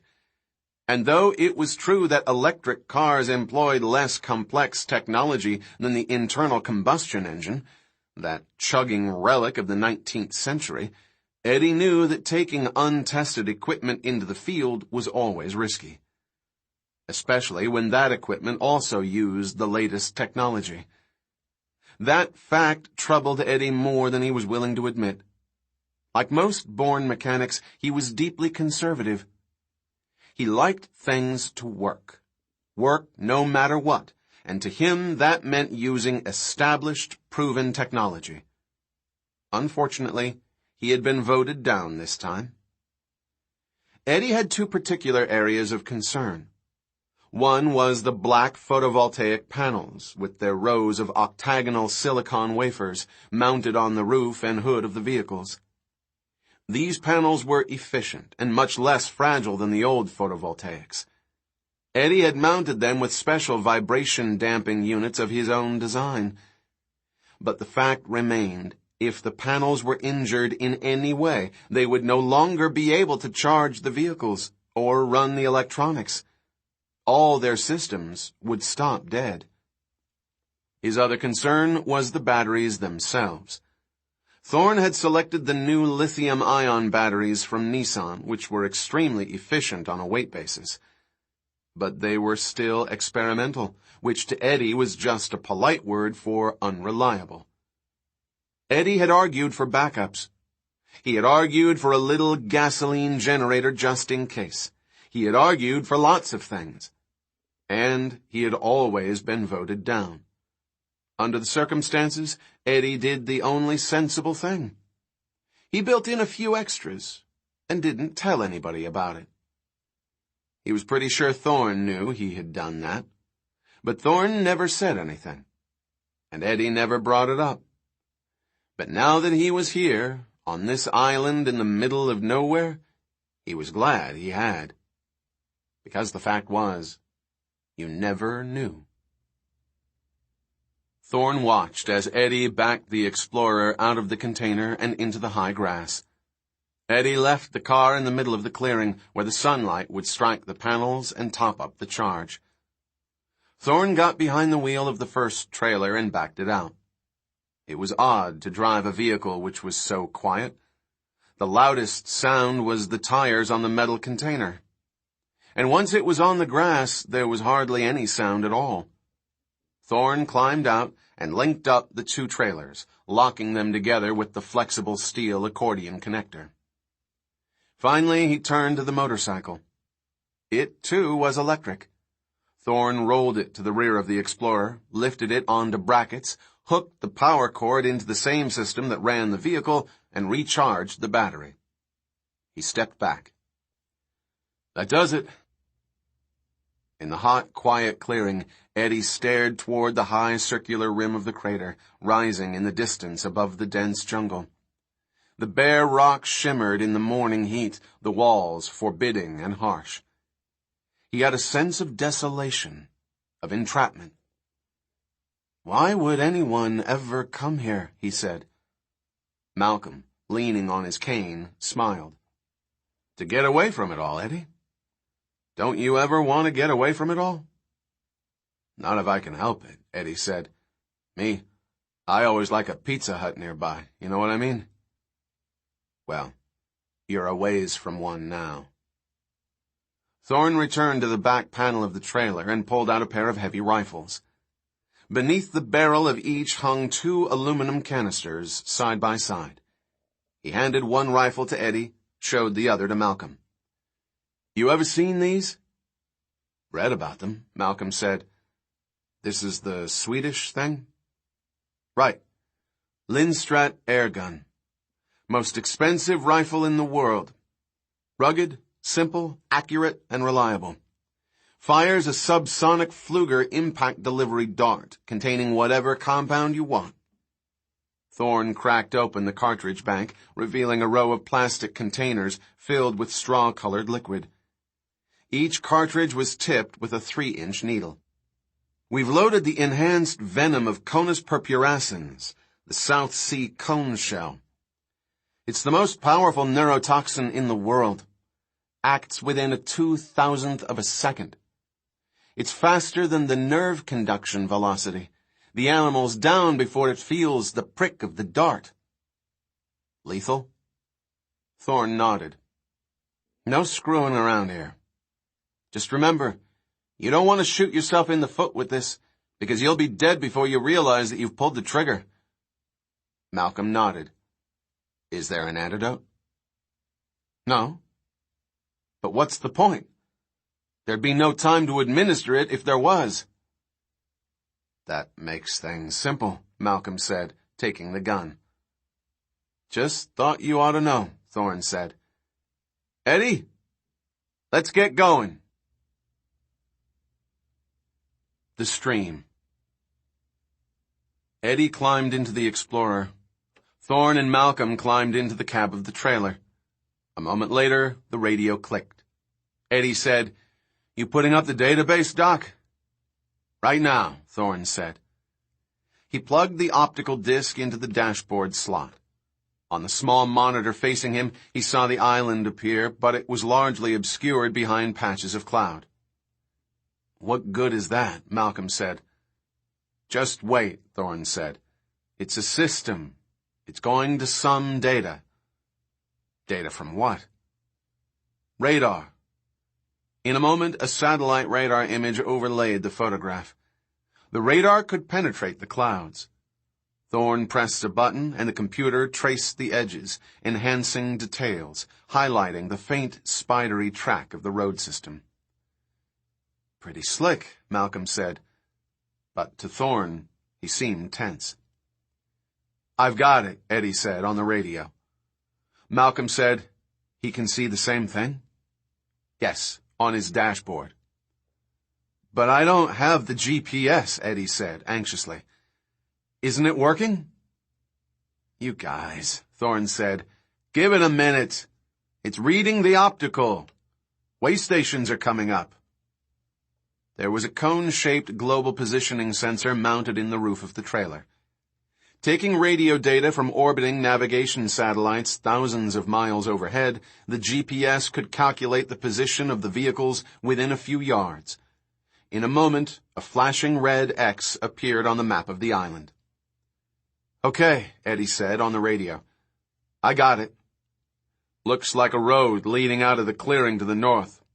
That where we're going?" "I'd say so," Thorne said. According to the map, the road twisted several miles across the interior of the island before finally reaching a place where all the roads seemed to meet. There was the suggestion of buildings there, but it was hard to be sure. "Okay, Doc. Here we go." Eddie drove past him and took the lead. Thorne stepped on the accelerator and the trailer hummed forward, following the Explorer. Beside him, Malcolm was silent, fiddling with a small notebook computer on his lap. He never looked out the window.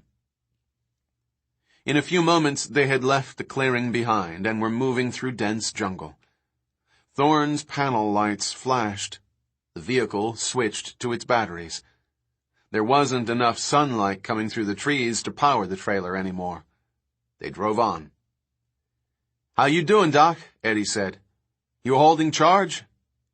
"Just fine, Eddie." "He sounds nervous," Malcolm said.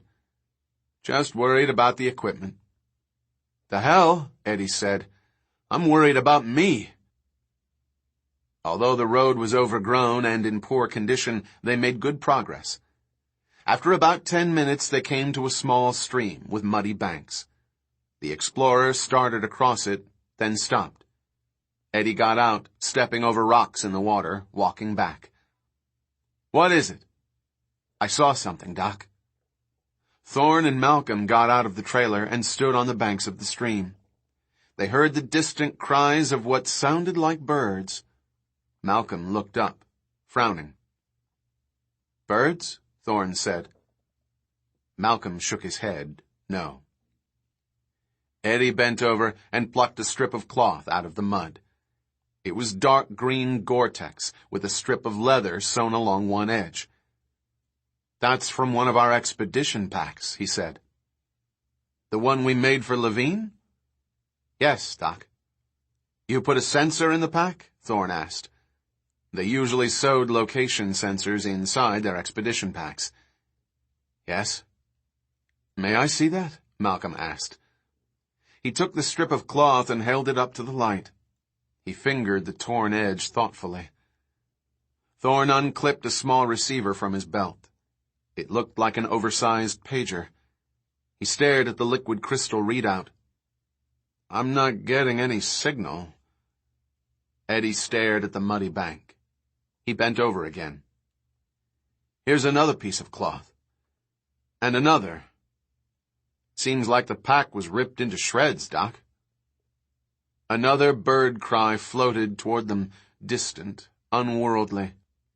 Malcolm stared off in the distance, trying to locate its source. And then he heard Eddie say, "Uh-oh. We have company." There were a half-dozen bright green lizard-like animals standing in a group near the trailer. They were about the size of chickens, and they chirped animatedly. They stood upright on their hind legs, balancing with their tails straight out. When they walked, their heads bobbed up and down in nervous little jerks, exactly like a chicken. And they made a distinctive squeaking sound, very reminiscent of a bird. Yet they looked like lizards with long tails. They had quizzical, alert faces, and they cocked their heads when they looked at the men. Eddie said, "What is this? A salamander convention?" The green lizards stood, watched. Several more appeared from beneath the trailer and from the foliage nearby.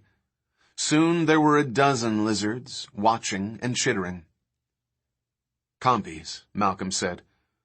"Procompsognathus triassicus is the actual name." "You mean these are—" "Yes. They're dinosaurs." Eddie frowned, stared. "I didn't know they came so small," he said finally. "Dinosaurs were mostly small," Malcolm said. "People always think they were huge, but the average dinosaur was the size of a sheep, or a small pony." Eddie said, "They look like chickens." "Yes, very bird-like." "Is there any danger?" Thorne said. "Not really," Malcolm said. "They're small scavengers, like jackals. They feed on dead animals. But I wouldn't get close. Their bite is mildly poisonous." "I'm not getting close," Eddie said. "They give me the creeps. It's like they're not scared." Malcolm had noticed that too. "I imagine it's because there haven't been any human beings on this island. These animals don't have any reason to fear man." "Well, let's give them a reason," Eddie said. He picked up a rock. "Hey," Malcolm said, "don't do that. The whole idea is—" But Eddie had already thrown the rock. It landed near a cluster of compies, and the lizards ducked away. But the others hardly moved. A few of them hopped up and down, showing agitation, but the group stayed where they were. They just chittered and cocked their heads. "Weird," Eddie said. He sniffed the air. "You notice that smell?" "Yes," Malcolm said. "They have a distinctive odor." "Rotten is more like it," Eddie said. "They smell rotten, like something dead. And you ask me, it's not natural. Animals that don't show fear like that. What if they have rabies or something?" "They don't," Malcolm said. "How do you know?" "Because only mammals carry rabies." But even as he said it, he wondered if that was right. Warm-blooded animals carried rabies. Were the compies warm-blooded? He wasn't sure. There was a rustling sound from above. Malcolm looked up at the canopy of trees overhead. He saw movement in the high foliage as unseen small animals jumped from branch to branch.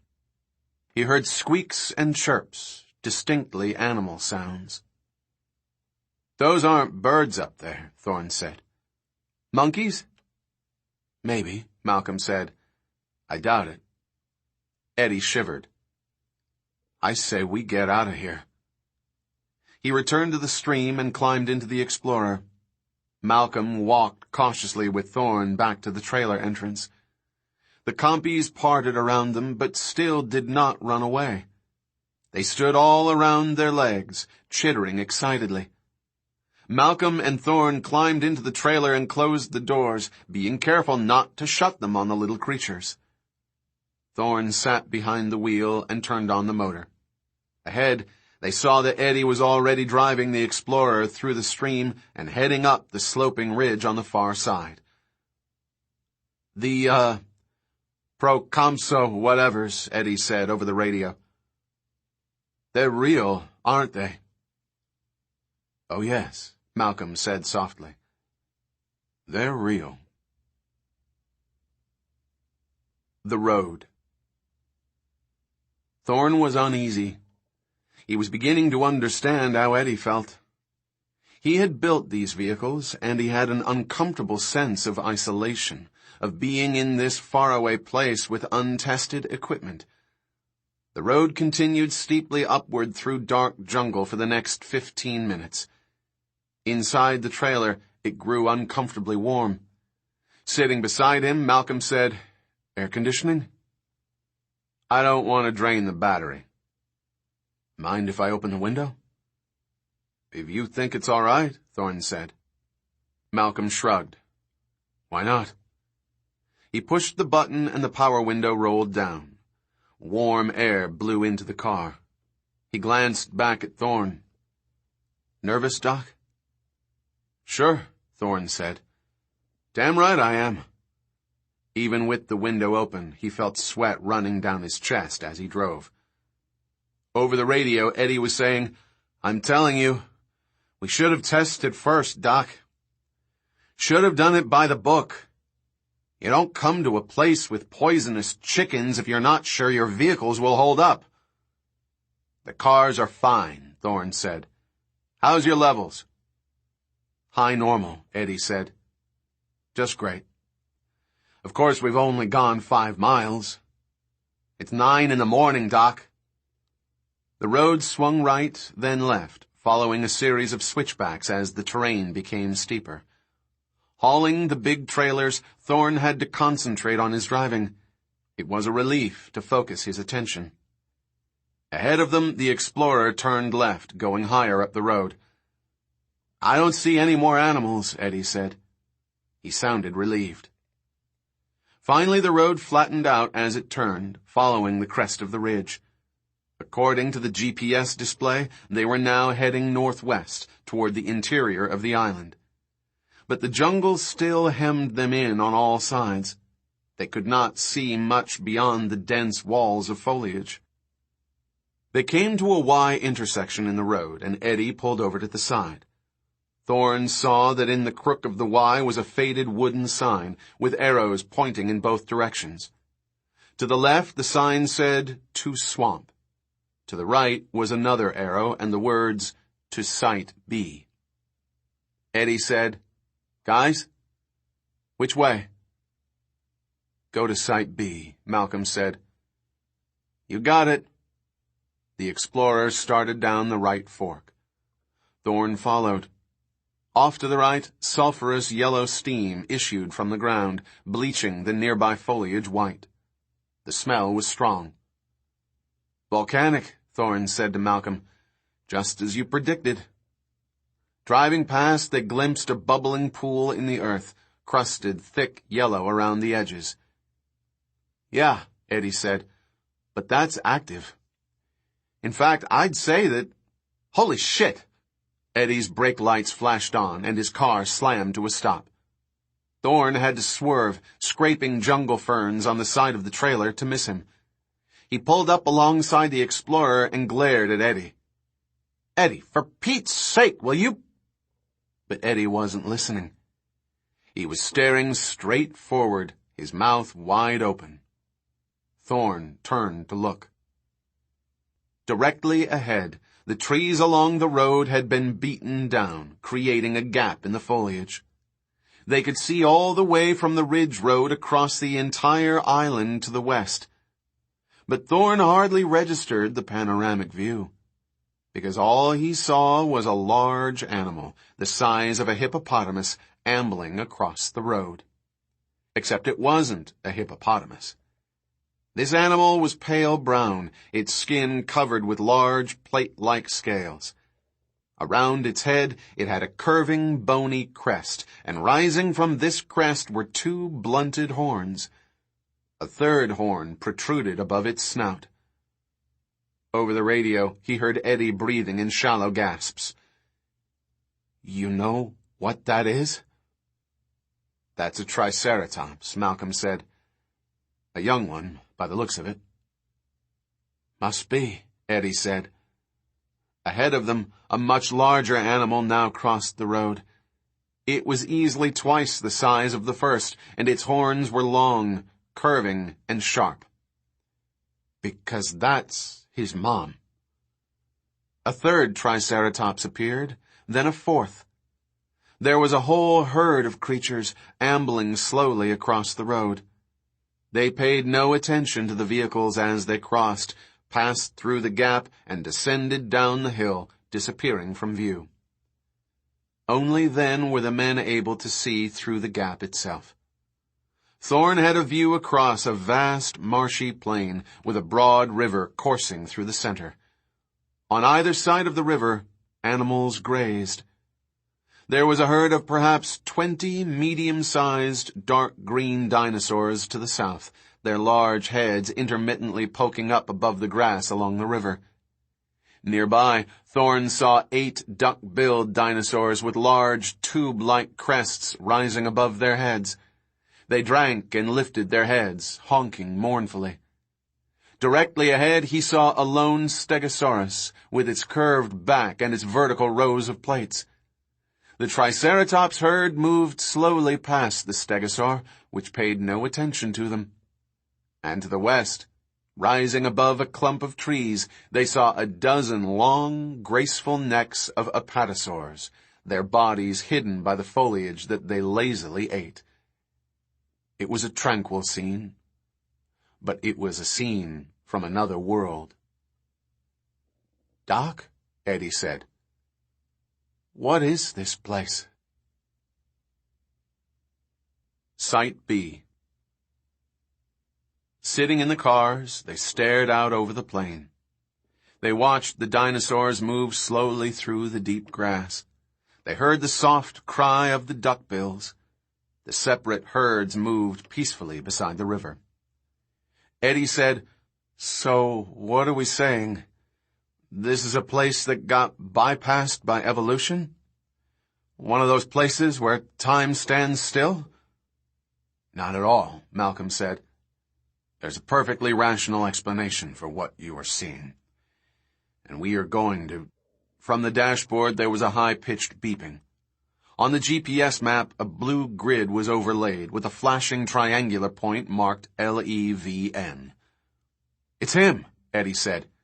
"We got the son of a bitch." "You're reading that?" Thorn said. "It's pretty weak." "It's fine. It's got enough signal strength to transmit the ID tab. That's Levine, all right. Looks like it is coming from the valley over there." He started the Explorer, and it lurched forward up the road. "Let's go," Eddie said. "I want to get the hell out of here." With the flick of a switch, Thorn turned on the electric motor for the trailer and heard the chug of the vacuum pump, the low whine of the automatic transmission. He put the trailer in gear and followed behind. The impenetrable jungle closed in around them again, close and hot. The trees overhead blocked nearly all the sunlight. As he drove, he heard the beeping become irregular. He glanced at the monitor, saw the flashing triangle was disappearing, then coming back again. "Are we losing him, Eddie?" Thorn said. "Doesn't matter if we do," Eddie said. "We've got a location on him now, and we can go right there. In fact, it should be just down this road here. Right past this guardhouse or whatever it is dead ahead." Thorn looked past the Explorer and saw a concrete structure and a tilting steel road barrier. It did indeed look like a guardhouse. It was in disrepair and overgrown with vines. They drove on, coming on to paved road. It was clear the foliage on either side had once been cut far back, 50 feet on either side. Pretty soon they came to a second guardhouse and a second checkpoint. They continued on another 100 yards, the road still curving slowly along the ridge. The surrounding foliage became sparser. Through gaps in the ferns, Thorn could see wooden outbuildings, all painted identical green. They seemed to be utility structures, perhaps sheds for equipment. He had the sense of entering a substantial complex. And then, suddenly, they rounded a curve and saw the entire complex spread out below them. It was about a half-mile away. Eddie said, "What the hell is that?" Thorn stared, astonished. In the center of the clearing he saw the flat roof of an enormous building. It covered several acres, stretching away into the distance. It was the size of 2 football fields. Beyond the vast roof was a large blocky building with a metal roof, which had the functional look of a power plant. But if so, it was as big as the power plant for a small town. At the far end of the main building, Thorne saw loading docks and turnarounds for trucks. Over to the right, partially hidden in foliage, there were a series of small structures that looked like cottages. But from a distance, it was hard to be sure. Taken together, the whole complex had a utilitarian quality that reminded Thorne of an industrial site, or a fabrication plant. He frowned, trying to put it together. "Do you know what this is?" Thorne said to Malcolm. "Yes," Malcolm said, nodding slowly. "It's what I suspected for some time now." "Yes?" "It's a manufacturing plant," Malcolm said. "It's a kind of factory." "But it's huge," Thorne said. "Yes," Malcolm said. "It had to be." Over the radio, Eddie said, "I'm still getting a reading from Levine. And guess what? It seems to be coming from that building." They drove past the covered front entrance to the main building, beneath the sagging portico. The building was of modern design, concrete and glass, but the jungle had long ago grown up around it. Vines hung from the roof. Panes of glass were broken. Ferns sprouted between cracks in the concrete. Thorne said, "Eddie, got a reading?" Eddie said, "Yeah, inside. What do you want to do?" "Set up base camp in that field over there," Thorne said, pointing a half-mile to the left, where once, it seemed, there had been an extensive lawn. It was still an open clearing in the jungle. There would be sunlight for the photovoltaics. "Then we'll have a look around." Eddie parked his Explorer, turning it around to face back the way they had come. Thorne maneuvered the trailers alongside the car and cut the engine. He climbed out into the still, hot morning air. Malcolm got out and stood with him. Here in the center of the island it was completely silent, except for the buzz of insects. Eddie came over, slapping himself. "Great place, huh? No shortage of mosquitoes. You want to go get the son of a bitch now?" Eddie unclipped a receiver from his belt and cupped his hand over the display, trying to see it in the sunlight. "Still right over there." He pointed to the main building. "What do you say?" "Let's go get him," Thorne said. The 3 men turned, climbed into the Explorer, and leaving the trailers behind, drove in hot sunlight toward the giant, ruined building. Trailer. Inside the trailer, the sound of the car engine faded away, and there was silence. The dashboard glowed. The GPS map remained visible on the monitor, the flashing X marking their position. A small window in the monitor, titled Active Systems, indicated the battery charge, photovoltaic efficiency, and usage over the past 12 hours. The electronic readouts all glowed bright green. In the living section, where the kitchen and beds were located, the recirculating water supply in the sink gurgled softly. Then there was a thumping sound coming from the upper storage compartment located near the ceiling. The thumping was repeated, and then there was silence. After a moment, a credit card appeared through the crack of the compartment door. The card slid upward, lifting the panel latch, unhooking it. The door swung open, and a white bundle of padding fell out, landing with a dull thud on the floor. The padding unrolled, and R.B. Benton groaned, stretching his small body. "If I don't pee, I'm going to scream," he said, and he hurried on shaky legs into the tiny bathroom. He sighed in relief. It had been Kelly's idea for them to go, but she left it to R.B. to figure out the details. And he had figured everything out perfectly, he thought. At least, almost everything. R.B. had correctly anticipated it would be freezing cold in the cargo plane and that they would have to bundle up. He'd stuffed their compartments with every blanket and sheet in the trailer. He'd anticipated they would be there at least 12 hours, and he put aside some cookies and bottles of water. In fact, he'd anticipated everything except the fact that, at the last minute, Eddie Carr would go through the trailer and latch all the storage compartments from the outside, locking them in so that for the next 12 hours he wouldn't be able to go to the bathroom. For 12 hours. He sighed again, his body relaxing. A steady stream of urine still flowed into the basin. No wonder. Agony. And he'd still be locked in there, he thought, if he hadn't finally figured out. Behind him, he heard muffled shouts. He flushed the toilet and went back, crouching down by the storage compartment beneath the bed. He quickly unlatched it. Another padded bundle unrolled, and Kelly appeared beside him. "Hey, Kel," he said proudly. "We made it." "I have to go," she said, dashing. She pulled the door shut behind her. Arby said, "We did it. We're here." "Just a minute, Arb, okay?" For the first time, he looked out the window of the trailer. All around them was a grassy clearing, and beyond that, the ferns and high trees of the jungle. And high above the tops of the trees, he saw the curving black rock of the volcanic rim. So this was Isla Sorna, all right. All right. Kelly came out of the bathroom. "Oh, I thought I was going to die." She looked at him, gave him a high five. "By the way, how'd you get your door unlatched?" "Credit card," he said. She frowned. "You have a credit card?" "My parents gave it to me, for emergencies," he said. "And I figured this was an emergency." He tried to make a joke out of it, to treat it lightly.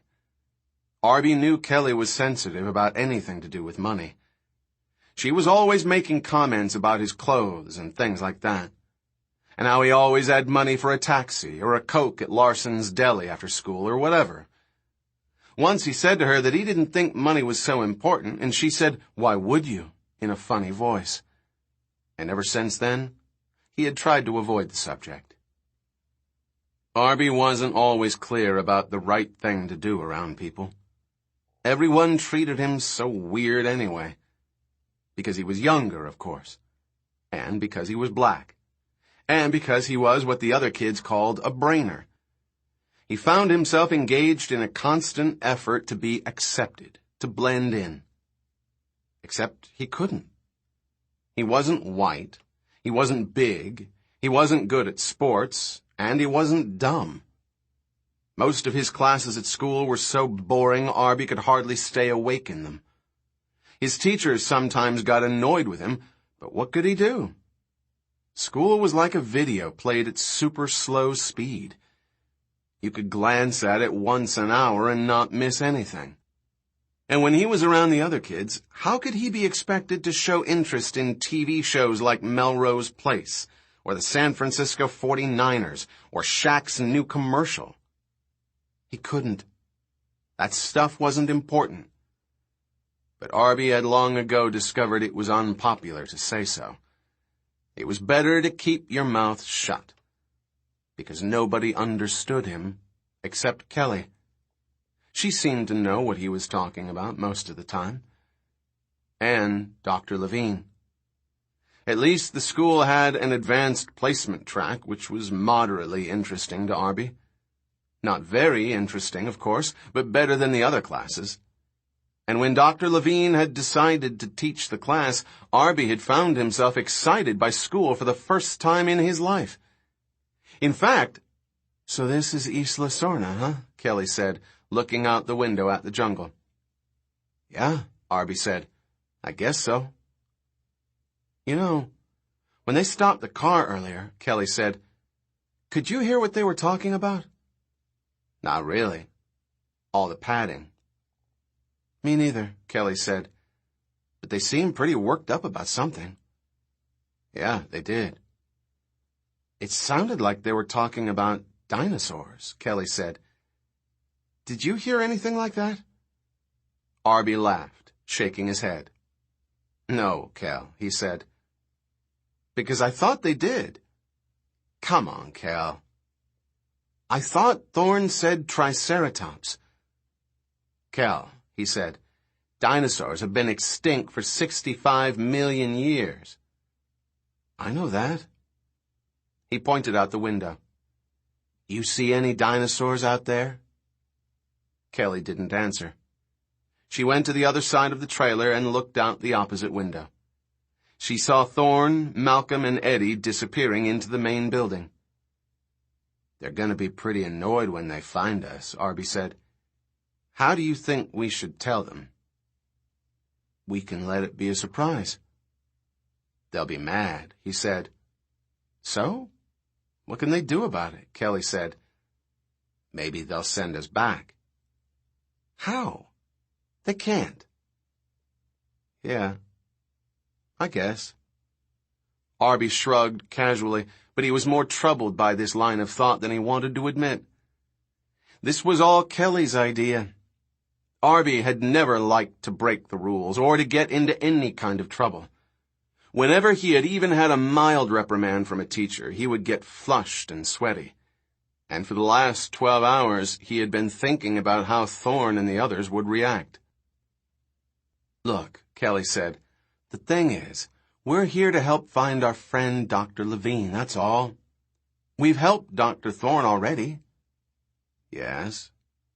And we'll be able to help them again." "Maybe." "They need our help." "Maybe," Arby said. He didn't feel convinced. Kelly said, "I wonder what they have to eat here." She opened the refrigerator. "You hungry?" "Starving," Arby said, suddenly aware that he was. "So what do you want?" "What is there?" He sat on the padded gray couch and stretched as he watched Kelly poke through the refrigerator. "Come and look," she said, annoyed. "I'm not your stupid housekeeper." Okay, take it easy."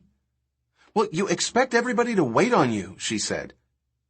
"I do not," he said, getting quickly off the couch. "You're such a brat, Arby." "Hey," he said, "what's the big deal? Take it easy." "You nervous about something?" "No, I am not," she said. She took a wrapped sandwich out of the refrigerator. Standing beside her, he looked briefly inside, grabbed the first sandwich he saw. "You don't want that," she said. "Yes, I do." "It's tuna salad." Arby hated tuna salad. He put it back quickly, looked around again. "That's turkey on the left," she said, "in the bun." He brought out a turkey sandwich. "Thanks." "No problem." Sitting on the couch, she opened her own sandwich, wolfed it down hungrily. "Listen, at least I got us here," he said, unwrapping his own carefully. He folded the plastic neatly, set it aside. "Yeah, you did. I admit it. You did that part all right." Arby ate his sandwich. He thought he had never tasted anything so good in his entire life. It was better even than his mother's turkey sandwiches. The thought of his mother gave him a pang. His mother was a gynecologist and very beautiful. She had a busy life and wasn't home very much, but whenever he saw her, she always seemed so peaceful. And Arby felt peaceful around her, too. They had a special relationship, the two of them. Even though lately she sometimes seemed uneasy about how much he knew. One night he had come into her study. She was going over some journal articles about progesterone levels and FSH. He looked over her shoulder at the columns of numbers and suggested that she might want to try a nonlinear equation to analyze the data. She gave him a funny look, a kind of separate look, thoughtful and distant from him. And at that moment he had felt... "I'm getting another one," Kelly said, going back to the refrigerator. She came out with 2 sandwiches, one in each hand. "You think there's enough?" "Who cares? I'm starving," she said, tearing off the wrapping on the first. Maybe we shouldn't eat. Arb, if you're going to worry like this, we should have stayed home. He decided that was right. He was surprised to see that he had somehow finished his own sandwich, so he took the other one Kelly offered him. Kelly ate and stared out the window. I wonder what that building is that they went into. It looks abandoned. Yeah, for years. Why would somebody build a big building here on some deserted island in Costa Rica, she said. Maybe they were doing something secret. Or dangerous, she said. Yeah, or that. The idea of danger was both titillating and unnerving. He felt far from home. I wonder what they were doing, she said. Still eating, she got up off the couch and went to look out the window. Sure is a big place. Huh, she said. That's weird. What is? Look out here. That building is all overgrown, like nobody's been there for years and years. And this field is all grown up, too. The grass is pretty high. Yes? But right down here, she said, pointing near the trailer, there's a clear path.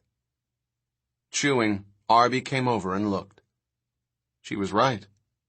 Just a few yards from their trailer, the grass had been trampled down and was yellowed. In many places, bare earth showed through. It was a narrow but distinct trail, coming in from the left, going off to the right across the open clearing. So, Kelly said, if nobody's been here for years, what made the trail? Has to be animals, he said. It was all he could think of. Must be a game trail. Like what animals? I don't know. Whatever's here. Deer or something. I haven't seen any deer. He shrugged. Maybe goats. You know, wild goats, like they have in Hawaii. The trail's too wide for deer or goats. Maybe there's a whole herd of wild goats. Too wide, Kelly said. She shrugged and turned away from the window. She went back to the refrigerator. I wonder if there's anything for dessert. Mention of dessert gave him a sudden thought. He went to the compartment above the bed, climbed up, and poked around. What are you doing? She said. Checking my pack. For what? I think I forgot my toothbrush. So? I won't be able to brush my teeth. Arb, she said, who cares? But I always brush my teeth. Be daring, Kelly said. Live a little. Arby sighed. Maybe Dr. Thorne brought an extra one. He came back and sat down on the couch beside Kelly. She folded her arms across her chest and shook her head. No dessert? Nothing. Not even frozen yogurt. Adults. They never plan right. Yeah, that's true. Arby yawned. It was warm in the trailer. He felt sleepy. Lying huddled in that compartment for the last 12 hours, shivering and cramped, he hadn't slept at all. Now he was suddenly tired. He looked at Kelly and she yawned too. Want to go outside? Wake us up? We should probably wait here, he said. If I do, I'm afraid I'll go to sleep, Kelly said. Arby shrugged. Sleep was overtaking him fast. He went back to the living compartment and crawled onto the mattress beside the window. Kelly followed him back. I'm not going to sleep, she said. Fine, Kel. His eyes were heavy. He realized he couldn't keep them open. But, she yawned again. Maybe I'll just lie down for a minute. He saw her stretch out on the bed opposite him, and then his eyes closed, and he was immediately asleep. He dreamed he was back in the airplane, feeling the gentle rocking motion, hearing the deep rumble of the engines. He slept lightly, and at one moment woke up, convinced that the trailer actually was rocking, and that there really was a low rumbling sound coming from right outside the window. But almost immediately he was asleep again, and now he dreamed of dinosaurs. Kelly's dinosaurs, and in his light sleep there were two animals, so huge that he could not see their heads through the window, only their thick, scaly legs as they thumped on the ground and walked past the trailer. But in his dream the second animal paused and bent over, and the big head peered in curiously through the window, and Arby realized that he was seeing the giant head of a Tyrannosaurus Rex, the great jaws working, the white teeth glinting in the sunlight. And in his dream he watched it all calmly and slept on. Interior. Two large swinging glass doors at the front of the main building led into a darkened lobby beyond. The glass was scratched and dirty, the chrome door handles pitted with corrosion. But it was clear that the dust, debris, and dead leaves in front of the doorway had been disturbed in twin arcs. "Somebody's opened these doors recently," Eddie said. "Yes," Thorne said. "Somebody wearing a solo boots." He opened the door. "Shall we?" They stepped into the building. Inside, the air was hot and still and fetid. The lobby was small and unimpressive. A reception counter directly ahead was once covered with gray fabric, now overgrown with a dark, lichen-like growth. On the wall behind was a row of chrome letters that said, "We make the future," but the words were obscured by a tangle of vines. Mushrooms and fungi sprouted from the carpet. Over to the right, they saw a waiting area with a coffee table and two long couches. One of the couches was speckled with crusty brown mold. The other had been covered with a plastic tarp. Next to this couch was what was left of Levine's green backpack, with several deep tears on the fabric. On the coffee table were two empty plastic Avion bottles, a satellite phone, a pair of muddy hiking shorts, and several crumpled candy bar wrappers. A bright green snake slithered quickly away as they approached. "So this is an InGen building?" Thorne said, looking at the wall sign. "Absolutely," Malcolm said. Eddie bent over Levine's backpack, ran his fingers along the tears in the fabric. As he did so, a large rat jumped out from the pack. "Jesus!" The rat scurried away, squeaking. Eddie looked cautiously inside the pack. "I don't think anybody's going to want the rest of these candy bars," he said. He turned to the pile of clothes. "You getting a reading from this?" Some of the expedition clothes had microsensors sewn into them. "No," Thorne said, moving his hand monitor. "I have a reading, but it seems to be coming from there." He pointed to a set of metal doors beyond the reception desk, leading into the building beyond. The doors had once been bolted shut and locked with rusted padlocks, but the padlocks now lay on the floor, broken open. "Let's go get him," Eddie said, heading for the doors. "What kind of a snake do you think that was?" "I don't know." "Was it poisonous?" "I don't know." The doors opened with a loud creak. The three men found themselves in a blank corridor, with broken windows along one wall and dried leaves and debris on the floor. The walls were dirty and darkly stained in several places with what looked like blood. They saw several doors opening off the corridor. None appeared to be locked. Plants were growing up through rips in the carpeted floor. Near the windows, where it was light, vines grew thickly over the cracked walls. More vines hung down from the ceiling. Thorne and the others headed down the hallway. There was no sound except their feet crunching on the dried leaves. "Getting stronger," Thorne said, looking at his monitor. "He must be somewhere in this building." Thorne opened the first door he came to and saw a plain office. a desk and chair, a map of the island on the wall. A desk lamp toppled over from the weight of tangled vines. A computer monitor with a film of mold. At the far end of the room, light filtered through a grimy window. They went down the hall to the second door and saw an almost identical office. Similar desk and chair, similar window at the far side of the room. Eddie grunted.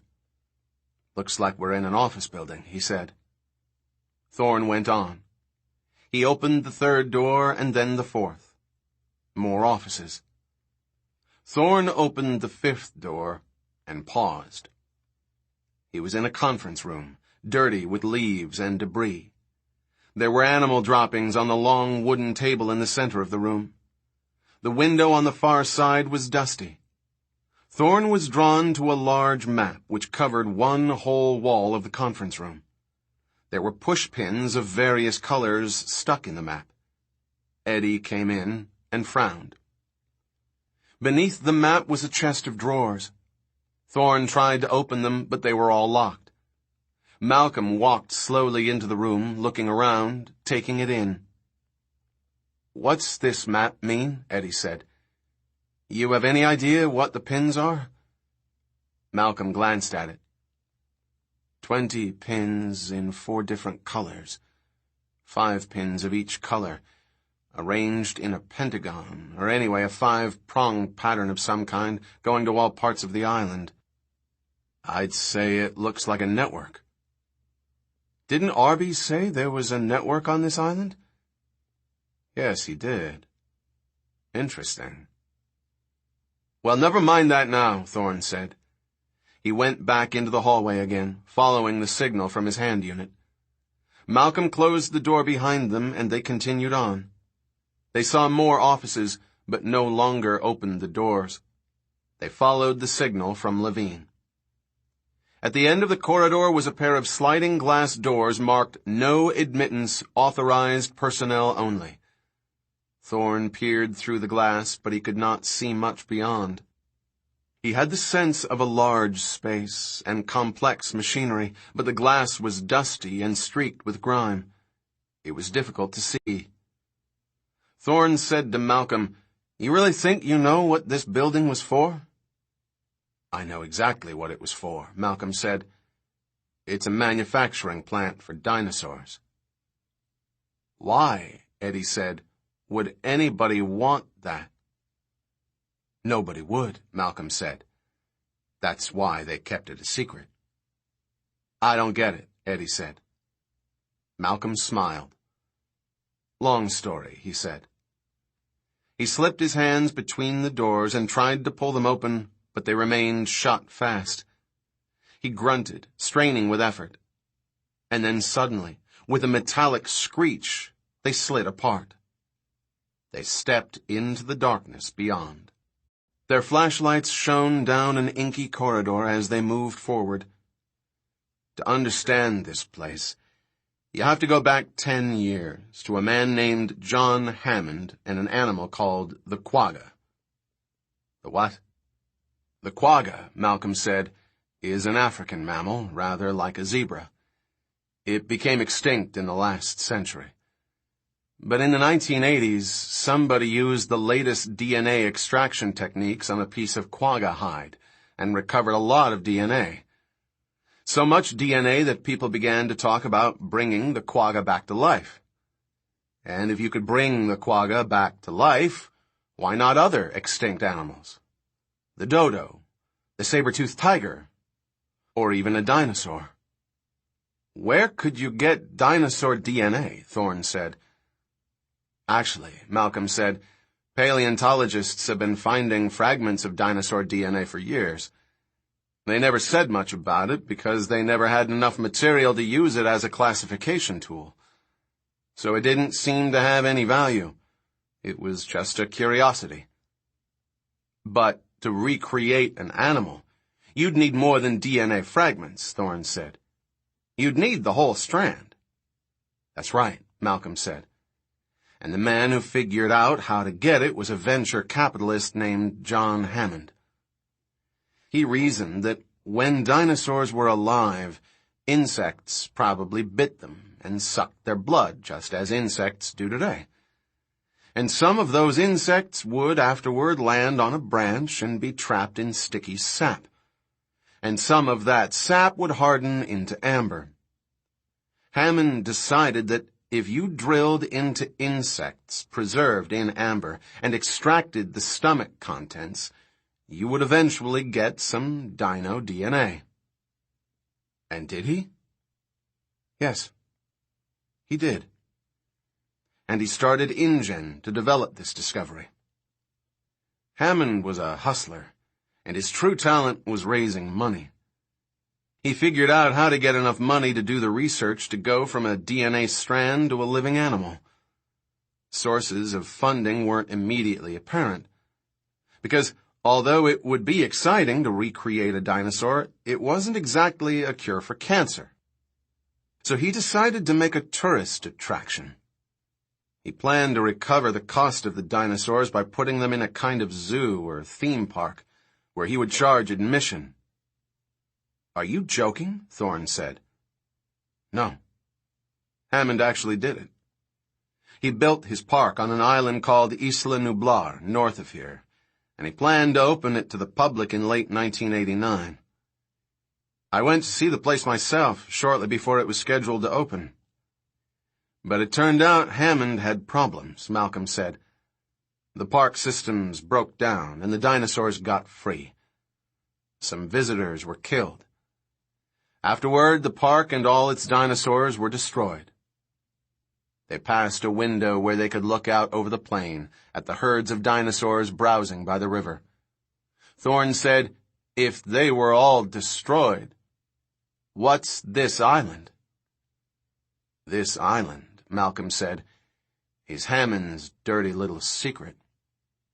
It's the dark side of his park. They continued down the corridor. You see, Malcolm said, visitors to Hammond's park at Isla Nublar were shown a very impressive genetics lab, with computers and gene sequencers, and all sorts of facilities for hatching and growing young dinosaurs. Visitors were told that the dinosaurs were created right there at the park, and the laboratory tour was entirely convincing. But actually, Hammond's tour skipped several steps in the process. In one room, he showed you dinosaur DNA being extracted. In the next room, he showed you eggs about to hatch. It was very dramatic. But how had he gotten from DNA to a viable embryo? You never saw that critical step. It was just presented as having happened between rooms. The fact was, Hammond's whole show was too good to be true. For example, he had a hatchery where the little dinosaurs pecked their way out of the eggs while you watched in amazement. But there were never any problems in the hatchery. No stillbirths, no deformities, no difficulties of any sort. In Hammond's presentation, this dazzling technology was carried off without a hitch. And if you think about it, it couldn't possibly be true. Hammond was claiming to manufacture extinct animals using cutting-edge technology. But with any new manufacturing technology, initial yields are low, on the order of 1% or less. So, in fact, Hammond must have been growing thousands of dinosaur embryos to get a single live birth. That implied a giant industrial operation, not the spotless little laboratory we were shown. You mean this place, Thorne said. Yes. Here, on another island, in secret, away from public scrutiny, Hammond was free to do his research and deal with the unpleasant truth behind his beautiful little park. Hammond's little genetic zoo was a showcase. But this island was the real thing. This is where the dinosaurs were made. If the animals at the zoo were destroyed, Eddie said, how come they weren't destroyed on this island too? A critical question, Malcolm said. We should know the answer in a few minutes. He shone his light down the tunnel. It glinted off glass walls. "Because, if I am not mistaken," he said, "the first of the manufacturing bays is just ahead." Arby. Arby awoke, sitting upright in bed, blinking his eyes in the morning light that streamed in through the trailer windows. In the next bunk, Kelly was still asleep, snoring loudly. He looked out the window at the entrance to the big building and saw that the adults were gone.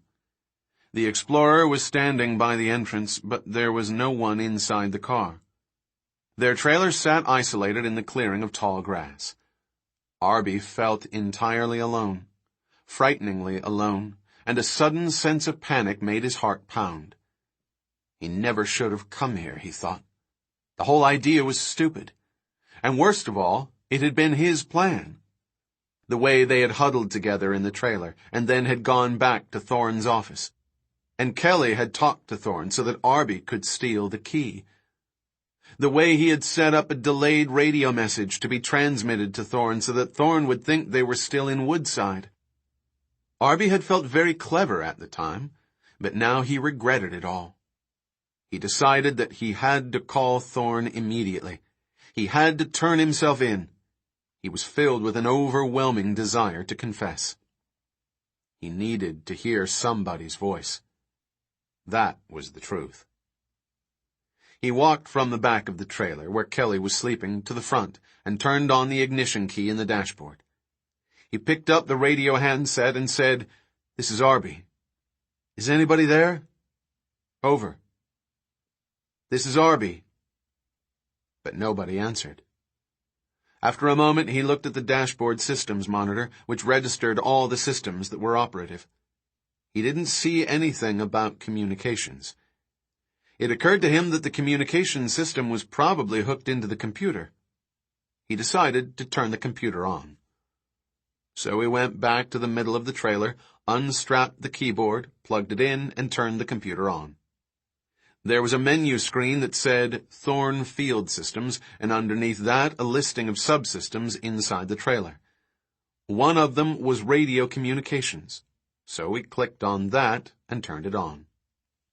The computer screen showed a scrambled hash of static. At the bottom was a command line that read, "Multiple frequency inputs received. Do you want to auto-tune?"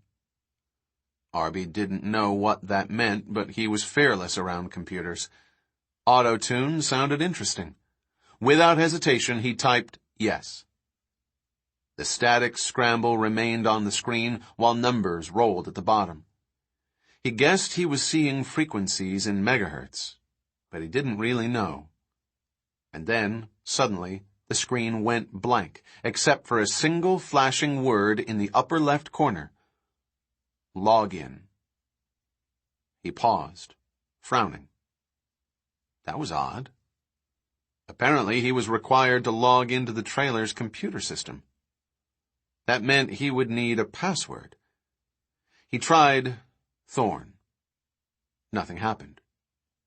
He waited a moment, then tried Thorne's initials, JT. Nothing. Levine. Nothing. Thorne Field Systems. Nothing. TFS. Nothing. Field. Nothing. User. Nothing. Well, he thought, at least the system hadn't dumped him out. Most networks logged you off after 3 wrong tries, but apparently Thorne hadn't designed any security features into this one. Arby would never have made it this way. The system was too patient and helpful. He tried help. The cursor moved to another line. There was a pause. The drive's word. Action, he said, rubbing his hands. Laboratory.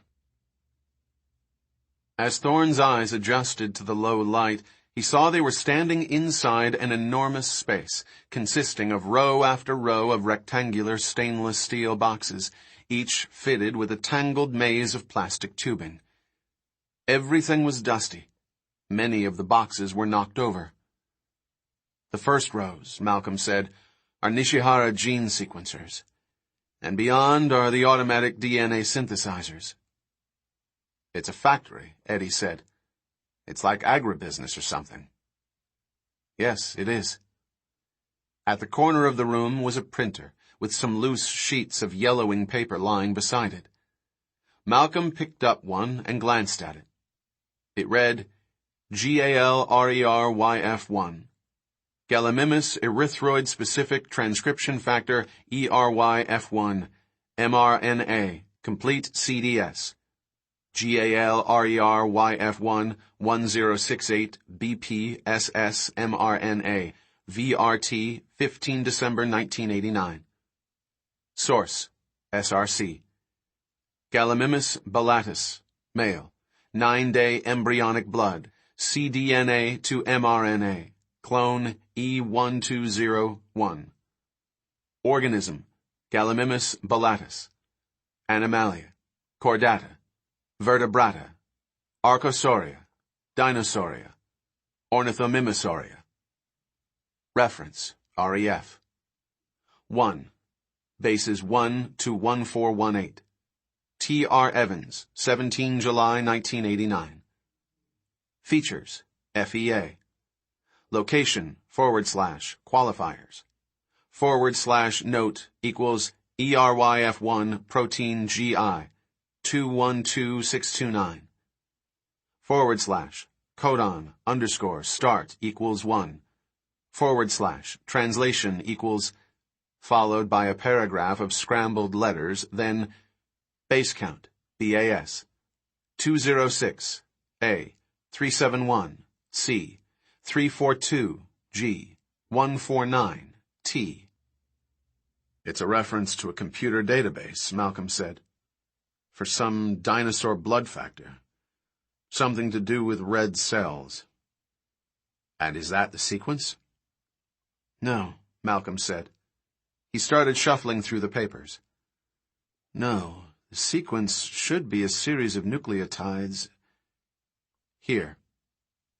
He picked up another sheet of paper, which read, Sequence.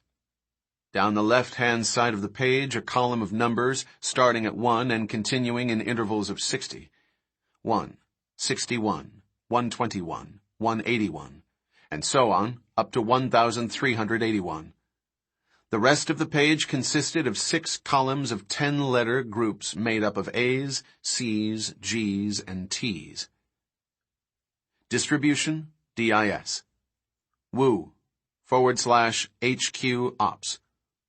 Lori Russo, /prod. Venn, /LLV1. Chang, /89 pen. Production note, PNOT. Sequence is final and approved.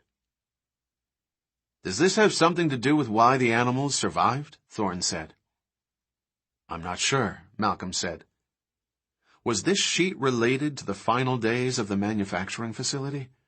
Or was it just something that a worker printed out years ago and somehow left behind? He looked around by the printer and found a shelved stack of sheets. Pulling them out, he discovered that they were memos. They were on faded blue paper, and they were all brief. From CCD P. Jenkins to H. Wu. Excess dopamine in alpha-5 means D1 receptor still not functioning with desired avidity. To minimize aggressive behavior in finished orgs, must try alternate genetic backgrounds. We need to start this today. And again. From CCD to H. Wu, Supervisor. Isolated glycogen synthase kinase 3 from Xenopus may work better than mammalian GSK3 alpha-beta currently in use. Anticipate more robust establishment of dorsoventral polarity and less early embryo wastage. Agree? Malcolm looked at the next one. From Bacchus to H. Wu, Supervisor. Short protein fragments may be acting as prions. Sourcing doubtful but suggest halt all exogenous protein for carniv orgs until origin is cleared up. Disease cannot continue. Thorne looked over his shoulder. "Seems like they had problems," he said. "Undoubtedly they did," Malcolm said. "It would be impossible not to have them. But the question is—" He drifted off, staring at the next memo, which was longer. InGen Production Update, 10-10-88. From Laurie Russo. To all personnel. Subject, low production yields. Recent episodes of wastage of successful live births in the period 24 to 72 hours post-hatching have been traced to contamination from Escherichia coli bacteria. These have cut production yields by 60% and arise from inadequate sterile precautions by floor personnel, principally during Process H, egg maintenance phase, hormone enhancement 2GH. Chimera swing arms have been replaced and re-sleeved on robots 5A and 7D, but needle replacement must still be done daily in accordance with sterile conditions. General Manual, Guideline 5-9. During the next production cycle, 10-12 to 10-26, we will sacrifice every 10th egg at H step to test for contamination. Begin set-asides at once. Report all errors. Stop the line whenever necessary until this is cleared up. They had problems with infection and contamination of the production line, Malcolm said, and maybe other sources of contamination as well. Look at this. He handed Thorne the next memo.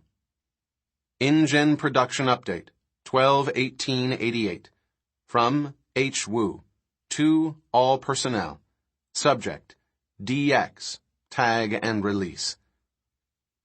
Live births will be fitted with the new Grumback field tags at the earliest viable interval. Formula or other feeding within the laboratory confines will no longer be done. The release program is now fully operational and tracking networks are activated to monitor. Thorne said, "Does this mean what I think it means?" "Yes," Malcolm said. They were having trouble keeping the newborn animals alive, so they tagged them and released them. "And kept track of them on some kind of network?" "Yes, I think so." "They set dinosaurs loose on this island," Eddie said. "They must have been crazy." "Desperate is more like it," Malcolm said. "Just imagine. Here's this huge, expensive, high-tech process, and in the end, the animals are getting sick and dying. Hammond must have been furious. So they decided to get the animals out of the laboratory and into the wild. But why didn't they find the cause of the sickness? Why didn't they— "Commercial process," Malcolm said. "It's all about results. And I'm sure they thought they were keeping track of the animals. They could get them back any time they wanted. And don't forget, it must have worked. They must have put the animals into the field, then collected them after a while when they were older, and shipped them to Hammond Zoo. But not all of them." "We don't know everything yet," Malcolm said. "We don't know what happened here."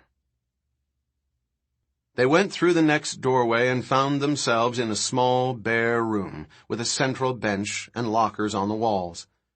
Signs said, "Observe sterile precautions and maintain SK4 standards."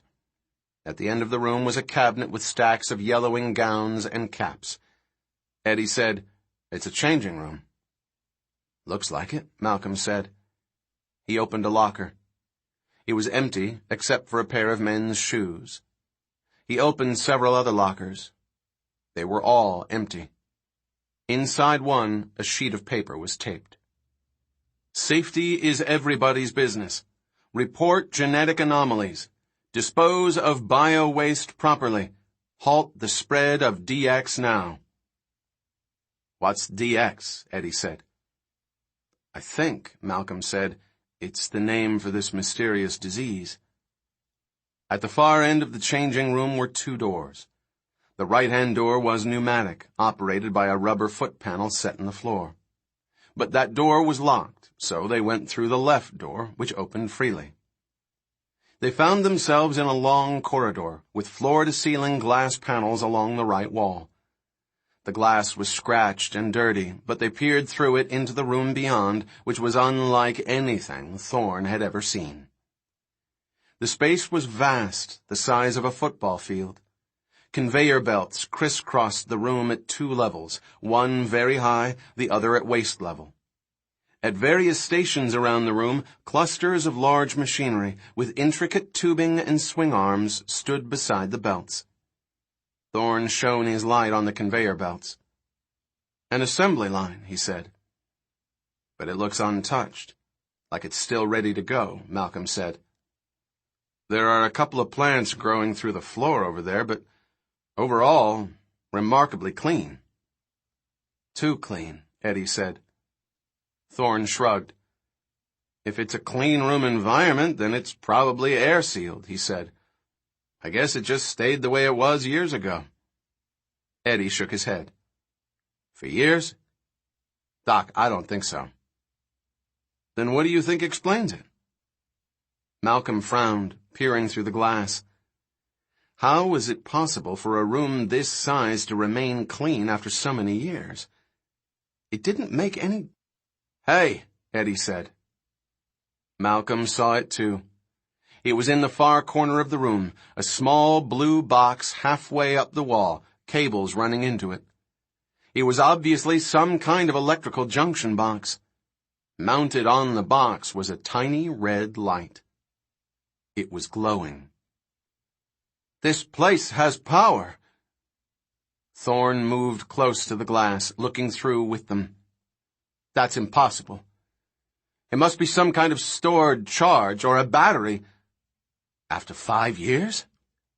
"No battery can last that long," Eddie said. "I'm telling you, Doc. This place has power." Arby stared at the monitor as white lettering slowly printed across the screen. "Are you first-time user of the network?" He typed, "Yes." There was another pause. He waited. More letters slowly appeared.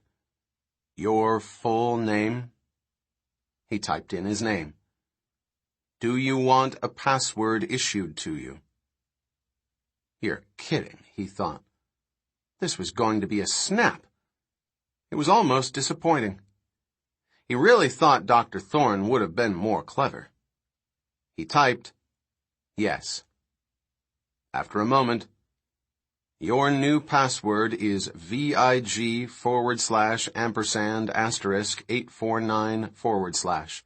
Please make a note of it." Sure thing, Arby thought. You bet I will. There was no paper on the desk in front of him. He patted his pockets, found a scrap of paper, and wrote it down. "Please re-enter your password now." He typed in the series of characters and numbers. There was another pause, and then more printing appeared across the screen. The speed of the printing was oddly slow and halting at times. After all this time, maybe the system wasn't working very... "Thank you. Password confirmed." The screen flashed and suddenly turned dark blue. There was an electronic chime. And then Arby's jaw dropped open as he stared at the screen, which read, "International Genetic Technologies, Site B, Local Node Network Services." It didn't make any sense. How could there be a Site B network? InGen had closed Site B years ago. Arby had already read the documents. And InGen was out of business, long since bankrupt.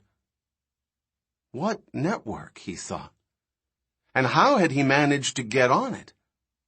The trailer wasn't connected to anything. There were no cables or anything. So it must be a radio network, already on the island. Somehow he'd managed to log onto it. But how could it exist? A radio network needed power, and there was no power here. Arby waited. Nothing happened. The words just sat there on the screen. He waited for a menu to come up, but one never did. Arby began to think that perhaps the system was defunct, or hung up. Maybe it just let you log on, and then nothing happened after that. Or maybe, he thought, he was supposed to do something. He did the simplest thing, which was to press return. He saw remote network services available. Current work files, R research. Last modified, 10/02/89. P production, 10/05/89. F field rec, 10/09/89. M maintenance, 11/12/89. A administration, 11/11/89. Stored data files, last modified. R1 research, AV/AD, 11/01/89. R2 research, GD/99, 11/12/89. P production, FD/FN, 11/09/89. Video network, A 1-20 CCD, NDC.1.1. So it really was an old system. Files hadn't been modified for years. Wondering if it still worked, he clicked on Video Network. And to his amazement, he saw the screen begin to fill with tiny video images. There were 15 in all, crowding the screen, showing views of various parts of the island. Most of the cameras seemed to be mounted high up, in trees or something, and they showed... He stared. They showed dinosaurs. He squinted. It wasn't possible. These were movies or something he was seeing. Because in one corner he saw a herd of triceratops. In an adjacent square, some green lizard-looking things in high grass with just their heads sticking up. In another, a single stegosaurus ambling along. They must be movies, he thought. The Dinosaur Channel. But then, in another image, Arby saw the two connected trailers standing in the clearing. He could see the black photovoltaic panels glistening on the roof. He almost imagined he could see himself through the window of the trailer. Oh my God, he thought. And in another image, he saw Thorne and Malcolm and Eddie get quickly into the green Explorer and drive around the back of the laboratory. And he realized with a shock, the pictures were all real. Power. They drove the Explorer to the back of the main building, heading for the power station. On the way, they passed a little village to their right. Thorne saw 6 plantation-style cottages and a larger building marked manager's residence. It was clear that the cottages had once been nicely landscaped, but they were now overgrown, partially retaken by the jungle. In the center of the complex, they saw a tennis court, a drained swimming pool, a small gas pump in front of what looked like a little general store. Thorne said, "I wonder how many people they had here." Eddie said, "How do you know they're all gone?" "What do you mean?" "Doc, they have power. After all these years. There has to be an explanation for it."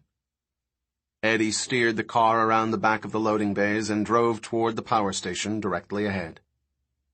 The power station was a windowless, featureless concrete blockhouse, marked only by a corrugated steel rim for ventilation around the top. The steel vents were long since rusted a uniform brown with flecks of yellow. Eddie drove the car around the block, looking for a door. He found it at the back.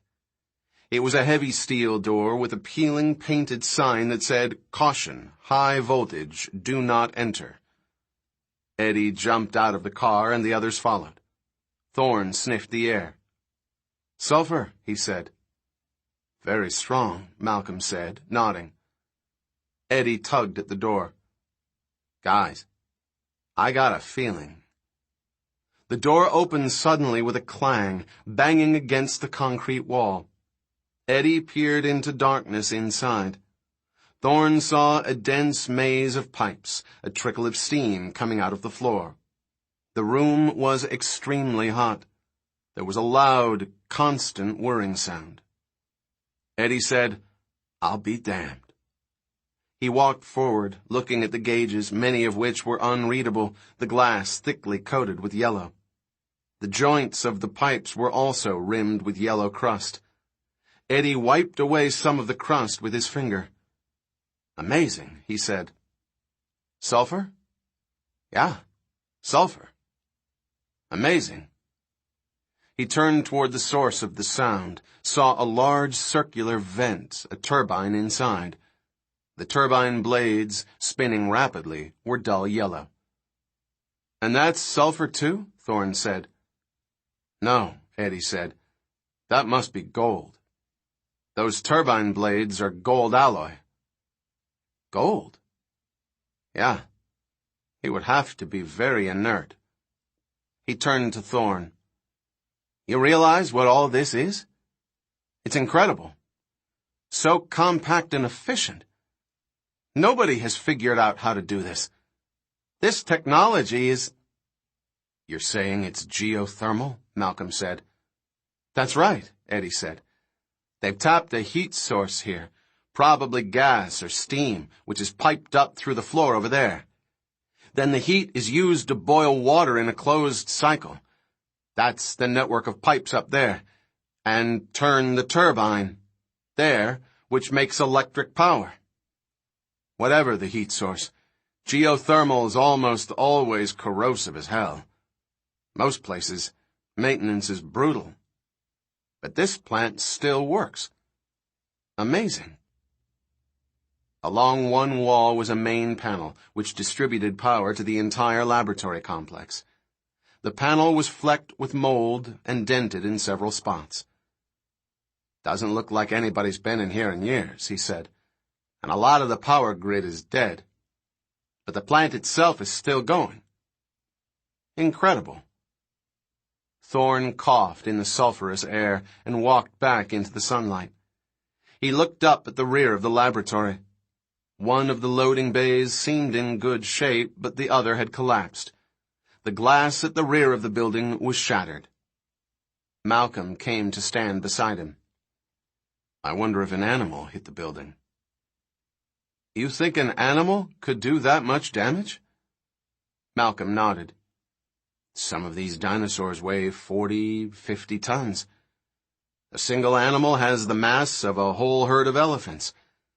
That could easily be damage from an animal, yes. You notice that path running there? That's a game trail going past the loading bays and down the hill. It could have been animals, yes." Thorne said, "Didn't they think of that when they released the animals in the first place?" "Oh, I'm sure they just planned to release them for a few weeks or months, then round them up when they were still juvenile.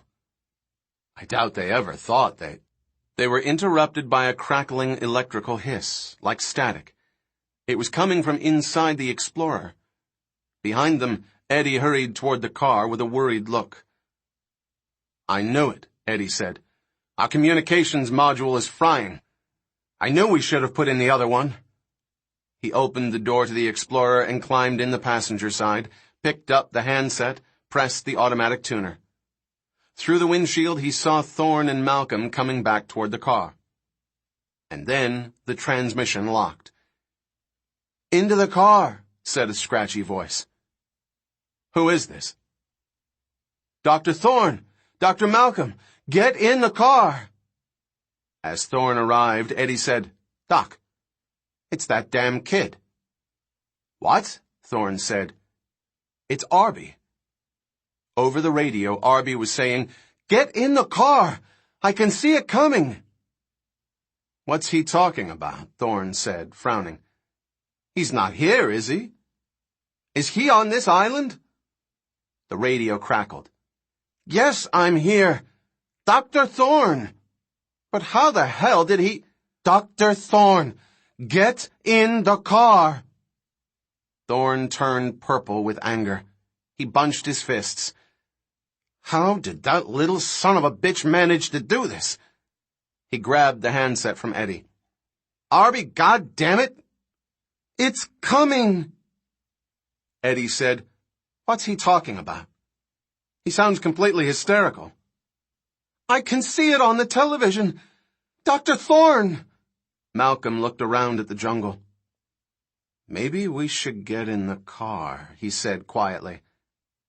What does he mean, television? Thorne said. He was furious.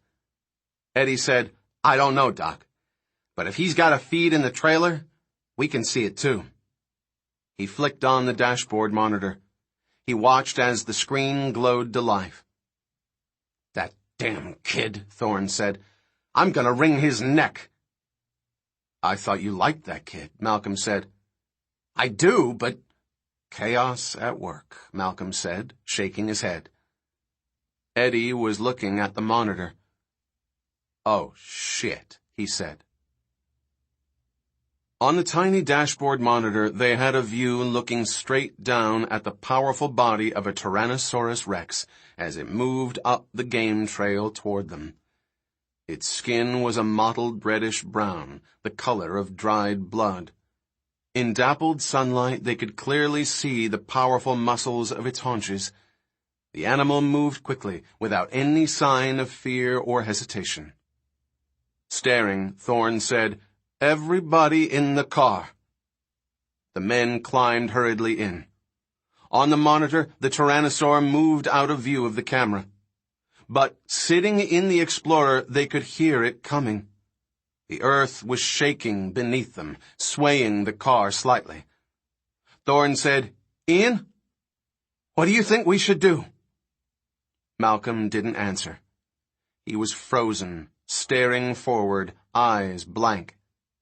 Ian, Thorne said. The radio clicked. Arby said, Dr. Thorne, I've lost him on the monitor. Can you see him yet? Jesus, Eddie said. With astonishing speed, the Tyrannosaurus Rex burst into view, emerging from the foliage to the right of the Explorer.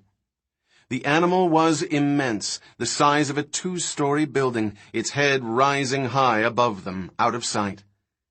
Yet for such a large creature, it moved with incredible speed and agility.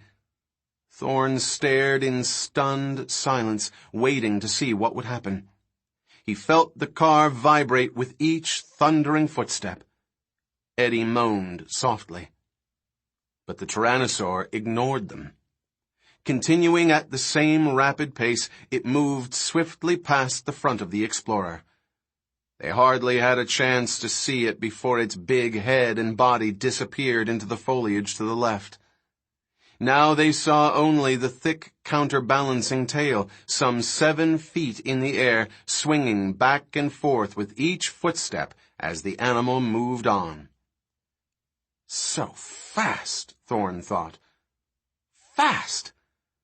The giant animal had emerged, blocked their vision, and then was gone again. He was not accustomed to seeing something that big move so fast. Now there was only the tip of the tail swinging back and forth as the animal hurried away. Then the tail banged against the front of the Explorer with a loud metallic clang, and the Tyrannosaur stopped. They heard a low, uncertain growl from the jungle. The tail swung back and forth in the air again, more tentatively. Soon enough, the tail brushed lightly against the radiator a second time. Now they saw the foliage to the left rustling and bending, and the tail was gone. Because the Tyrannosaur, Thorne realized, was coming back. Re-emerging from the jungle, it moved toward the car until it was standing directly in front of them. It growled again, a deep rumbling sound, and turned its head slightly from side to side to look at this strange new object. Then it bent over, and Thorne could see that the Tyrannosaur had something in its mouth. He saw the legs of a creature dangling on both sides of the jaws. Flies buzzed in a thick cloud around the Tyrannosaur's head. Eddie moaned. "Oh, fuck." "Quiet," Thorne whispered. The Tyrannosaurus snorted and looked at the car. It bent lower and sniffed repeatedly, moving its head slightly to the left and right with each inhalation. Thorne realized it was smelling the radiator. It moved laterally and sniffed the tires. Then it lifted its huge head slowly until its eyes rose above the surface of the hood. It stared at them through the windshield. Its eyes blinked. The gaze was cold and reptilian. Thorne had the distinct impression that the Tyrannosaur was looking at them. Its eyes shifted from one person to the next. With its blunt nose, it pushed at the side of the car, rocking it slightly, as if testing its weight, measuring it as an opponent. Thorne gripped the steering wheel tightly and held his breath. And then, abruptly, the Tyrannosaur stepped away and walked to the front of the car. It turned its back on them, lifting its big tail high. The Tyrannosaur backed up toward them. They heard the tail scraping across the roof of the car. The rear haunches came closer. And then the Tyrannosaur sat down on the hood, tilting the vehicle, pushing the bumper into the ground with its enormous weight. At first, it did not move, but simply sat there. Then, after a moment, it began to wriggle its hips back and forth in a quick motion, making the metal squeak. "What the hell?" Eddie said.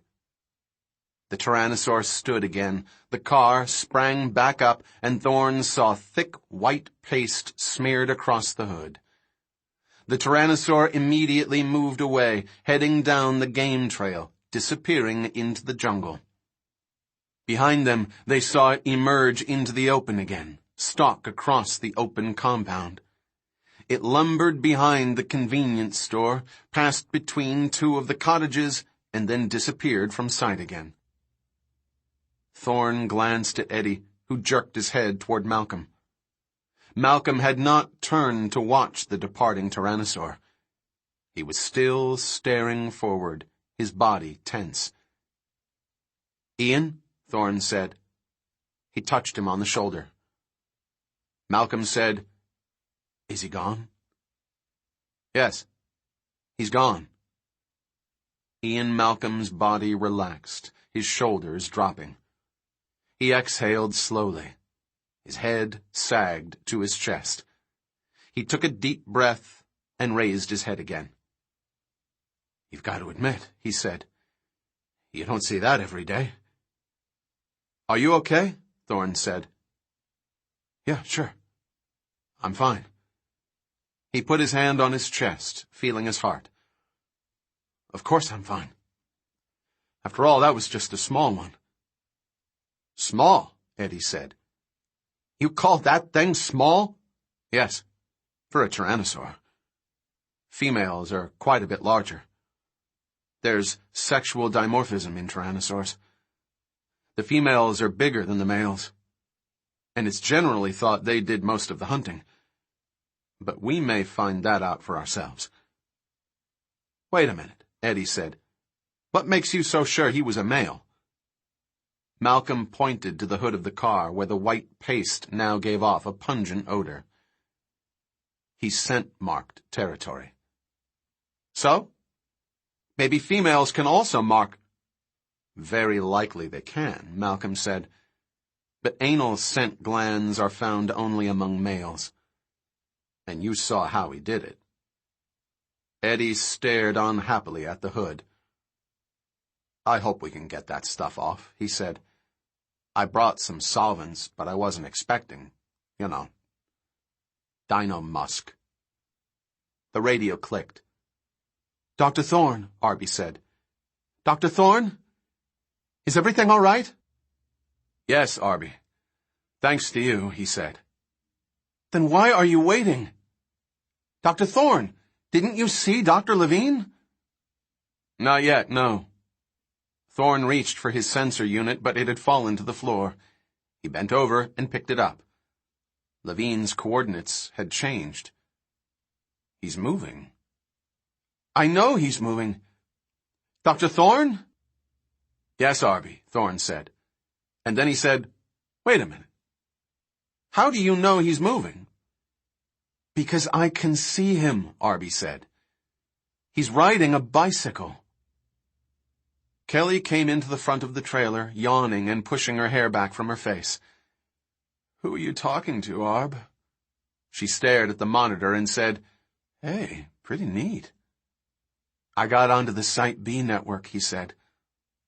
What network? It's a radio LAN, Kel. For some reason, it's still up. Is that right? But how did... Kids, Thorne said over the radio. If you don't mind, we're looking for Levine. Arby picked up the handset. He's riding a bicycle down a path in the jungle. It's pretty steep and narrow. I think he's following the same path as the Tyrannosaur. Kelly said, As the what? Thorne put the car in gear, driving away from the power station toward the worker compound. He went past the gas station and then between the cottages. He followed the same path the Tyrannosaur had taken. The game trail was fairly wide, easy to follow. We shouldn't have those kids here, Malcolm said gloomily. It's not safe. Not much we can do about it now, Thorne said. He clicked the radio. Arby, do you see Levine now? The car bounced through what had once been a flower bed and around the back of the manager's residence. It was a large, two-story building built in a tropical colonial style, with hardwood balconies all around the upper floor. Like the other houses, it was overgrown. The radio clicked. Yes, Dr. Thorne, I see him. Where is he? He's following the Tyrannosaur. On his bicycle. Following the Tyrannosaur. Malcolm sighed. I should never have gotten involved with him. We all agree on that, Thorne said. He accelerated, driving past a section of broken stone wall which seemed to mark the outer perimeter of the compound. The car plunged on into jungle, following the game trail. Over the radio, Arby said, Do you see him yet? Not yet. The trail became progressively narrower, twisting as it ran down the hillside. They came around a curve and suddenly saw a fallen tree blocking the path. The tree had been denuded in the center, its branches stripped and broken, presumably because large animals had repeatedly stepped over it. Thorne braked to a stop in front of the tree. He got out and walked around to the back of the Explorer. Doc, Eddie said, let me do it. No, Thorne said. If anything happens, you're the only one who can repair the equipment. You're more important, especially now that we have the kids. Standing behind the car, Thorne lifted the motorcycle off the carrier hooks. He swung it down, checked the battery charge, and rolled it to the front of the car. He said to Malcolm, Give me that rifle, and slung the rifle around his shoulder. Thorne took a headset from the dashboard and put it over his head. He clipped the battery pack to his belt, placed the microphone alongside his cheek. You two go back to the trailer, Thorne said. Take care of the kids. But Doc, Eddie began. Just do it, Thorne said, and lifted the motorcycle over the fallen tree. He set it down on the other side and climbed over himself. Then he saw the same pungent, pale secretions on the trunk. It had smeared on his hands. He glanced back at Malcolm, questioningly. Marking territory, Malcolm said. Great, Thorne said. Just great. He wiped his hands on his trousers. Then he got on the motorcycle and drove off. Foliage slapped at Thorne's shoulders and legs as he drove down the game trail, following the Tyrannosaur. The animal was somewhere up ahead, but he couldn't see it. He was driving fast. The radio headset crackled. Arby said, Dr. Thorne? I can see you now. Okay, Thorne said. It crackled again.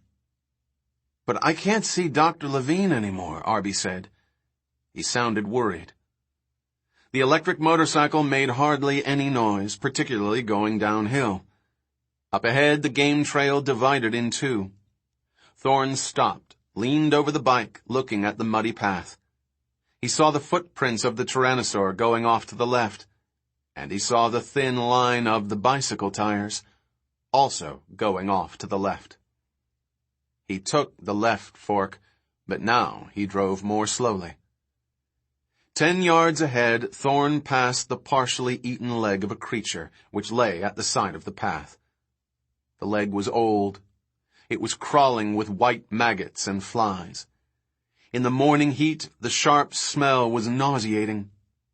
He continued, but soon saw the skull of a large animal, some of the flesh and green skin still adhering to the bone. It, too, was covered with flies. Speaking into the microphone, he said, "I'm passing some partial carcasses." The radio crackled. Now he heard Malcolm say, "I was afraid of that." "Afraid of what?" "There may be a nest," Malcolm said. "Did you notice the carcass that the Tyrannosaur had in his jaws? It was scavenged, but he hadn't eaten it. There's a good chance he was taking the food home, to a nest." "A Tyrannosaur nest," Thorne said. "I'd be cautious," Malcolm said. Thorne slipped the bike into neutral and rolled the rest of the way down the hill. When the ground leveled out, he climbed off the motorcycle. He could feel the earth vibrate beneath his feet, and from the bushes ahead he heard a deep, rumbling sound, like the purr of a large jungle cat. Thorne looked around. He didn't see any sign of Levine's bicycle. Thorne unshouldered the rifle and gripped it in sweating hands.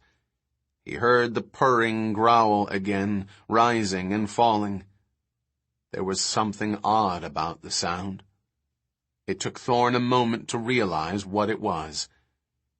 It came from more than one source, more than one big animal purring beyond the foliage directly ahead. Thorne bent over, picked up a handful of grass, and released it in the air. The grass blew back toward his legs. He was downwind. He slipped forward through the foliage. The ferns around him were huge and dense, but up ahead he could see sunlight shining through from a clearing beyond. The sound of purring was very loud now. There was another sound as well, an odd, squeaking sound. It was high-pitched, and at first sounded almost mechanical, like a squeaking wheel. Thorne hesitated. Then, very slowly, he lowered a frond, and he stared. Nest. In the mid-morning light, 2 enormous tyrannosaurs, each 20 feet high, loomed above him. Their reddish skin had a leathery appearance. Their huge heads were fierce-looking, with heavy jaws and large, sharp teeth. But somehow here the animals conveyed no sense of menace to Thorne. They moved slowly, almost gently, bending repeatedly over a large circular rampart of dried mud, nearly 4 feet high. The 2 adults held bits of red flesh in their jaws as they ducked their heads below the mud wall. This movement was greeted by a frantic, high-pitched squeaking sound, which stopped almost immediately. Then, when the adults lifted their heads again, the flesh was gone. There was no question. This was the nest. And Malcolm had been right. One tyrannosaur was noticeably larger than the other. In a few moments, the squeaking resumed. It sounded to Thorne like baby birds. The adults continued to duck their heads, feeding the unseen babies. A bit of torn flesh landed on the top of the mud mound. As he watched, Thorne saw an infant tyrannosaur rise into view above the rampart and start to scramble over the side. The infant was about the size of a turkey, with a large head and very large eyes. Its body was covered with a fluffy red down, which gave it a scraggly appearance. A ring of pale white down circled its neck. The infant squeaked repeatedly, and it crawled awkwardly toward the meat, using its weak forearms. But when it finally reached the carrion, it jabbed, biting the flesh decisively with tiny, sharp teeth. It was busily eating the food when it screeched in alarm and started to slide down the outer wall of dried mud. Immediately, the mother tyrannosaur dropped her head and intercepted the baby's fall, then gently nudged the animal back inside the nest. Thorn was impressed by the delicacy of her movements, the attentive way she cared for her young. The father, meanwhile, continued to tear small pieces of meat. Both animals kept up a continuous purring growl, as if to reassure the infants. As Thorn watched, he shifted his position. His foot stepped on a branch. There was a sharp crack. Immediately, both adults jerked their heads up. Thorn froze. He held his breath. The tyrannosaurs scanned the area around the nest, looking intently in every direction. Their bodies were tense, their heads alert. Their eyes flicked back and forth, accompanied by little head jerks. After a moment, they seemed to relax again. They bobbed their heads up and down and rubbed their snouts against each other. It seemed to be some kind of ritual movement, almost a dance. Only then did they resume feeding the infants. When they had calmed down, Thorn slipped away, moving quietly back to the motorcycle. Arby whispered over the headset, "Dr. Thorn, I can't see you." Thorn didn't answer. He tapped the microphone with his finger to signal that he had heard. Arby whispered, "I think I know where Dr. Levine is. He's off to your left." Thorn tapped the mic again and turned. To his left, among ferns, he saw a rusted bicycle. It said, "Prop InGen Corp." It was leaning against a tree. Not bad, Arby thought, sitting in the trailer and watching the remote videos as he clicked on them. He now had the monitor divided into quarters. It was a good compromise between lots of views and images large enough to see. One of the views looked down from above on the two tyrannosaurs in the secluded clearing. It was mid-morning. The sun shone brightly on the muddy, trampled grass of the clearing. In the center he saw a round, steep-walled nest of mud. Inside the nest were 4 mottled white eggs about the size of footballs. There were also some broken egg fragments and 2 baby tyrannosaurs, looking exactly like featherless, squeaking birds. They sat in the nest with their heads turned up like baby birds, mouths gaping wide, waiting to be fed.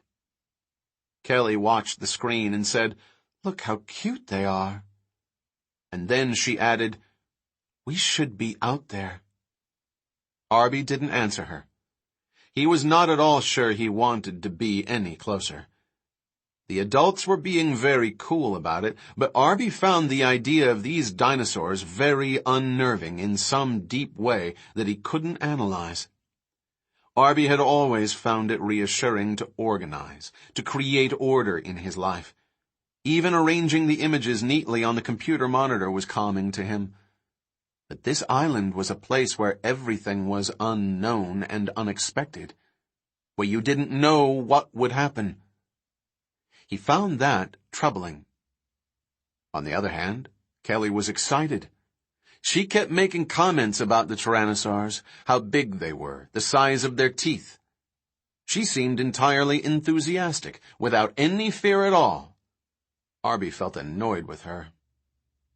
"Anyway," she said, "what makes you think you know where Dr. Levine is?" Arby pointed to the image of the nest on the monitor. "Watch." "I see it." "No. Watch, Kel." As they stared at the screen, the image moved slightly. It panned to the left, then centered again.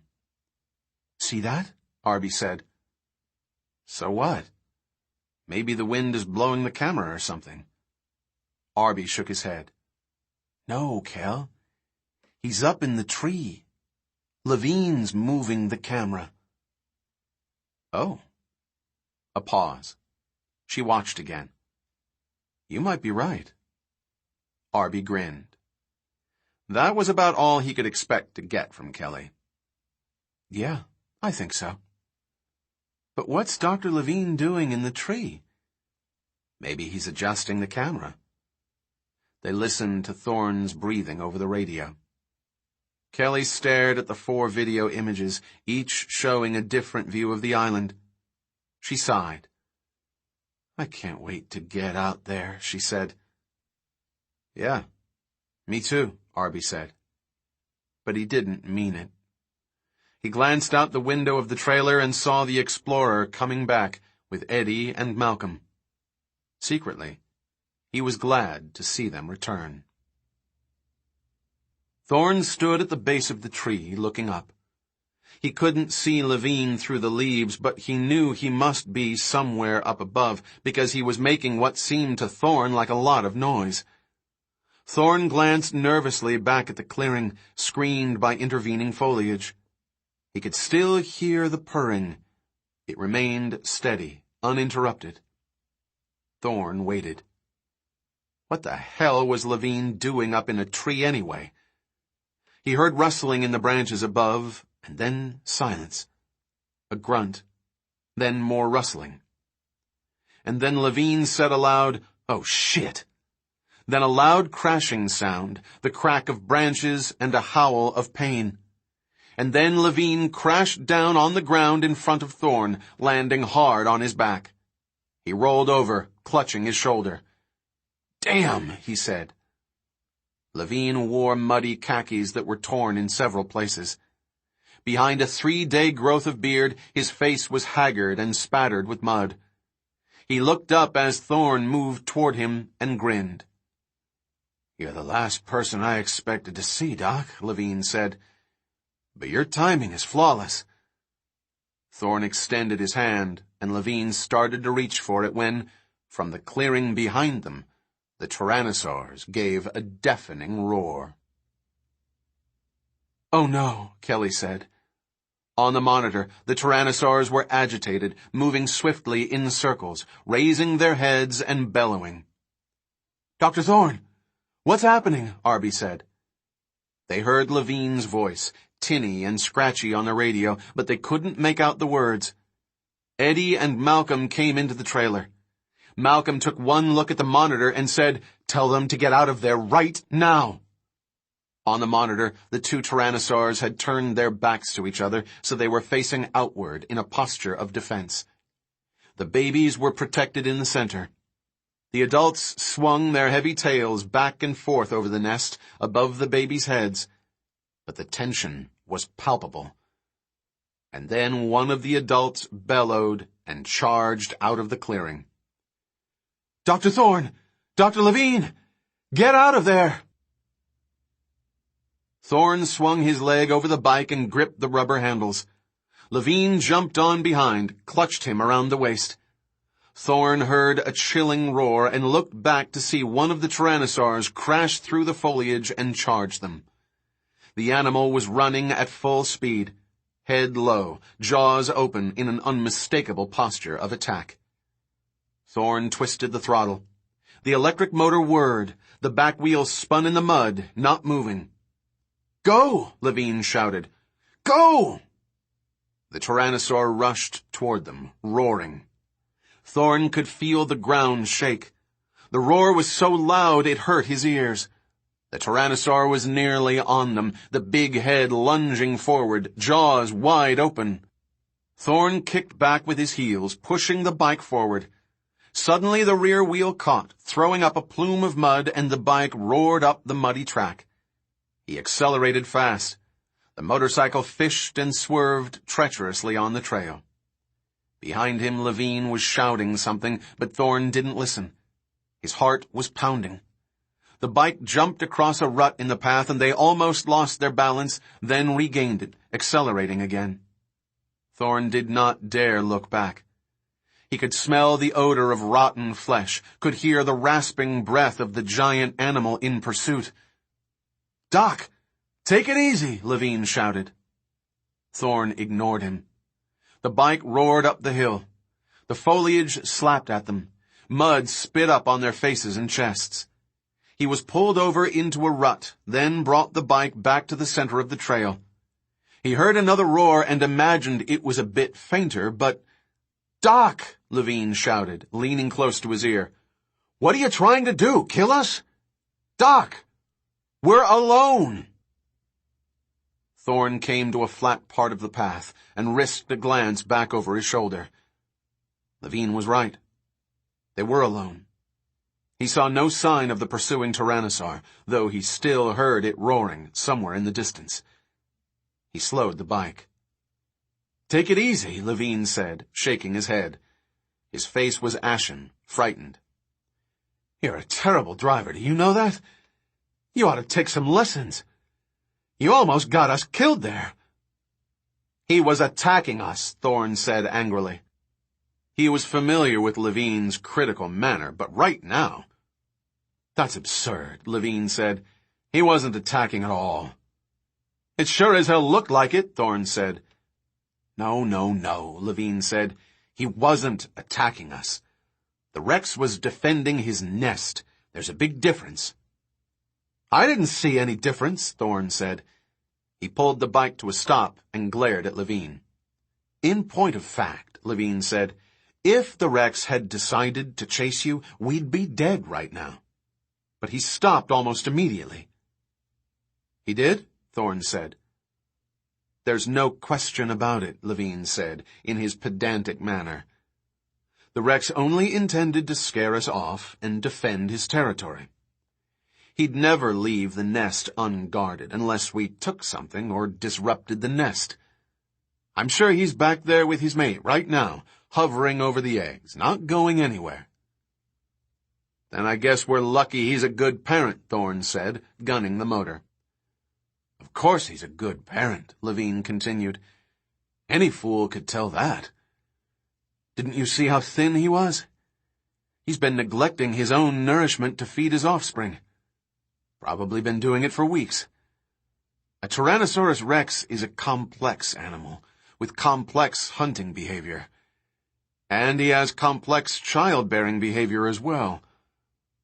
I wouldn't be surprised if adult tyrannosaurs have an extended parenting role that lasts for months. He may teach his offspring to hunt, for example. Start by bringing in small wounded animals and letting the youngsters finish them off. That kind of thing. It'll be interesting to find out exactly what he does. Why are we waiting here? Through Thorne's earpiece, the radio crackled. Malcolm said it would never occur to him to thank you for saving his life. Thorne grunted. Evidently not, he said. Levine said, Who are you talking to? Is it Malcolm? Is he here? Yes, Thorne said. He's agreeing with me, isn't he? Levine said. Not exactly, Thorne said, shaking his head. Look, Doc, Levine said, I'm sorry if you got upset. But there was no reason for it. The truth is we were never in danger, except from your bad driving. Fine. That's fine. Thorne's heart was still pounding in his chest. He took a deep breath, swung the bike to the left, and headed down a wider path, back toward their camp. Sitting behind him, Levine said, I'm very glad to see you, Doc. I really am. Thorne didn't answer. He followed the path downward through foliage. They descended to the valley, picking up speed. Soon they saw the trailers in the clearing below. Levine said, Good. You brought everything. And the equipment's working? Everything in good condition? It all seems to be fine. Perfect, Levine said. Then this is just perfect. Maybe not, Thorne said. Through the back window of the trailer, Kelly and Arby were waving cheerfully through the glass. You're kidding, Levine said. Fourth configuration. Approaching the chaotic edge, elements show internal conflict, an unstable and potentially lethal region. Ian Malcolm. Levine. They came running across the clearing, shouting, "Dr. Levine! Dr. Levine! You're safe!" They hugged Levine, who smiled despite himself. He turned to Thorne. "Doc," Levine said, "this was very unwise." "Why don't you explain that to them?" Thorne said. "They're your students." Kelly said, "Don't be mad, Dr. Levine." "It was our decision," Arby explained to Levine. "We came on our own." "On your own?" Levine said. "We thought you'd need help," Arby said. "And you did." He turned to Thorne. Thorne nodded. "Yes. They've helped us." "And we promise we won't get in the way," Kelly said. "You go ahead and do whatever you have to do, and we will just—" "The kids were worried about you," Malcolm said, coming up to Levine, "because they thought you were in trouble." "Anyway, what's the big rush?" Eddie said. "I mean, you build all these vehicles and then you leave without them." "I had no choice," Levine said. "The government has an outbreak of some new encephalitis on its hands. They've decided it's related to the occasional dinosaur carcass that washes up there. Of course, the whole idea is idiotic, but that won't stop them from destroying every animal on this island the minute they find out about it. I had to get here first. Time is short." "So you came here alone," Malcolm said. "Nonsense, Ian. Stop pouting. I was going to call you as soon as I verified this was the island. And I didn't come here alone. I had a guide named Diego, a local man who swore he had been on this island as a kid years before. And he seemed entirely knowledgeable. He led me up the cliff without any problem. And everything was going just fine until we were attacked at the stream, and Diego—" "Attacked?" Malcolm said. "By what?"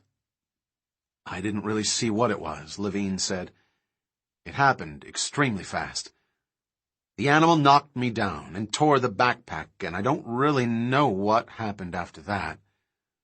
Possibly the shape of my pack confused it, because I got up and started running again, and it didn't chase me." Malcolm was staring at him. "You were damn lucky, Richard." "Yes, well, I ran for a long time. When I looked back, I was alone in the jungle. And lost. I didn't know what to do, so I climbed a tree. That seemed like a good idea. And then, around nightfall, the velociraptors showed up." "Velociraptors?" Arby said. "Small carnivores," Levine said. "Basic theropod body shape, long snout, binocular vision. Roughly 2 meters tall, weighing perhaps 90 kilos. Very fast, intelligent, nasty little dinosaurs, and they travel in packs. And last night there were 8 of them, jumping all around my tree, trying to get to me. All night long, jumping and snarling, jumping and snarling. I didn't get any sleep at all." "Ah, that's a shame," Eddie said. "Look," Levine said crossly, "it's not my problem if—" Thorne said, "You spent the night in the tree?" "Yes, and in the morning the raptors had gone. So I came down and started looking around. I found the lab, or whatever it is. Clearly they abandoned it in a hurry, leaving some animals behind. I went through the building and discovered that there is still power. Some systems are still going all these years later. And most important, there is a network of security cameras. That's a very lucky break. So I decided to check on those cameras, and I was hard at work when you people barged in." "Wait a minute," Eddie said. "We came here to rescue you." "I don't know why," Levine said. "I certainly never asked you to." Thorne said, "It sounded like you did over the phone." "That is a misunderstanding," Levine said. "I was momentarily upset because I couldn't work the phone. You've made that phone too complicated, Doc. That's the problem. So, shall we get started?" Levine paused. He looked at the angry faces all around him. Malcolm turned to Thorne. "A great scientist," he said, "and a great human being." "Look," Levine said, "I don't know what your problem is. The expedition was going to come to this island sooner or later. In this instance, sooner is better. Everything has turned out quite well, and frankly, I don't see any reason to discuss it further. This is not the time for petty bickering. We have important things to do, and I think we should get started. Because this island is an extraordinary opportunity, and it isn't going to last forever." Dodgson. Louis Dodgson sat hunched in a dark corner of the Chesperito Cantina in Puerto Cortes, nursing a beer. Beside him, George Basilton, the Regius Professor of Biology at Stanford, was enthusiastically devouring a plate of huevos rancheros. The egg yolks ran yellow across the green salsa. It made Dodgson sick just to look at it. He turned away, but he could still hear Basilton licking his lips noisily. There was no one else in the bar, except for some chickens clucking around the floor. Every so often, a young boy would come to the door, throw a handful of rocks at the chickens, and run away again, giggling. A scratchy stereo played an old Elvis Presley tape through corroded speakers above the bar. Dodgson hummed "Falling in Love with You" and tried to control his temper. He had been sitting in this dump for damn near an hour. Basilton finished his eggs and pushed the plate away. He brought out the small notebook he carried everywhere with him. "Now, Lou," he said, "I've been thinking about how to handle this." "Handle what?" Dodgson said irritably. "There's nothing to handle, unless we can get to that island." While he spoke, he tapped a small photograph of Richard Levine on the edge of the bar table, turned it over, looked at the image upside down, then right side up. He sighed. He looked at his watch. "Lou," Basilton said patiently, "getting to the island is not the important part. The important part is how we present our discovery to the world." Dodgson paused. "Our discovery," he repeated. "I like that, George. That's very good. Our discovery." "Well, that's the truth, isn't it?" Basilton said, with a bland smile. "InGen is bankrupt, its technology lost to mankind. A tragic, tragic loss, as I have said many times on television. But under the circumstances, anyone who finds it again has made a discovery. I don't know what else he would call it. As Henri Poincaré put it—" "Okay," Dodgson said. "So we make a discovery. And then what? Hold a press conference?" "Absolutely not," Basilton said, looking horrified. "A press conference would appear extremely crass. It would open us up to all sorts of criticism. No. A discovery of this magnitude must be treated with decorum. It must be reported, Lou." "Reported?" "In the literature. Nature, I imagine." "Yes." Dodgson squinted. "You want to announce this in an academic publication?" "What better way to make it legitimate?" Basilton said. "It's entirely proper to present our findings to our scholarly peers. Of course, it will start a debate. But what will that debate consist of? An academic squabble, professors sniping at professors, which will fill the science pages of the newspapers for 3 days until it is pushed aside by the latest news on breast implants. And in those 3 days, we will have staked our claim." "You'll write it?" "Yes," Basilton said. "And later, I think, an article in American Scholar, or perhaps Natural History. A human interest piece, what this discovery means for the future, what it tells us about the past, all that." Dodgson nodded. He could see that Basilton was correct, and he was reminded once again how much he needed him, and how wise he had been to add him to the team. Dodgson never thought about public reaction, and Basilton thought about nothing else. "Well, that's fine," Dodgson said, "but none of it matters unless we get to that island." He glanced at his watch again. He heard a door open behind him, and Dodgson's assistant, Howard King, came in, pulling a heavy-set Costa Rican man with a mustache. The man had a weathered face and a sullen expression. Dodgson turned on his stool. "Is this the guy?" "Yes, Lou." "What's his name?" "Gandoka." "Senor Gandoka." Dodgson held up the photo of Levine.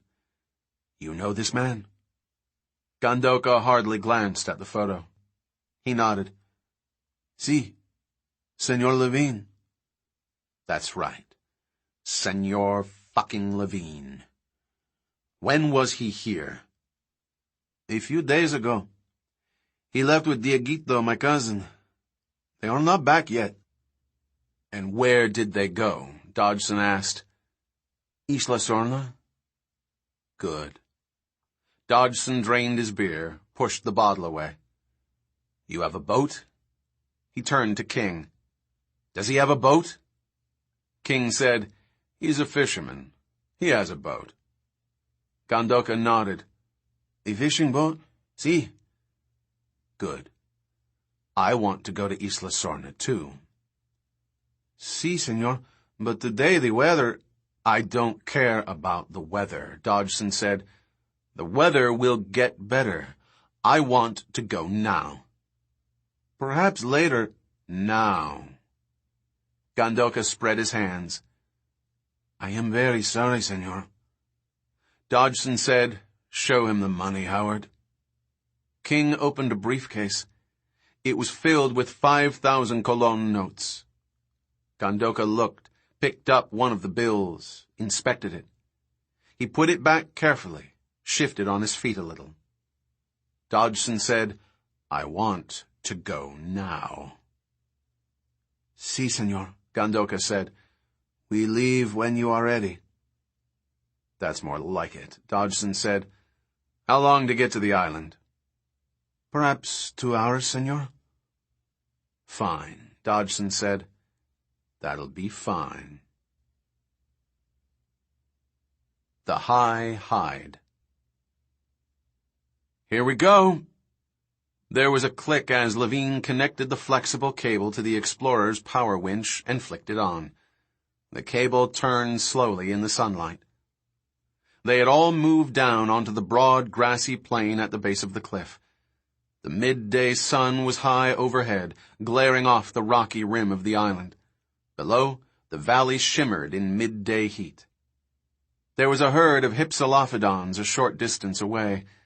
The green gazelle-like animals raised their heads occasionally above the grass to look toward them. Every time they heard the clink of metal as Eddie and the kids laid out the aluminum strut assembly which had been the subject of so much speculation back in California. That assembly now looked like a jumble of thin struts, an oversized version of pickup sticks lying in the grass of the plain. "Now we will see," Levine said, rubbing his hands together. As the motor turned, the aluminum struts began to move and slowly lifted into the air. The emerging structure appeared spidery and delicate, but Thorne knew that the cross-bracing would give it surprising strength. Struts unfolding, the structure rose 10 feet, then 15 feet, and finally it stopped. The little house at the top was now just beneath the lowest branches of the nearby trees, which almost concealed it from view. But the scaffolding itself gleamed bright and shiny in the sun. "Is that it?" Arby said. "That's it, yes." Thorne walked around the 4 sides, slipping in the locking pins to hold it upright. "But it's much too shiny," Levine said. "We should have made it matte black." Thorne said, "Eddie, we need to hide this." "Want to spray it, Doc? I think I brought some black paint." Levine shook his head. No, then it'll smell. How about those palms? Sure, we can do that. Eddie walked to a stand of nearby palms and began to hack away big fronds with his machete. Kelly stared up at the aluminum strut assembly. It's great, she said. But what is it? It's a high hide, Levine said. Come on. And he began to climb the scaffolding. The structure at the top was a little house, its roof supported by aluminum bars spaced 4 feet apart. The floor of the house was also made of aluminum bars, but these were closer together, about 6 inches apart. Their feet threatened to slip through, so Levine took the first of the bundles of fronds that Eddie Carr was raising on a rope and used them to make a more complete floor. The remaining fronds he tied to the outside of the house, concealing its structure. Arby and Kelly stared out at the animals. From their vantage point, they could look across the whole valley. There was a distant herd of apatosaurs on the other side of the river. A cluster of triceratops browsed to the north. Nearer the water, some duck-billed dinosaurs with long crests rising above their heads moved forward to drink. A low, trumpeting cry from the duckbills floated across the valley toward them, a deep, unearthly sound. A moment later, there was an answering cry from the forest at the opposite side of the valley. What was that? Kelly said. Parasaurolophus, Levine said. It's trumpeting through its nuchal crest. Low-frequency sound carries a long distance. To the south, there was a herd of dark green animals with large, curved, protruding foreheads and a rim of small, knobby horns. They looked a little like buffalo. What do you call those? Kelly said. Good question, Levine said. They are most likely Pachycephalosaurus wyomingensis. But it's difficult to say for sure because a full skeleton for these animals has never been recovered. Their foreheads are very thick bone, so we've found many domed cranial fragments. But this is the first time I've ever seen the whole animal. And those heads? What are they for? Arby said. Nobody knows, Levine said. Everyone has assumed they're used for budding, for interspecies fighting among males. Competition for females, that sort of thing. Malcolm climbed up into the hide. Yes, budding heads, he said sourly, just as you see them now. All right, Levine said, so they're not budding heads at the moment. Perhaps their breeding season is concluded. Or perhaps they don't do it at all, Malcolm said, staring at the green animals.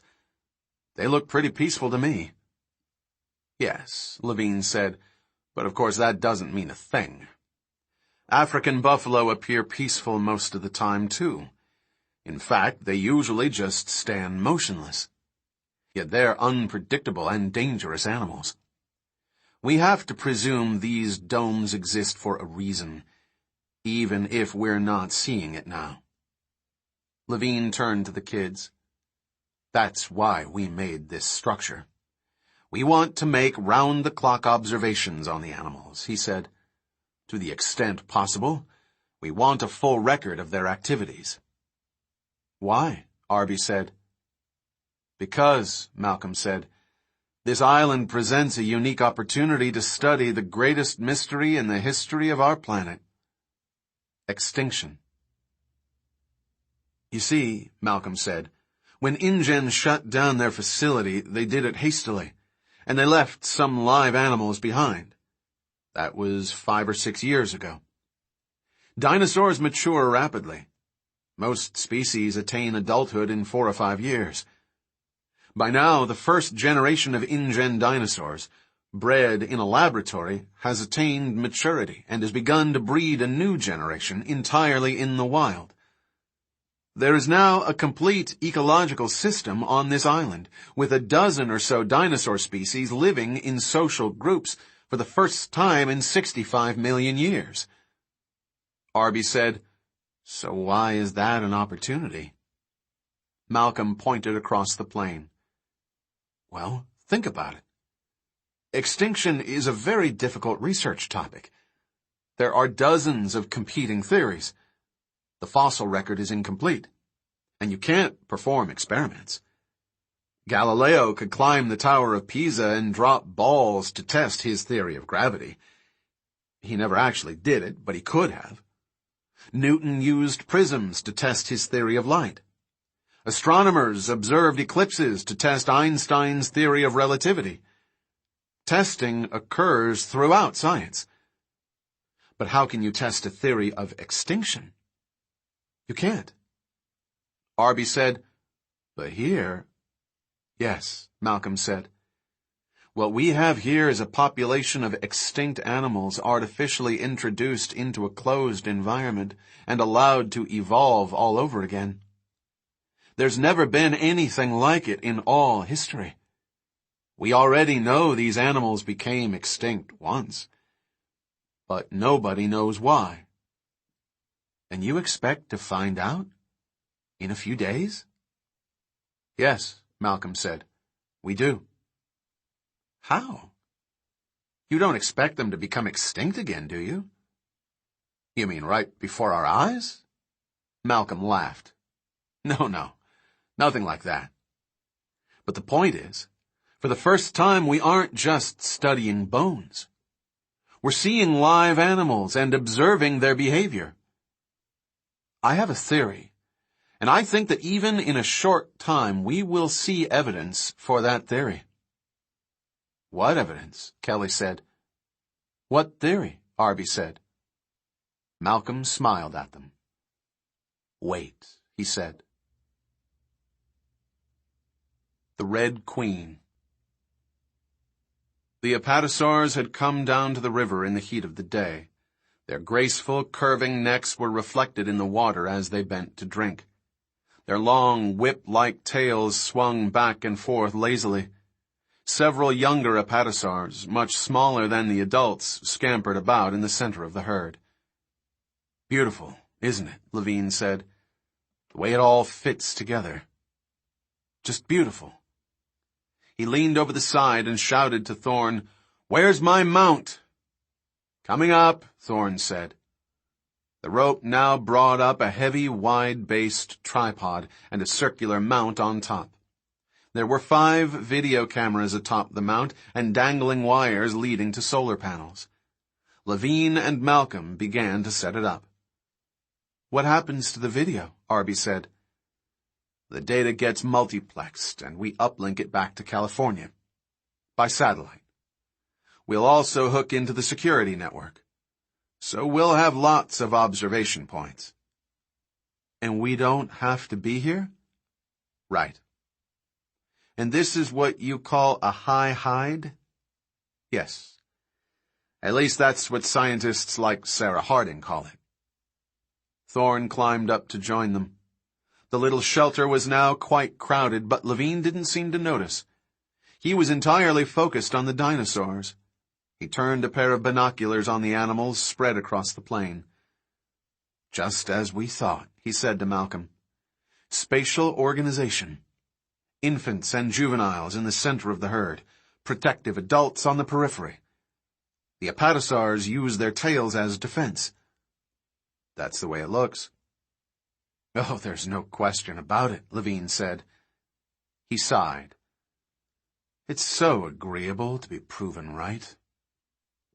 On the ground below, Eddie unpacked the circular aluminum cage, the same one they had seen in California. It was 6 feet tall and 4 feet in diameter, constructed of 1-inch titanium bars. "What do you want me to do with this?" Eddie said. "Leave it down there," Levine said. "That's where it belongs." Eddie set the cage upright in a corner of the scaffolding. Levine climbed down. "And what's that for?" Arby said, looking down. "Catching a dinosaur?" "In point of fact, just the opposite." Levine clipped the cage to the side of the scaffolding. He swung the door open and shut, testing it. There was a lock in the door. He checked the lock, too, leaving the key in place with its dangling elastic loop.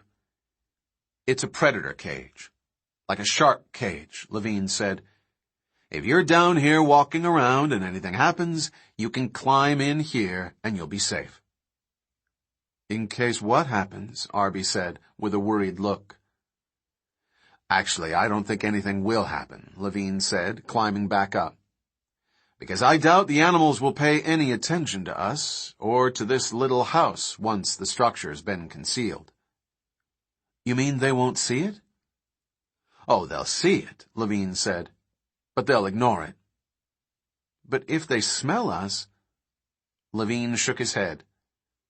"We sighted the hide, so the prevailing wind is toward us. And you may have noticed these ferns have a distinct smell." It was a mild, slightly tangy odor, almost like eucalyptus. Arby fretted. "But suppose they decide to eat the ferns?" "They won't," Levine said. "These are Dicranopterus cyathioides. They are mildly toxic and cause a rash in the mouth. In point of fact, there's a theory that their toxicity first evolved back in the Jurassic as a defense against dinosaur browsers." "That's not a theory," Malcolm said. "It's just idle speculation." "There's some logic behind it," Levine said. "Plant life in the Mesozoic must have been severely challenged by the arrival of very large dinosaurs. Herds of giant herbivores, each animal consuming hundreds of pounds of plant matter each day, would have wiped out any plants that didn't evolve some defense. A bad taste, or nettles, or thorns, or chemical toxicity. So perhaps Cyathioides evolved its toxicity back then. And it's very effective because contemporary animals don't eat these ferns anywhere on Earth. That's why they're so abundant. You may have noticed." "Plants have defenses?" Kelly said. "Of course they do. Plants evolve like every other form of life, and they've come up with their own forms of aggression, defense, and so on. In the 19th century, most theories concerned animals. Nature, red in tooth and claw, all that. But now scientists are thinking about nature green in root and stem. We realize that plants, in their ceaseless struggle to survive, have evolved everything from complex symbiosis with other animals to signaling mechanisms to warn other plants to outright chemical warfare." Kelly frowned. "Signaling? Like what?" "Oh, there are many examples," Levine said. "In Africa, acacia trees evolved very long, sharp thorns, 3 inches or so. But that only provoked animals like giraffes and antelope to evolve long tongues to get past the thorns. Thorns alone didn't work. So in the evolutionary arms race, the acacia trees next evolved toxicity. They started to produce large quantities of tannin in their leaves, which sets off a lethal metabolic reaction in the animals that eat them.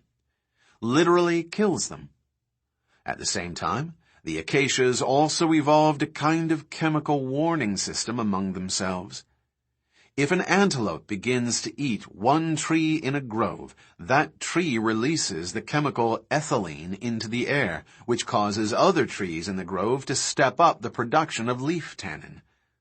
Within 5 or 10 minutes, the other trees are producing more tannin, making themselves poisonous. And then what happens to the antelope? It dies? Well, not anymore, Levine said, because the evolutionary arms race continued. Eventually, antelopes learned that they could only browse for a short time. Once the trees started to produce more tannin, they had to stop eating it. And the browsers developed new strategies. For example, when a giraffe eats an acacia tree, it then avoids all the trees downwind. Instead, it moves on to another tree that is some distance away. So the animals have adapted to this defense, too. In evolutionary theory, this is called the Red Queen phenomenon, Malcolm said. Because in Alice in Wonderland, the Red Queen tells Alice she has to run as fast as she can just to stay where she is. That's the way evolutionary spirals seem.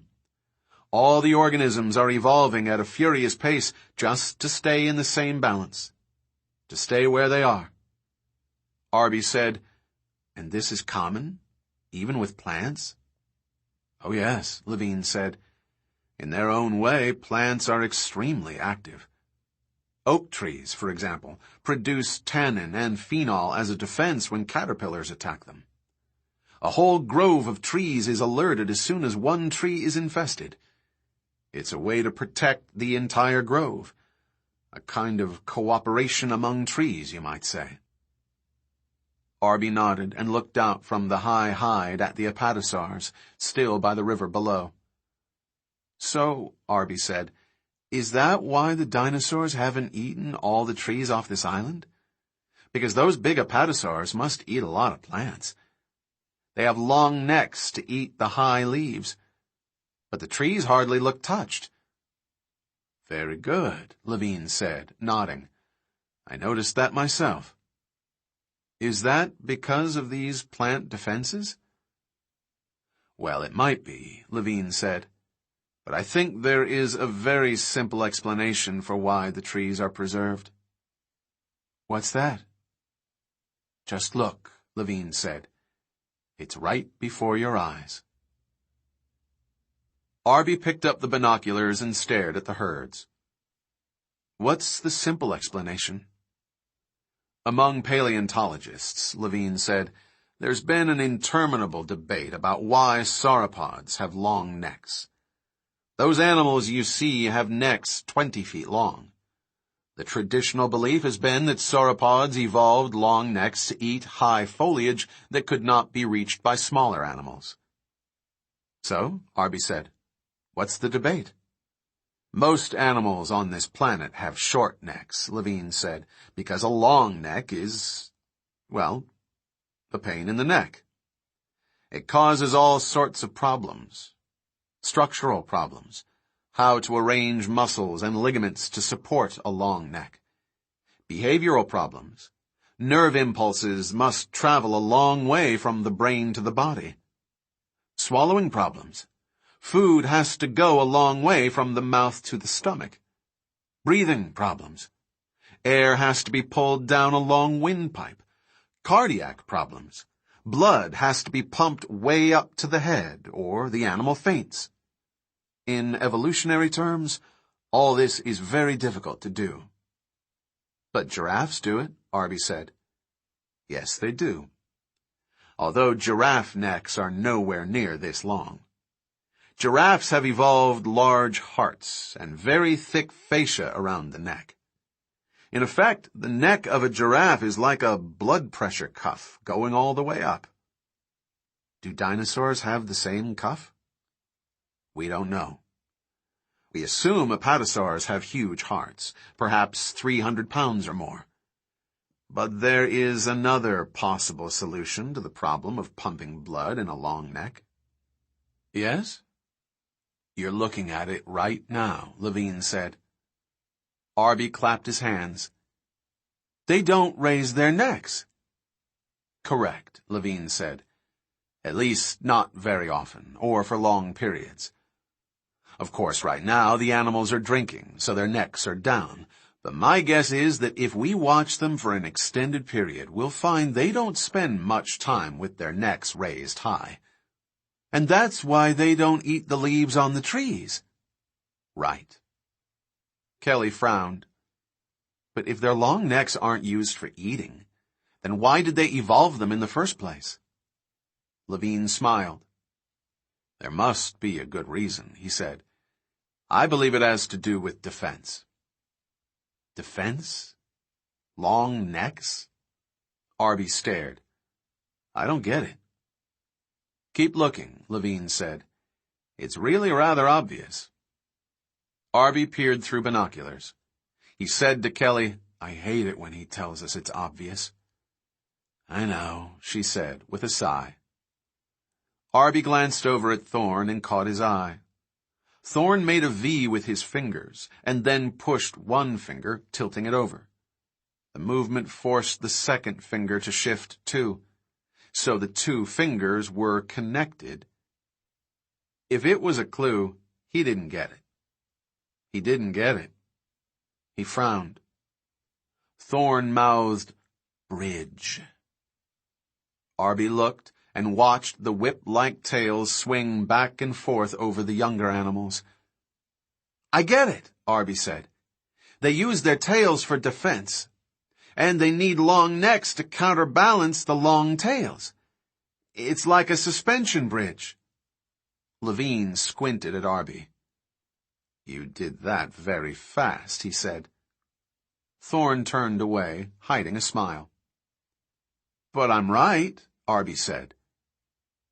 "Yes," Levine said. "Your view is essentially correct. Long necks exist because the long tails exist. It's a different situation in theropods, which stand on two legs.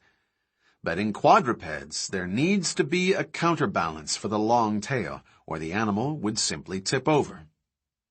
Malcolm said, "Actually, there is something much more puzzling about this apatosaur herd." "Oh?" Levine said. "What's that?" "There are no true adults," Malcolm said. "Those animals we see are very large by our standards. But in fact, none of them has attained full adult size. I find that perplexing." "Do you?" "It doesn't trouble me in the least," Levine said. "Unquestionably, it is simply because they haven't had enough time to reach maturity. I'm sure apatosaurs grow more slowly than the other dinosaurs. After all, large mammals, like elephants, grow more slowly than small ones." Malcolm shook his head. "That's not the explanation," he said. "Oh? Then what?" "Keep looking," Malcolm said, pointing out over the plain. "It's really rather obvious." The kids giggled. Levine gave a little shiver of displeasure. "What is obvious to me," he said, "is that none of the species appear to have attained full adulthood. The Triceratops, the apatosaurs, even the parasaurs are a bit smaller than one would expect. This argues for a consistent factor. Some element of diet, the effects of confinement on a small island, perhaps even the way they were engineered. But I don't consider it particularly remarkable or worrisome." "Maybe you're right," Malcolm said. "And then again, maybe you're not." Puerto Cortes. "No flights?" Sarah Harding said. "What do you mean there are no flights?" It was 11 o'clock in the morning. Harding had been flying for the last 15 hours, much of it spent on a U.S. military transport that she'd caught from Nairobi to Dallas. She was exhausted. Her skin felt grimy. She needed a shower and a change of clothes. Instead, she found herself arguing with this very stubborn official in a ratty little town on the west coast of Costa Rica.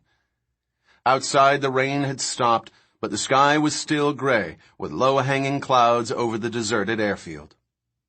"I am sorry," Rodriguez said. "No flights can be arranged." "But what about the helicopter that took the men earlier?"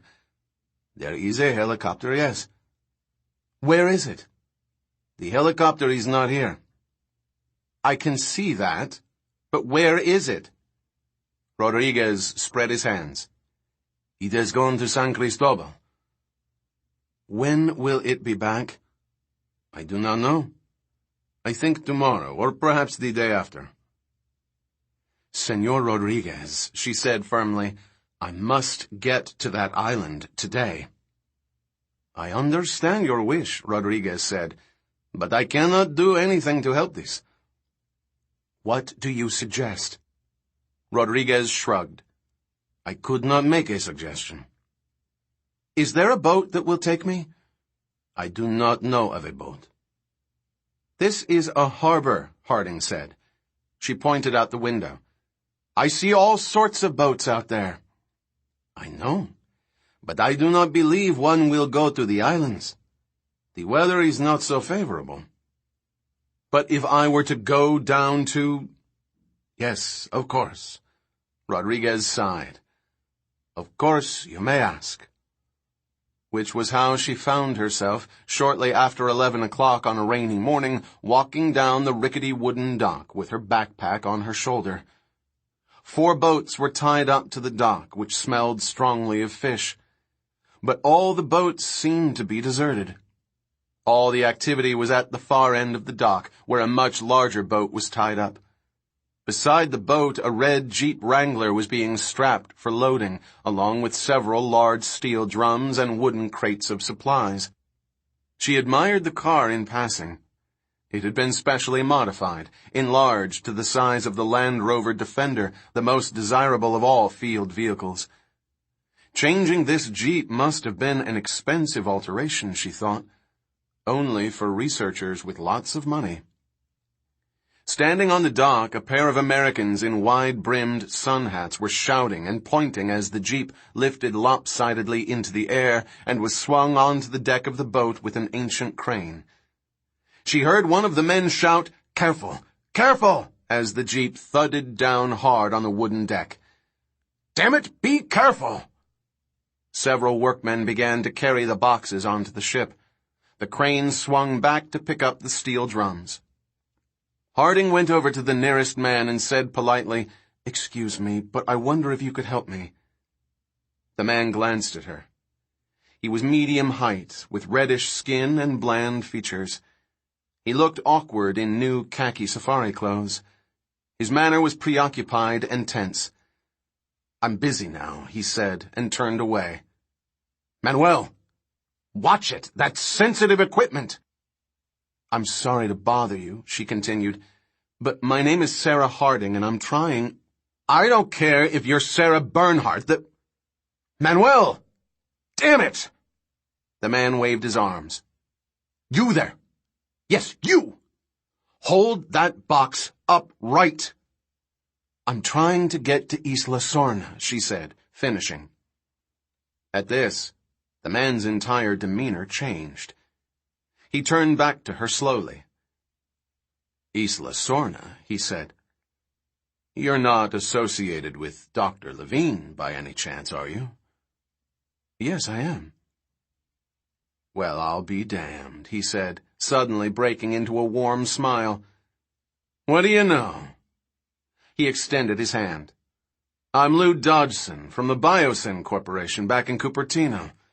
This is my associate, Howard King." "Hi," the other man said, nodding. Howard King was younger and taller than Dodgson, and he was handsome in a clean-cut California way. Sarah recognized his type. A classic beta male animal, subservient to the core. And there was something odd about his behavior toward her. He moved a little away, and seemed as uncomfortable around her as Dodgson now seemed friendly. "And up there," Dodgson continued, pointing onto the deck, "is our third, George Basilton." Harding saw a heavy-set man on the deck, bent over the boxes as they came on board. His shirt sleeves were soaked in sweat. She said, "Are you all friends of Richard?" "We're on our way over to see him right now," Dodgson said, "to help him out." He hesitated, frowning at her. "But, he didn't tell us about you." She was suddenly aware then of how she must appear to him. A short woman in her 30s, wearing a rumpled shirt, khaki shorts, and heavy boots. Her clothes dirty, her hair unkempt after all the flights. She said, "I know Richard through Ian Malcolm. Ian and I are old friends." "I see." He continued to stare at her, as if he was unsure of her in some way. She felt compelled to explain. "I've been in Africa. I decided to come here at the last minute," she said. "Doc Thorne called me." "Oh, of course. Doc." The man nodded and seemed to relax, as if everything now made sense to him. She said, "Is Richard all right?" "Well, I certainly hope so, because we're taking all this equipment to him." "You're going to Sorna now?" "We are, if this weather holds," Dodgson said, glancing at the sky. "We should be ready to go in 5 or 10 minutes." You know, you're welcome to join us if you need a ride, he said cheerfully. We could use the company. Where's your stuff? I've only got this, she said, lifting her small backpack. Traveling light, huh? Well, good, Miss Harding. Welcome to the party. He seemed entirely open and friendly now. It was such a marked change from his earlier behavior. But she noticed that the handsome man, King, remained distinctly uneasy. King turned his back to her and acted very busy, shouting at the workmen to be careful with the last of the wooden crates, which were marked Biosyn Corporation in stenciled lettering. She had the impression he was avoiding looking at her. And she still hadn't gotten a good look at the third man on deck. It made her hesitate. You're sure it's all right? Of course it's all right. We'd be delighted, Dodgson said. Besides, how else are you going to get there? There's no planes. The helicopter is gone. I know, I checked. Well then, you know. If you want to get to the island, you'd better go with us. She looked at the jeep on the boat and said, I think Doc must already be there with his equipment. At the mention of that, the second man, King, snapped his head around in alarm. But Dodgson just nodded calmly and said, Yes, I think so. He left last night, I believe. That's what he said to me. Right. Dodgson nodded. So, he's already there. At least, I hope he is.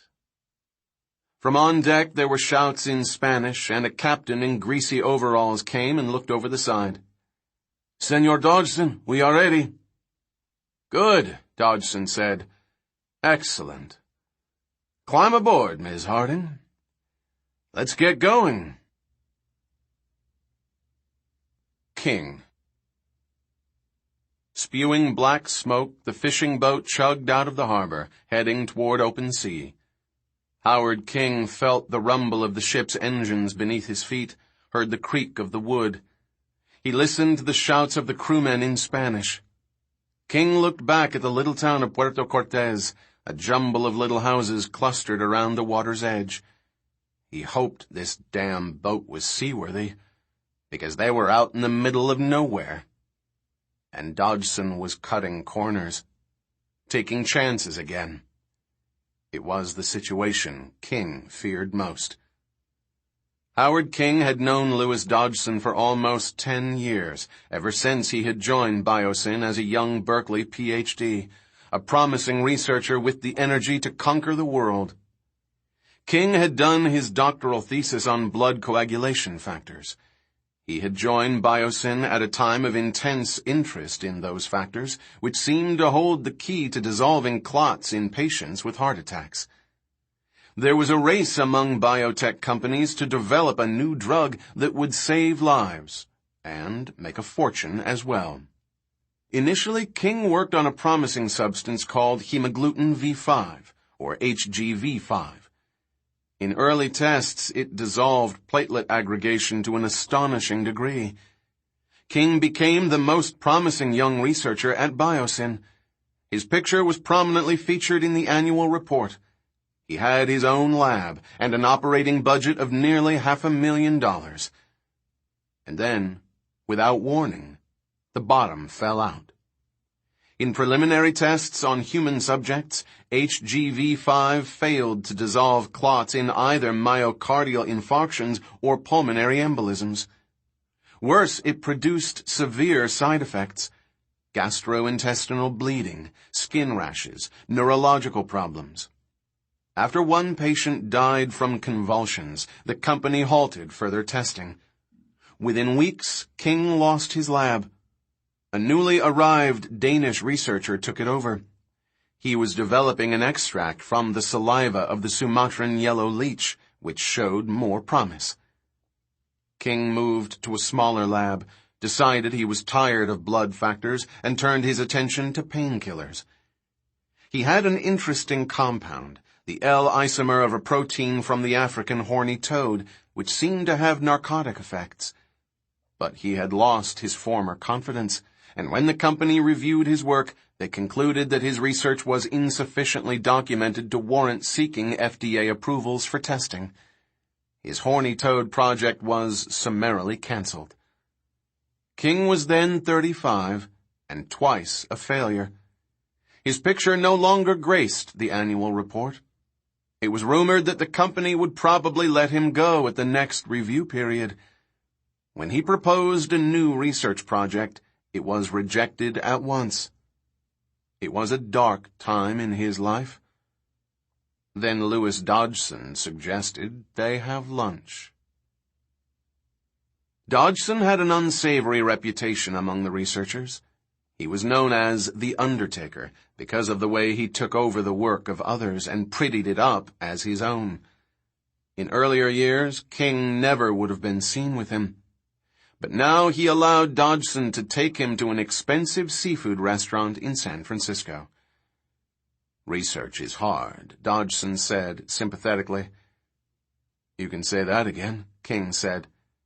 "Hard and risky," Dodgson said. "The fact is, innovative research rarely pans out. But does management understand? No. If the research fails, you're the one who's blamed. It's not fair." "Tell me," King said. "But that's the name of the game." Dodgson shrugged and speared a leg of soft-shell crab. King said nothing. "Personally, I don't like risk," Dodgson continued. "And original work is risky. Most new ideas are bad, and most original work fails. That's the reality. If you feel compelled to do original research, you can expect to fail. That's all right if you work in a university, where failure is praised and success leads to ostracism. But in industry, no. Original work in industry is not a wise career choice. It's only going to get you into trouble. Which is where you are right now, my friend." "What can I do?" King said. "Well," Dodgson said, "I have my own version of the scientific method. I call it focused research development. If only a few ideas are going to be good, why try to find them yourself? It's too hard. Let other people find them. Let them take the risk. Let them go for the so-called glory. I'd rather wait and develop ideas that already show promise. Take what's good and make it better. Or at least make it different enough so that I can patent it. And then I own it. Then it's mine." King was amazed at the straightforward way that Dodgson admitted he was a thief. He didn't seem in the least embarrassed. King poked at his salad for a while. "Why are you telling me this?" "Because I see something in you," Dodgson said. "I see ambition. Frustrated ambition. And I'm telling you, Howard, you don't have to be frustrated. You don't even have to be fired from the company at the next performance review. Which is exactly what's going to happen. How old is your kid?" "4, King said. "Terrible to be out of work with a young family. And it won't be easy to get another job. Who's going to give you a chance now?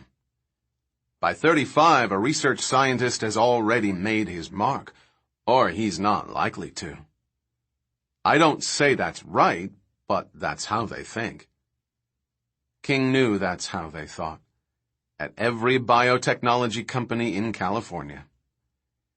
"But Howard," Dodgson said, leaning across the table, lowering his voice, "a wonderful world awaits you if you choose to look at things differently.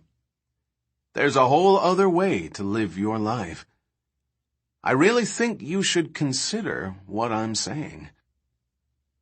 2 weeks later, King became Dodgson's personal assistant in the Department of Future Biogenic Trends, which was how Biosyn referred to its efforts at industrial espionage. And in the years that followed, King had once again risen swiftly at Biosyn, this time because Dodgson liked him. Now King had all the accoutrements of success: a Porsche, a mortgage, a divorce, a kid he saw on weekends.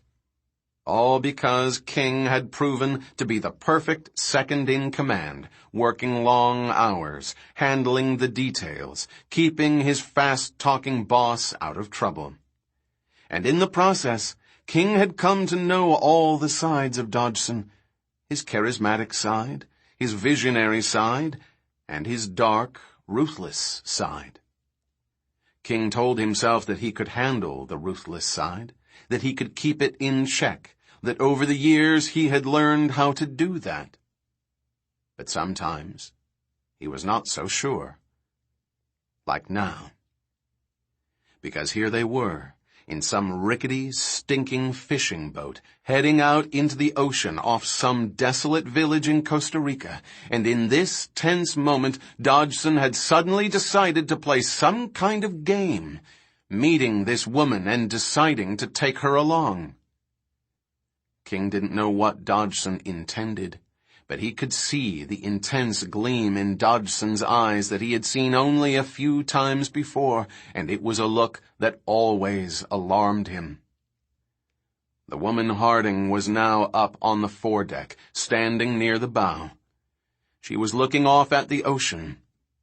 King saw Dodgson walking around the jeep and beckoned to him nervously. "Listen," King said. "We have to talk." "Sure," Dodgson said, easily. "What's on your mind?" And he smiled. That charming smile. Harding.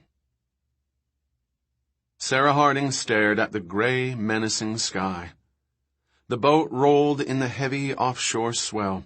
The deckhands scrambled to tie down the jeep, which threatened repeatedly to break free. She stood in the bow, fighting seasickness. On the far horizon, dead ahead, she could just see the low black line that was their first glimpse of Isla Sorna. She turned and looked back and saw Dodgson and King were huddled by the railing amidships in intense conversation. King seemed to be upset, gesticulating rapidly. Dodgson was listening and shaking his head. After a moment, he put his arm on King's shoulder. He seemed to be trying to calm the younger man down. Both men ignored the activity around the jeep.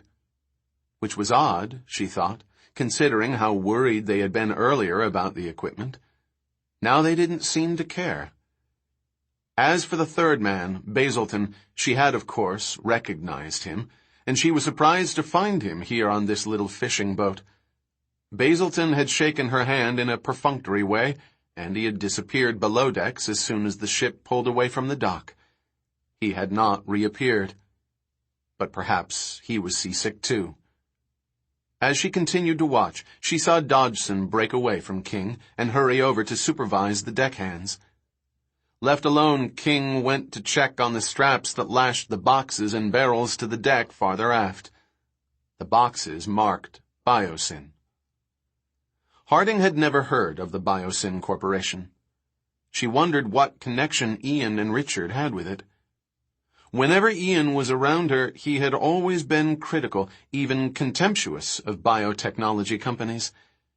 And these men seemed to be unlikely friends. They were too rigid, too geeky. But then, she reflected, Ian did have strange friends. They were always showing up unexpectedly at his apartment. The Japanese calligrapher, the Indonesian gamelan troupe, the Las Vegas juggler in a shiny bolero jacket, that weird French astrologer who thought the earth was hollow.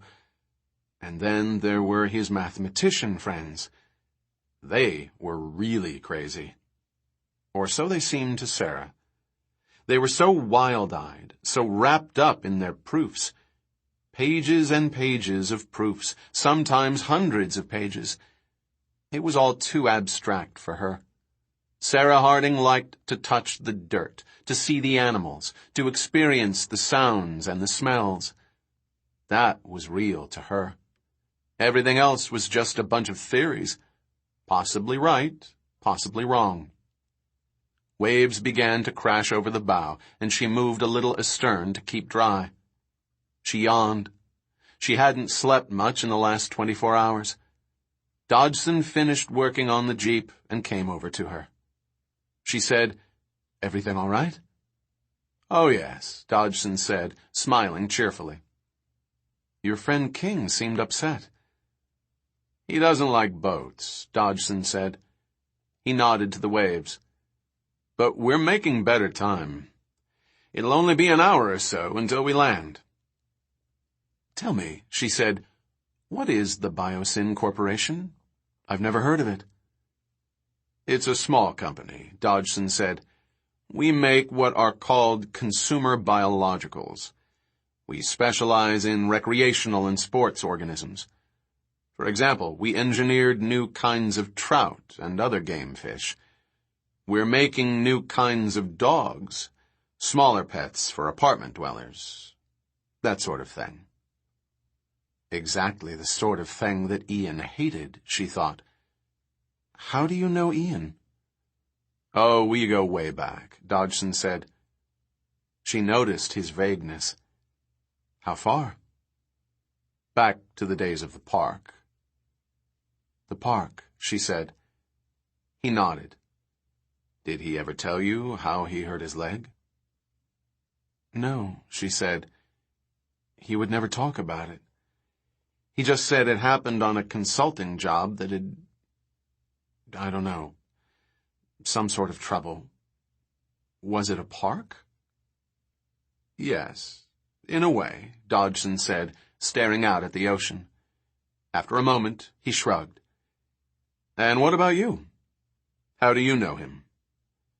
"He was one of my thesis readers. I'm an ethologist. I study large mammals in African grassland ecosystems. East Africa. Carnivores in particular." "Carnivores?" "I've been studying hyenas," she said. "Before that, lions."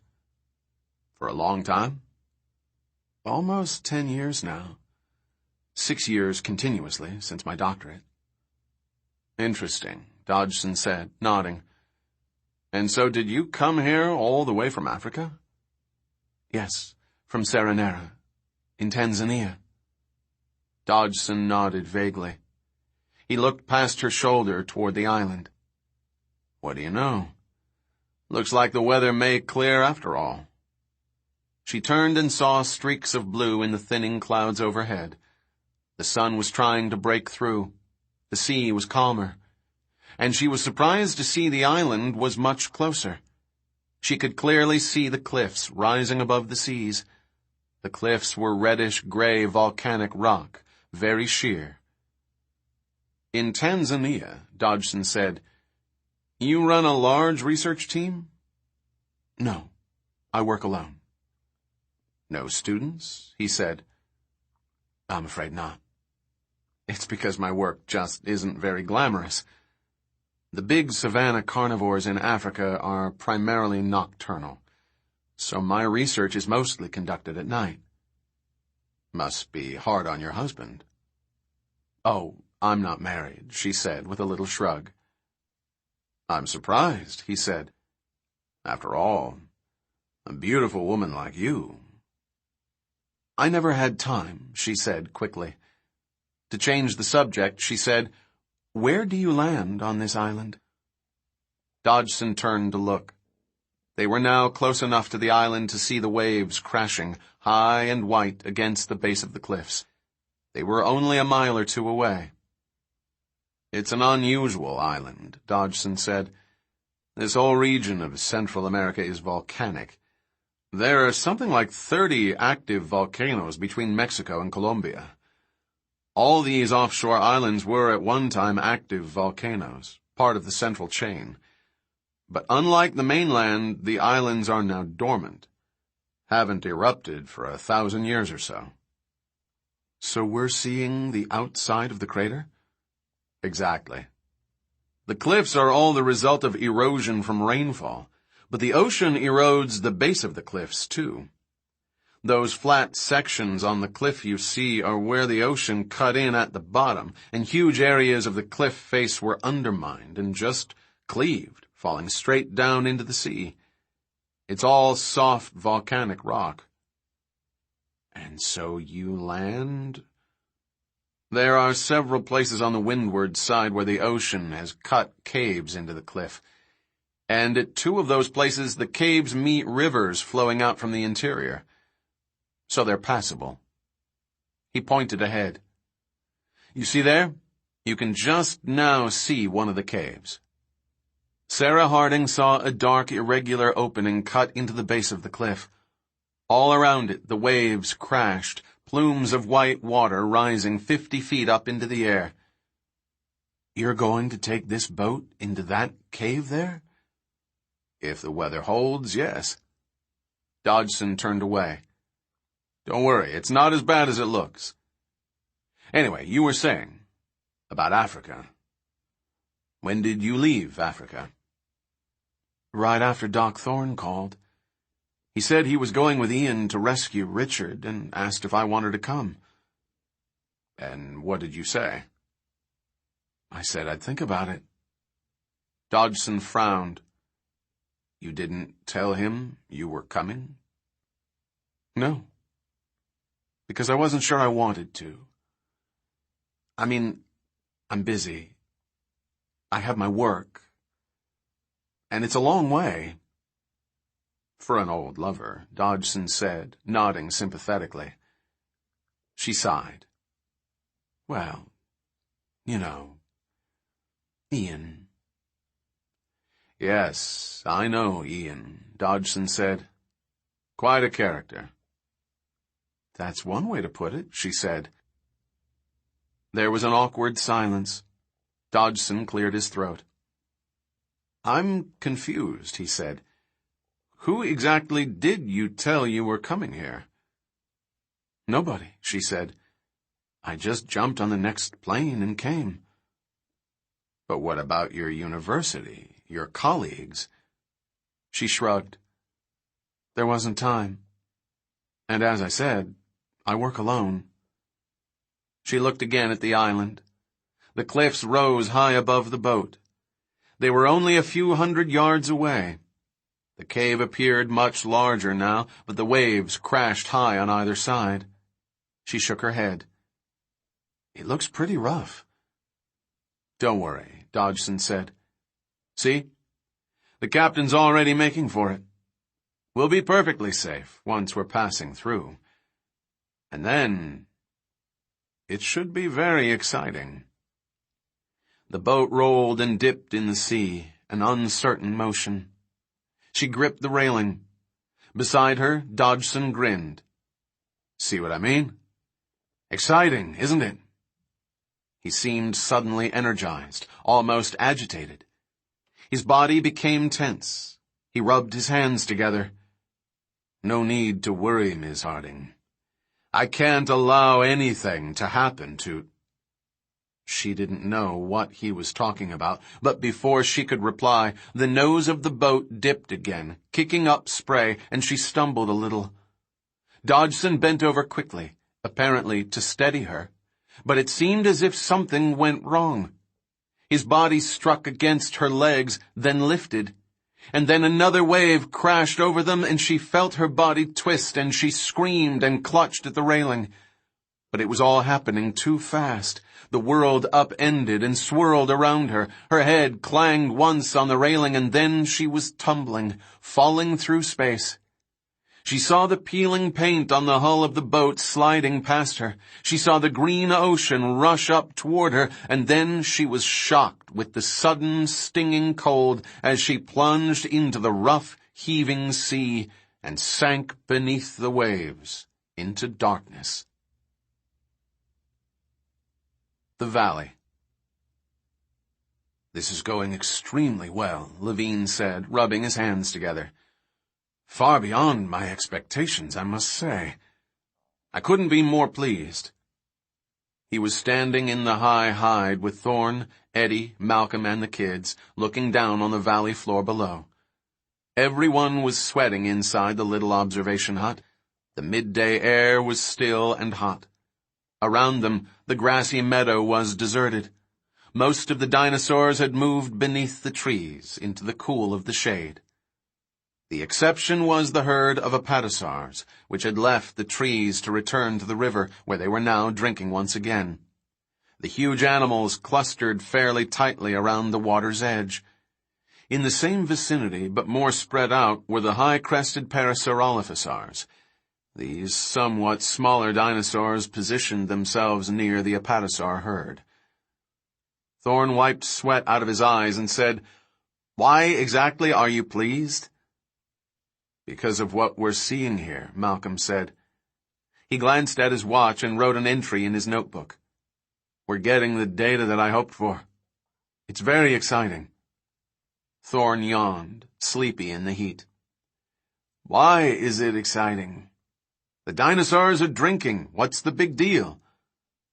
"Drinking again," Levine corrected him. "For the second time in an hour.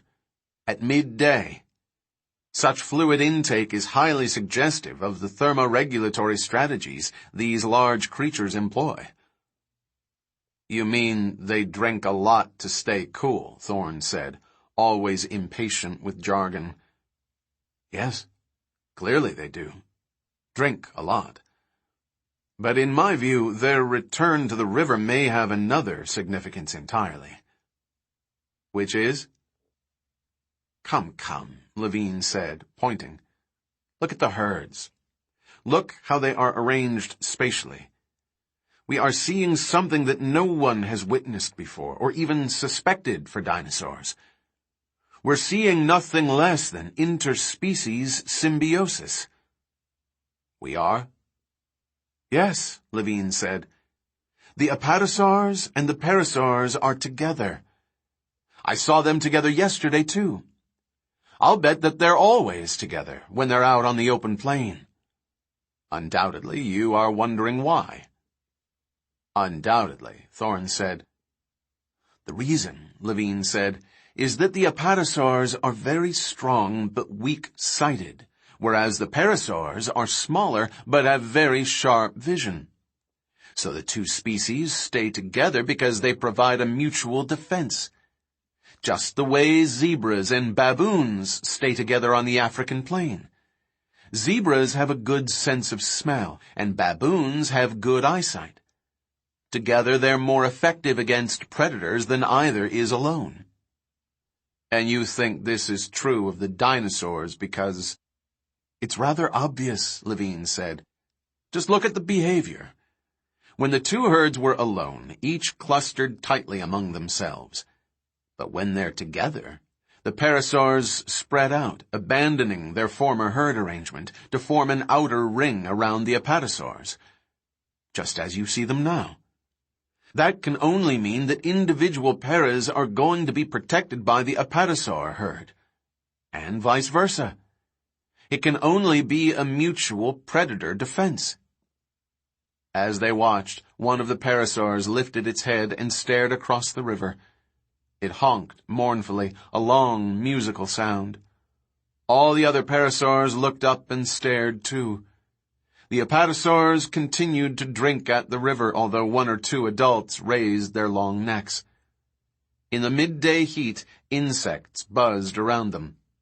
Thorne said, "So where are the predators?" "Right there," Malcolm said, pointing toward a stand of trees on the other side of the river, not far from the water. Thorne looked and saw nothing. "Don't you see them?" "No." "Keep looking. They're small, lizard-like animals. Dark brown." "Raptors," he said. Thorne shrugged. He still saw nothing. Standing beside him, Levine began to eat a power bar. Preoccupied with holding the binoculars, he dropped the wrapper on the floor of the hide. Bits of paper fluttered to the ground below. "How are those things?" Arby said. Okay. A little sugary. Got any more? He said. Levine rummaged in his pockets and gave him one. Arby broke it in half and gave half to Kelly. He began to unwrap his half, carefully folding the paper, putting it neatly in his pocket. You realize this is all highly significant, Malcolm said, for the question of extinction. Already it's obvious that the extinction of the dinosaurs is a far more complex problem than anyone has recognized. It is? Arby said. Well, consider, Malcolm said. All extinction theories are based on the fossil record. But the fossil record doesn't show the sort of behavior we're seeing here. It doesn't record the complexity of groups interacting.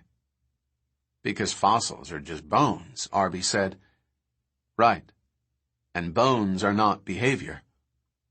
When you think about it, the fossil record is like a series of photographs. Frozen moments from what is really a moving, ongoing reality. Looking at the fossil record is like thumbing through a family photo album. You know that the album isn't complete. You know life happens between the pictures. But you don't have any record of what happens in between. You only have the pictures. So you study them, and study them. And pretty soon you begin to think of the album not as a series of moments, but as reality itself. And you begin to explain everything in terms of the album, and you forget the underlying reality. And the tendency, Malcolm said, has been to think in terms of physical events, to assume that some external physical event caused the extinctions. A meteor hits the earth and changes the weather, or volcanoes erupt and change the weather, or a meteor causes the volcanoes to erupt and change the weather, or vegetation changes and species starve and become extinct, or a new disease arises and species become extinct, or a new plant arises and poisons all the dinosaurs. In every case, what is imagined is some external event. But what nobody imagines is that the animals themselves might have changed. Not in their bones, but their behavior. Yet when you look at animals like these and see how intricately their behavior is interrelated, you realize that a change in group behavior could easily lead to extinction. But why would group behavior change? Thorne said. If there wasn't some external catastrophe to force it, why should the behavior change? Actually, Malcolm said, behavior is always changing, all the time. Our planet is a dynamic, active environment. Weather is changing. The land is changing. Continents drift. Oceans rise and fall. Mountains thrust up and erode away. All the organisms on the planet are constantly adapting to those changes. The best organisms are the ones that can adapt most rapidly. That's why it's hard to see how a catastrophe that produces a large change could cause extinction, since so much change is occurring all the time anyway. In that case, Thorne said, what causes extinction? Certainly not rapid change alone, Malcolm said. The facts tell us that clearly. What facts? After every major environmental change, a wave of extinctions has usually followed, but not right away. Extinctions only occur thousands or millions of years later. Take the last glaciation in North America. The glaciers descended, the climate changed severely, but animals didn't die. Only after the glaciers receded, when you'd think things would go back to normal, did lots of species become extinct. That's when giraffes and tigers and mammoths vanished on this continent. And that's the usual pattern. It's almost as if species are weakened by the major change, but die off later. It's a well-recognized phenomenon. It's called softening up the beachhead, Levine said. And what's the explanation for it? Levine was silent. There is none, Malcolm said. It's a paleontological mystery. But I believe that complexity theory has a lot to tell us about it. Because if the notion of life at the edge of chaos is true, then major change pushes animals closer to the edge. It destabilizes all sorts of behavior. And when the environment goes back to normal, it's not really a return to normal. In evolutionary terms, it's another big change, and it's just too much to keep up with. I believe that new behavior in populations can emerge in unexpected ways. And I think I know why the dinosaurs— "What's that?" Thorne said. Thorne was looking at the trees and saw a single dinosaur hop out into view. It was rather slender, agile on its hind legs, balancing with a stiff tail. It was 6 feet tall, green-brown with dark red stripes, like a tiger. "That," Malcolm said, "is a velociraptor." Thorne turned to Levine. "That's what chased you up in the tree? It looks ugly."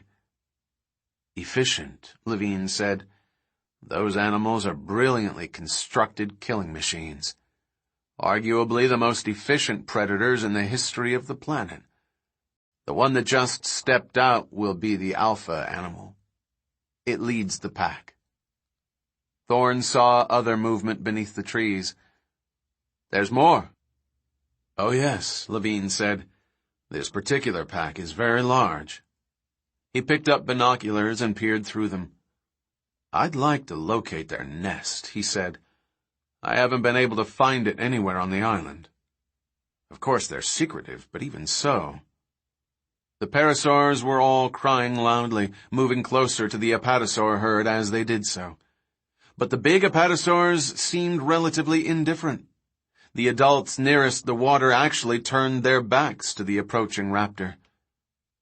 "Don't they care?" Arby said. "They're not even looking at him." "Don't be fooled," Levine said. "The apatosaurs care very much. They may look like gigantic cows, but they're nothing of the sort. Those whiptails are 30 or 40 feet long and weigh several tons. Notice how fast they can swing them. One smack from those tails would snap an attacker's back." "So turning away is part of their defense?" "Unquestionably, yes. And you can see now how the long necks balance their tails. The tails of the adults were so long they reached entirely across the river to the other shore. As they swung back and forth and the parasaurs cried out, the lead raptor turned away. Moments later, the entire pack began to slink off, following the edge of the trees, heading up into the hills. "Looks like you're right," Thorne said. "The tails scared them off." "How many do you count?" Levine said. "I don't know. 10 to 12? I might have missed a few." 14. Malcolm scribbled in his notebook. "You want to follow them?" Levine said. "Not now. We could take the Explorer." "Maybe later," Malcolm said. "I think we need to know where their nest is," Levine said. "It's essential, Ian, if we're going to settle predator-prey relationships. Nothing is more important than that. And this is a perfect opportunity to follow—" "Maybe later," Malcolm said. He checked his watch again. "That's the 100th time you've checked your watch today," Thorne said. Malcolm shrugged. "Getting to be lunchtime," he said. "By the way, what about Sarah? Shouldn't she be arriving soon?" "Yes. I imagine she'll show up any time now," Thorne said. Malcolm wiped his forehead. "It's hot up here." "Yes, it's hot." They listened to the buzzing of insects in the midday sun and watched the raptors retreat. "You know, I'm thinking," Malcolm said, "maybe we ought to go back." "Go back?" Levine said. "Now? What about our observations? What about the other cameras we want to place and—" "I don't know. Maybe it'd be good to take a break." Levine stared at him in disbelief. He said nothing. Thorne and the kids looked at Malcolm silently. "Well, it seems to me," Malcolm said, "that if Sarah's coming all the way from Africa, we should be there to greet her." He shrugged. "I think it's simple politeness." Thorne said, "I didn't realize that, No, Malcolm said quickly. "It's nothing like that. I just, maybe she's not even coming." He looked suddenly uncertain. "Did she say she was coming?" "She said she'd think about it." Malcolm frowned. "Then she's coming. If Sarah said that, she's coming. I know her. So, what do you say? Want to go back?" "Certainly not," Levine said, peering through binoculars. "I wouldn't dream of leaving here now." Malcolm turned. "Doc, want to go back?" "Sure," Thorne said, wiping his forehead. "It's hot." "If I know Sarah," Malcolm said, climbing down the scaffolding, "she's going to show up on this island just looking great." Cave. She struggled upward, and her head broke the surface, but she saw only water. Great swells rising 15 feet above her on all sides. The power of the ocean was immense. The surge dragged her forward, then back, and she was helpless to resist. She could not see the boat anywhere, only foaming sea on all sides. She could not see the island, only water. Only water. She fought a sense of overwhelming panic. She tried to kick against the current, but her boots were leaden. She sank down again and struggled back, gasping for air. She had to get her boots off somehow. She gulped a breath and ducked her head under the water and tried to unlace the boots. Her lungs burned as she fumbled with the knots. The ocean swept her back and forth ceaselessly. She got one boot off, gulped air, and ducked down again. Her fingers were stiff with cold and fright as she worked on the other boot. It seemed to take hours. Finally, her legs were free, light, and she dog-paddled, catching her breath. The surge lifted her high, dropped her again. She could not see the island. She felt panic again. She turned and felt the surge lift once more.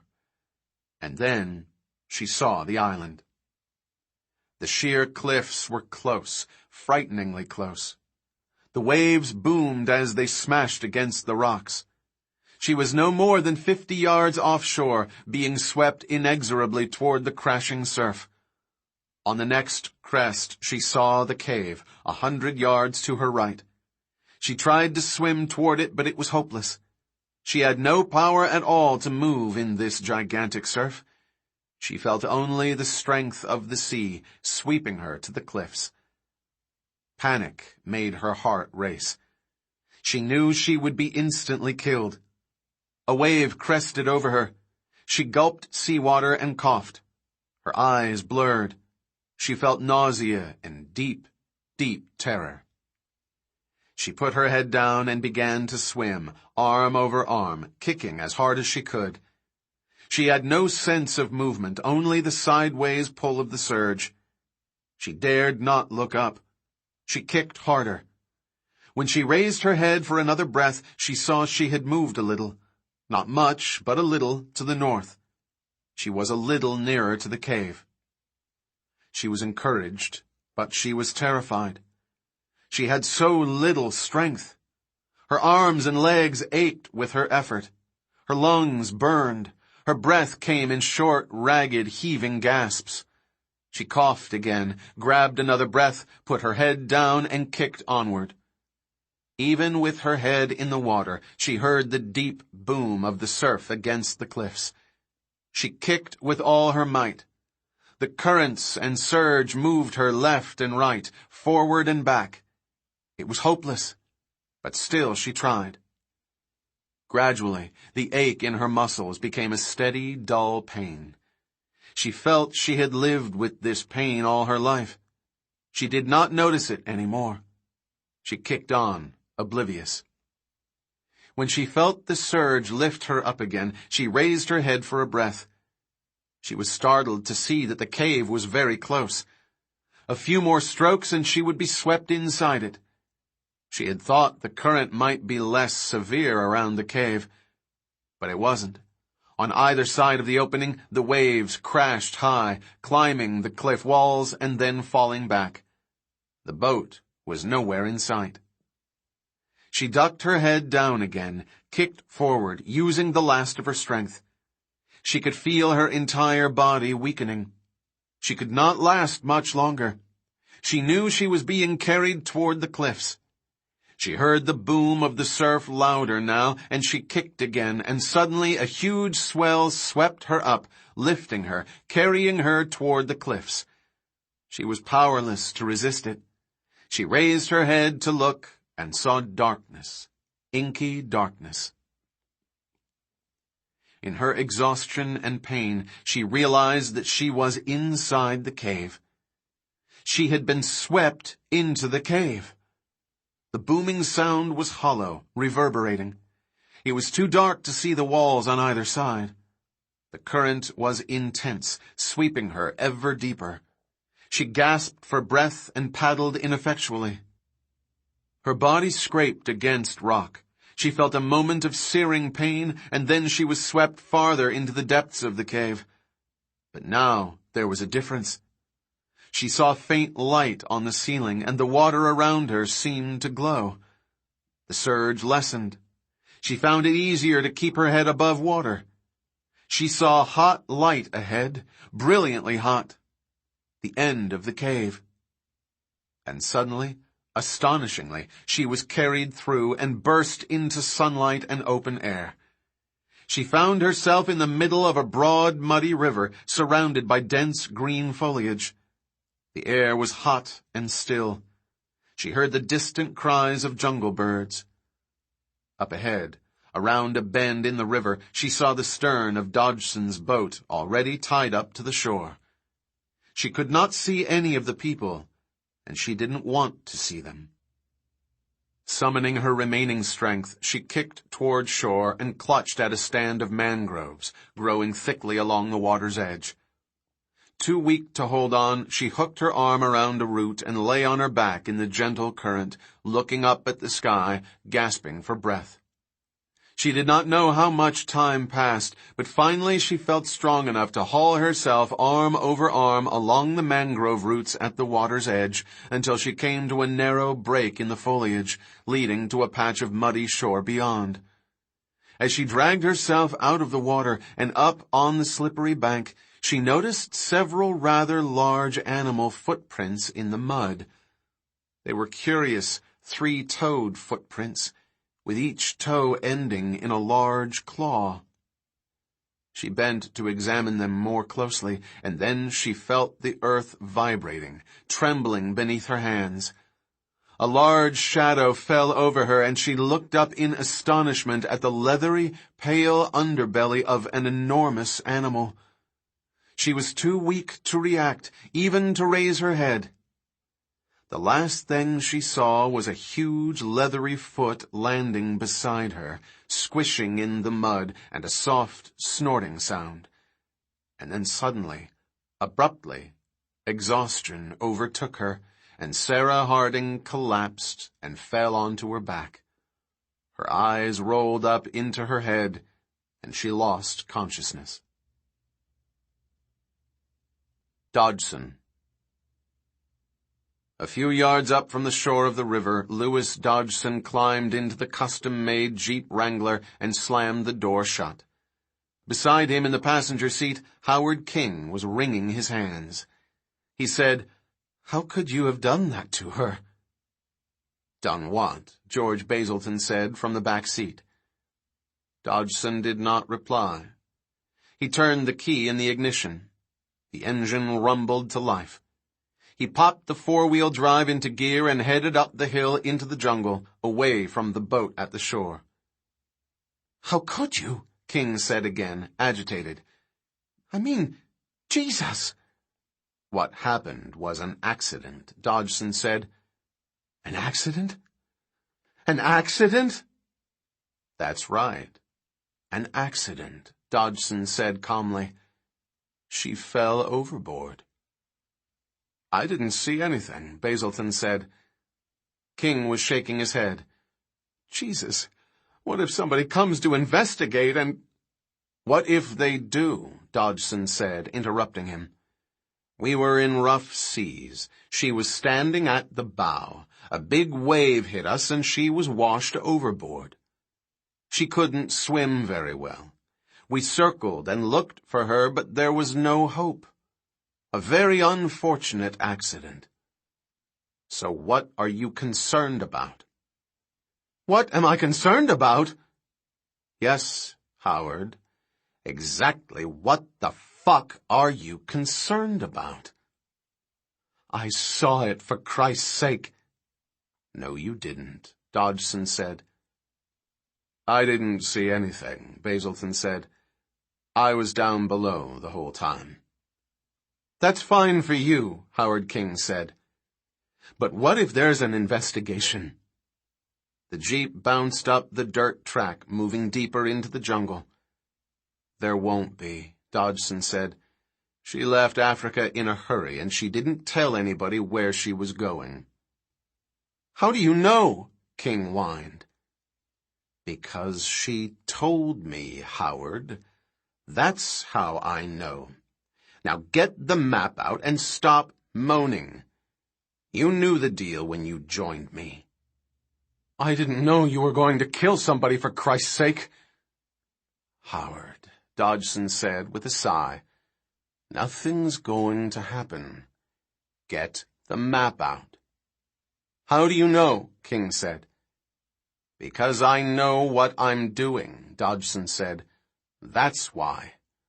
Unlike Malcolm and Thorne, who are somewhere on this island screwing around, doing fuck knows what in this damn jungle. Mention of the others caused a new worry. Fretting, King said, Maybe we'll run into them. No, Howard, we won't. They'll never even know we're here. We're only going to be on this island for 4 hours, remember? Land at 1, back on the boat by 5, back at the port by 7, back in San Francisco by midnight. Bang. Done. Finito. And finally, after all these years, I'll have what I should have had long ago. Dinosaur embryos, Basilton said. Embryos? King asked, surprised. Oh, I'm not interested in embryos anymore, Dodgson said. Years ago I tried to get frozen embryos, but there's no reason to bother with embryos now. I want fertilized eggs. And in 4 hours, I'll have them from every species on this island. How can you do that in 4 hours? Because I already know the precise location of every dinosaur breeding site on the island. The map, Howard. King opened the map. It was a large topographical chart of the island, 2 feet by 3 feet, showing terrain elevations in blue contours. At several places in lowland valleys, there were dense red concentric circles. In some places, clusters of circles. What's this? King said. Why don't you read what it says? Dodgson said. King turned the map and looked at the legend. Sigma Data Landsat Nordstat Mixed Spectra VSFR FASLR IFFVR. And then a bunch of numbers. No, wait. Dates. Correct, Dodgson said. Dates. Past dates? This is a summary chart? Combining data from several satellite passes? Correct. King frowned. And it looks like visible spectrum and false aperture radar and— What? Infrared. Broadband thermal VR. Dodgson smiled. I did all this in about 2 hours. Downloaded all the satellite data, summarized it, and had the answers I wanted. I get it, King said. These red circles are infrared signatures. Yes, Dodgson said. Big animals leave big signatures. I got all the satellite flybys over this island for the last few years and mapped the location of heat sources. And the locations overlapped from pass to pass, which is what makes these red concentric marks, meaning that the animals tend to be located in these particular places. Why? He turned to King. Because these are the nesting sites. Yes, they must be, Basilton said. Maybe that's where they eat, King said. Dodgson shook his head irritably. Obviously, those circles can't be feeding sites. Why not? Because these animals average 20 tons apiece, that's why. You get a herd of 20-ton dinos, and you're talking a combined biomass of more than 500,000 pounds moving through the forest. That many big animals are going to eat a lot of plant matter in the course of a day, and the only way they can do that is by moving. Right? I guess. You guess? Look around you, Howard. Do you see any denuded sections of forest? No, you don't. They eat a few leaves from the trees and move on. Trust me, these animals have to move to eat. But what they don't move is their nesting sites. So these red circles must be nesting sites. He glanced at the map. And unless I'm wrong, the first of the nests is just over this rise, and down the hill on the other side. The jeep fish-tailed in a patch of mud and ground forward, lurching up the hill. Mating calls.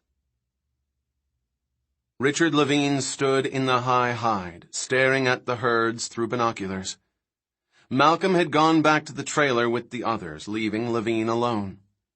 In fact, Levine was relieved to have him gone. Levine was quite content to make observations on these extraordinary animals, and he was aware that Malcolm did not share his boundless enthusiasm. Indeed, Malcolm always seemed to have other considerations on his mind, and Malcolm was notably impatient with the act of observation. He wanted to analyze the data, but he did not want to collect it. Of course, among scientists, that represented a well-known difference in personality. Physics was a perfect example. The experimentalists and the theorists lived in utterly different worlds, passing papers back and forth, but sharing little else in common.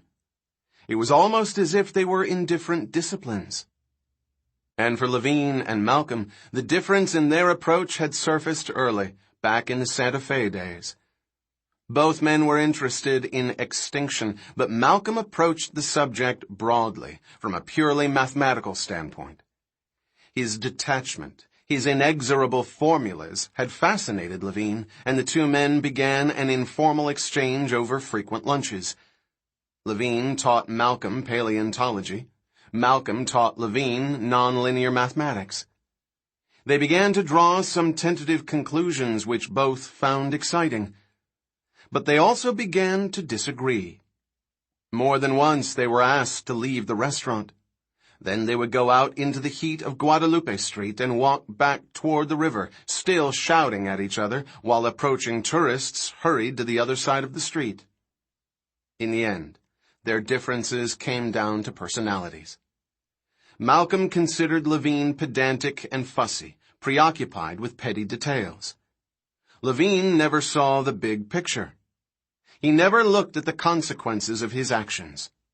For his own part, Levine did not hesitate to call Malcolm imperious and detached, indifferent to details. God is in the details, Levine once reminded him. Maybe you're God, Malcolm shot back. Not mine. Mine is in the process. Standing in the high hide, Levine thought that answer was exactly what you would expect from a mathematician. Levine was quite satisfied that details were everything, at least in biology, and that the most common failing of his biological colleagues was insufficient attention to detail. For himself, Levine lived for the details, and he could not ever let them go.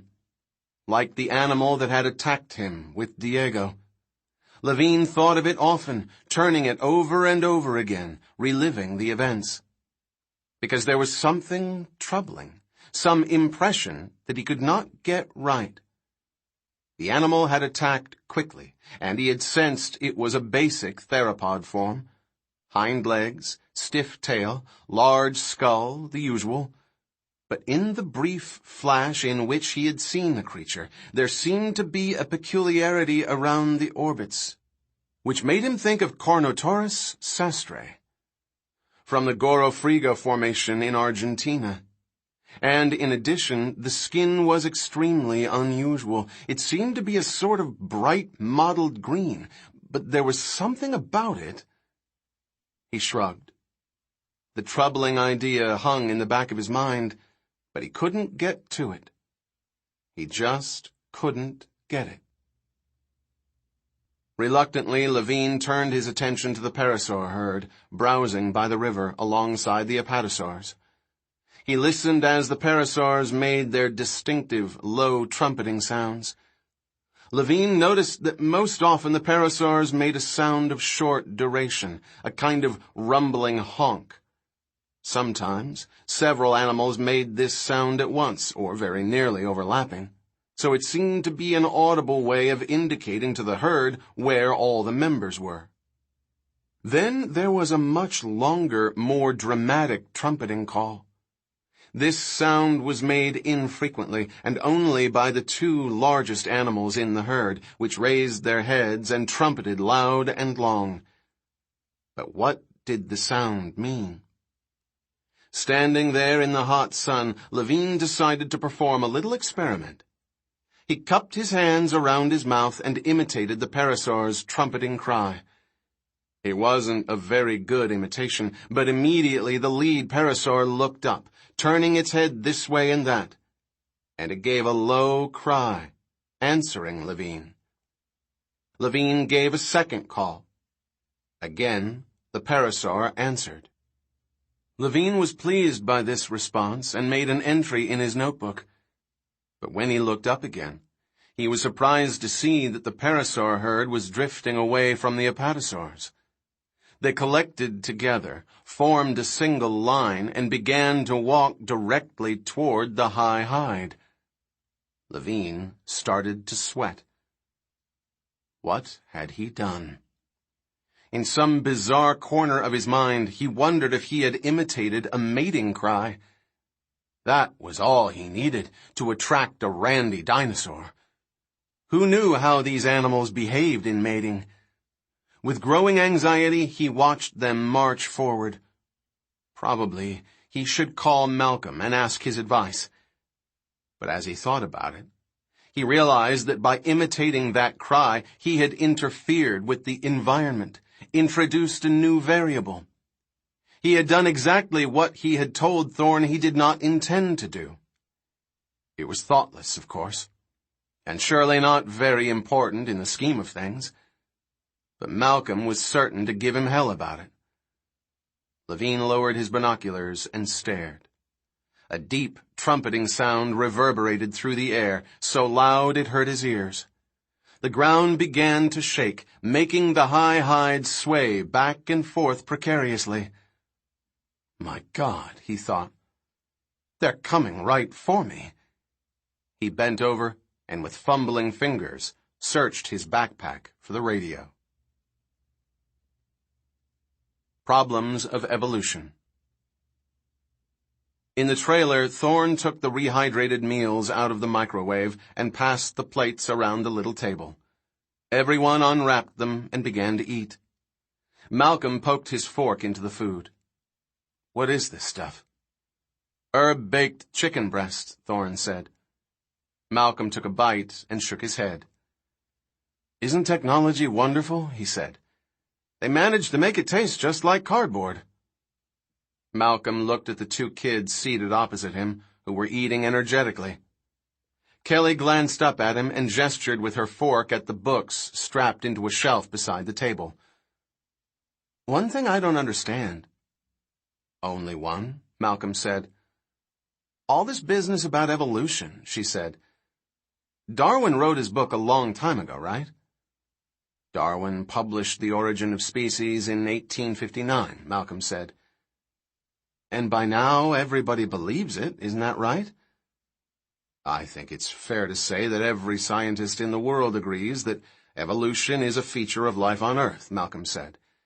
"And that we are descended from animal ancestors, yes." "Okay," Kelly said. "So, what's the big deal now?" Malcolm smiled. "The big deal," he said, "is that everybody agrees evolution occurs, but nobody understands how it works. There are big problems with the theory, and more scientists are admitting it." Malcolm pushed his plate away. "You have to track the theory," he said, "over a couple of 100 years. Start with Baron Georges Cuvier, the most famous anatomist in the world in his day, living in the intellectual center of the world, Paris. Around 1800, people began digging up old bones, and Cuvier realized that they belonged to animals no longer found on Earth. That was a problem because back in 1800, everybody believed that all the animal species ever created were still alive. The idea seemed reasonable because the Earth was thought to be only a few thousand years old, and because God, who had created all the animals, would never let any of his creations become extinct. So extinction was agreed to be impossible. Cuvier agonized over these dug-up bones, but he finally concluded that God or no God, many animals had become extinct. As a result, he thought of worldwide catastrophes, like Noah's flood. Okay. So Cuvier reluctantly came to believe in extinction, Malcolm said, but he never accepted evolution. In Cuvier's mind, evolution didn't occur. Some animals died and some survived, but none evolved. In his view, animals didn't change. Then along came Darwin, who said that animals did evolve, and that the dug-up bones were actually the extinct predecessors of living animals. The implications of Darwin's idea upset lots of people. They didn't like to think of God's creations changing, and they didn't like to think of monkeys in their family trees. It was embarrassing and offensive. The debate was fierce. But Darwin amassed a tremendous amount of factual data. He had made an overwhelming case. So gradually his idea of evolution was accepted by scientists and by the world at large. But the question remained: how does evolution happen? For that, Darwin didn't have a good answer. Natural selection, Arby said. Yes, that was Darwin's explanation. The environment exerts pressure which favors certain animals, and they breed more often in subsequent generations, and that's how evolution occurs. But as many people realized, natural selection isn't really an explanation. It's just a definition. If an animal succeeds, it must have been selected for. But what in the animal is favored? And how does natural selection actually operate? Darwin had no idea. And neither did anybody else for another 50 years. But it's genes, Kelly said. Okay, Malcolm said. Fine. We come to the 20th century. Mendel's work with plants is rediscovered. Fisher and Wright do population studies. Pretty soon we know genes control heredity. Whatever genes are. Remember, through the first half of the century, all during World War I and World War II, nobody had any idea what a gene was. After Watson and Crick in 1953, we knew that genes were nucleotides arranged in a double helix. Great. And we knew about mutation. So by the late 20th century, we have a theory of natural selection which says that mutations arise spontaneously in genes, that the environment favors the mutations that are beneficial, and out of this selection process, evolution occurs. It's simple and straightforward. God is not at work. No higher organizing principle involved. In the end, evolution is just the result of a bunch of mutations that either survive or die. Right? Right, Harvey said. But there are problems with that idea, Malcolm said. First of all, there's a time problem. A single bacterium, the earliest form of life, has 2,000 enzymes. Scientists have estimated how long it would take to randomly assemble those enzymes from a primordial soup. Estimates run from 40 billion years to 100 billion years. But the Earth is only 4 billion years old. So, chance alone seems too slow, particularly since we know bacteria actually appeared only 400 million years after the Earth began. Life appeared very fast, which is why some scientists have decided life on Earth must be of extraterrestrial origin. Although I think that's just evading the issue. Okay. Second, there's the coordination problem. If you believe the current theory, then all the wonderful complexity of life is nothing but the accumulation of chance events, a bunch of genetic accidents strung together. Yet, when we look closely at animals, it appears as if many elements must have evolved simultaneously. Take bats, which have echolocation. They navigate by sound. To do that, many things must evolve.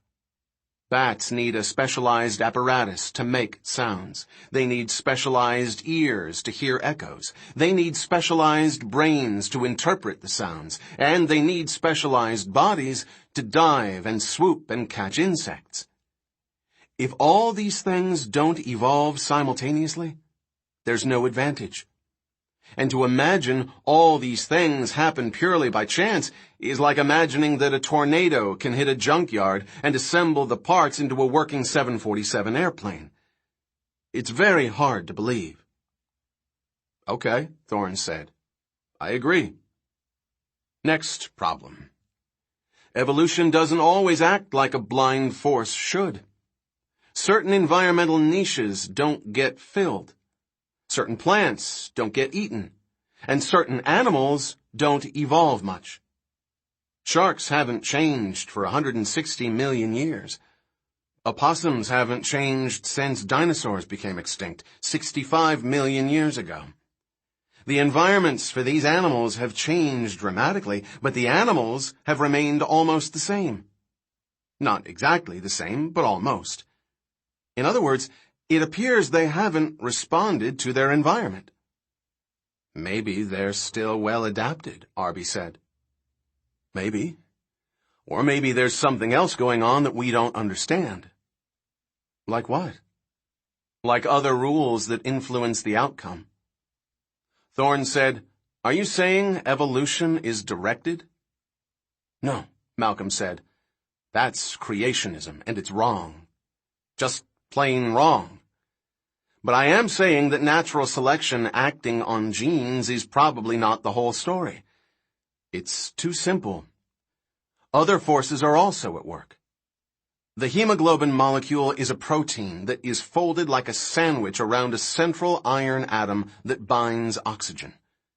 Hemoglobin expands and contracts when it takes on and gives up oxygen, like a tiny molecular lung. Now, we know the sequence of amino acids that make up hemoglobin, but we don't know how to fold it.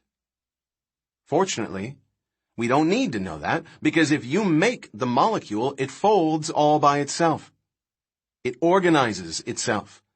And it turns out, again and again, that living things seem to have a self-organizing quality. Proteins fold. Enzymes interact. Cells arrange themselves to form organs, and the organs arrange themselves to form a coherent individual. Individuals organize themselves to make a population, and populations organize themselves to make a coherent biosphere. From complexity theory, we're starting to have a sense of how this self-organization may happen and what it means. And it implies a major change in how we view evolution. But, Arby said, in the end, evolution still must be the result of the environment acting on genes. I don't think it's enough, Arb, Malcolm said.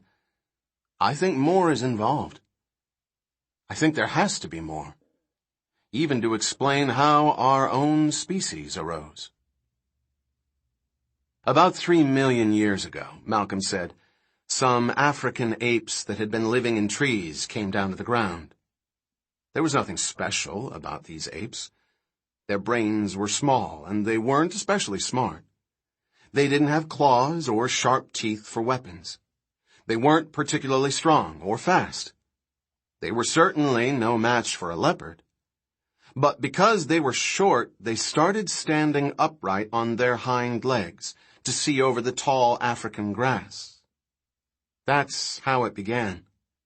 Just some ordinary apes looking out over the grass. As time went on, the apes stood upright more and more of the time. That left their hands free to do things. Like all apes, they were tool users.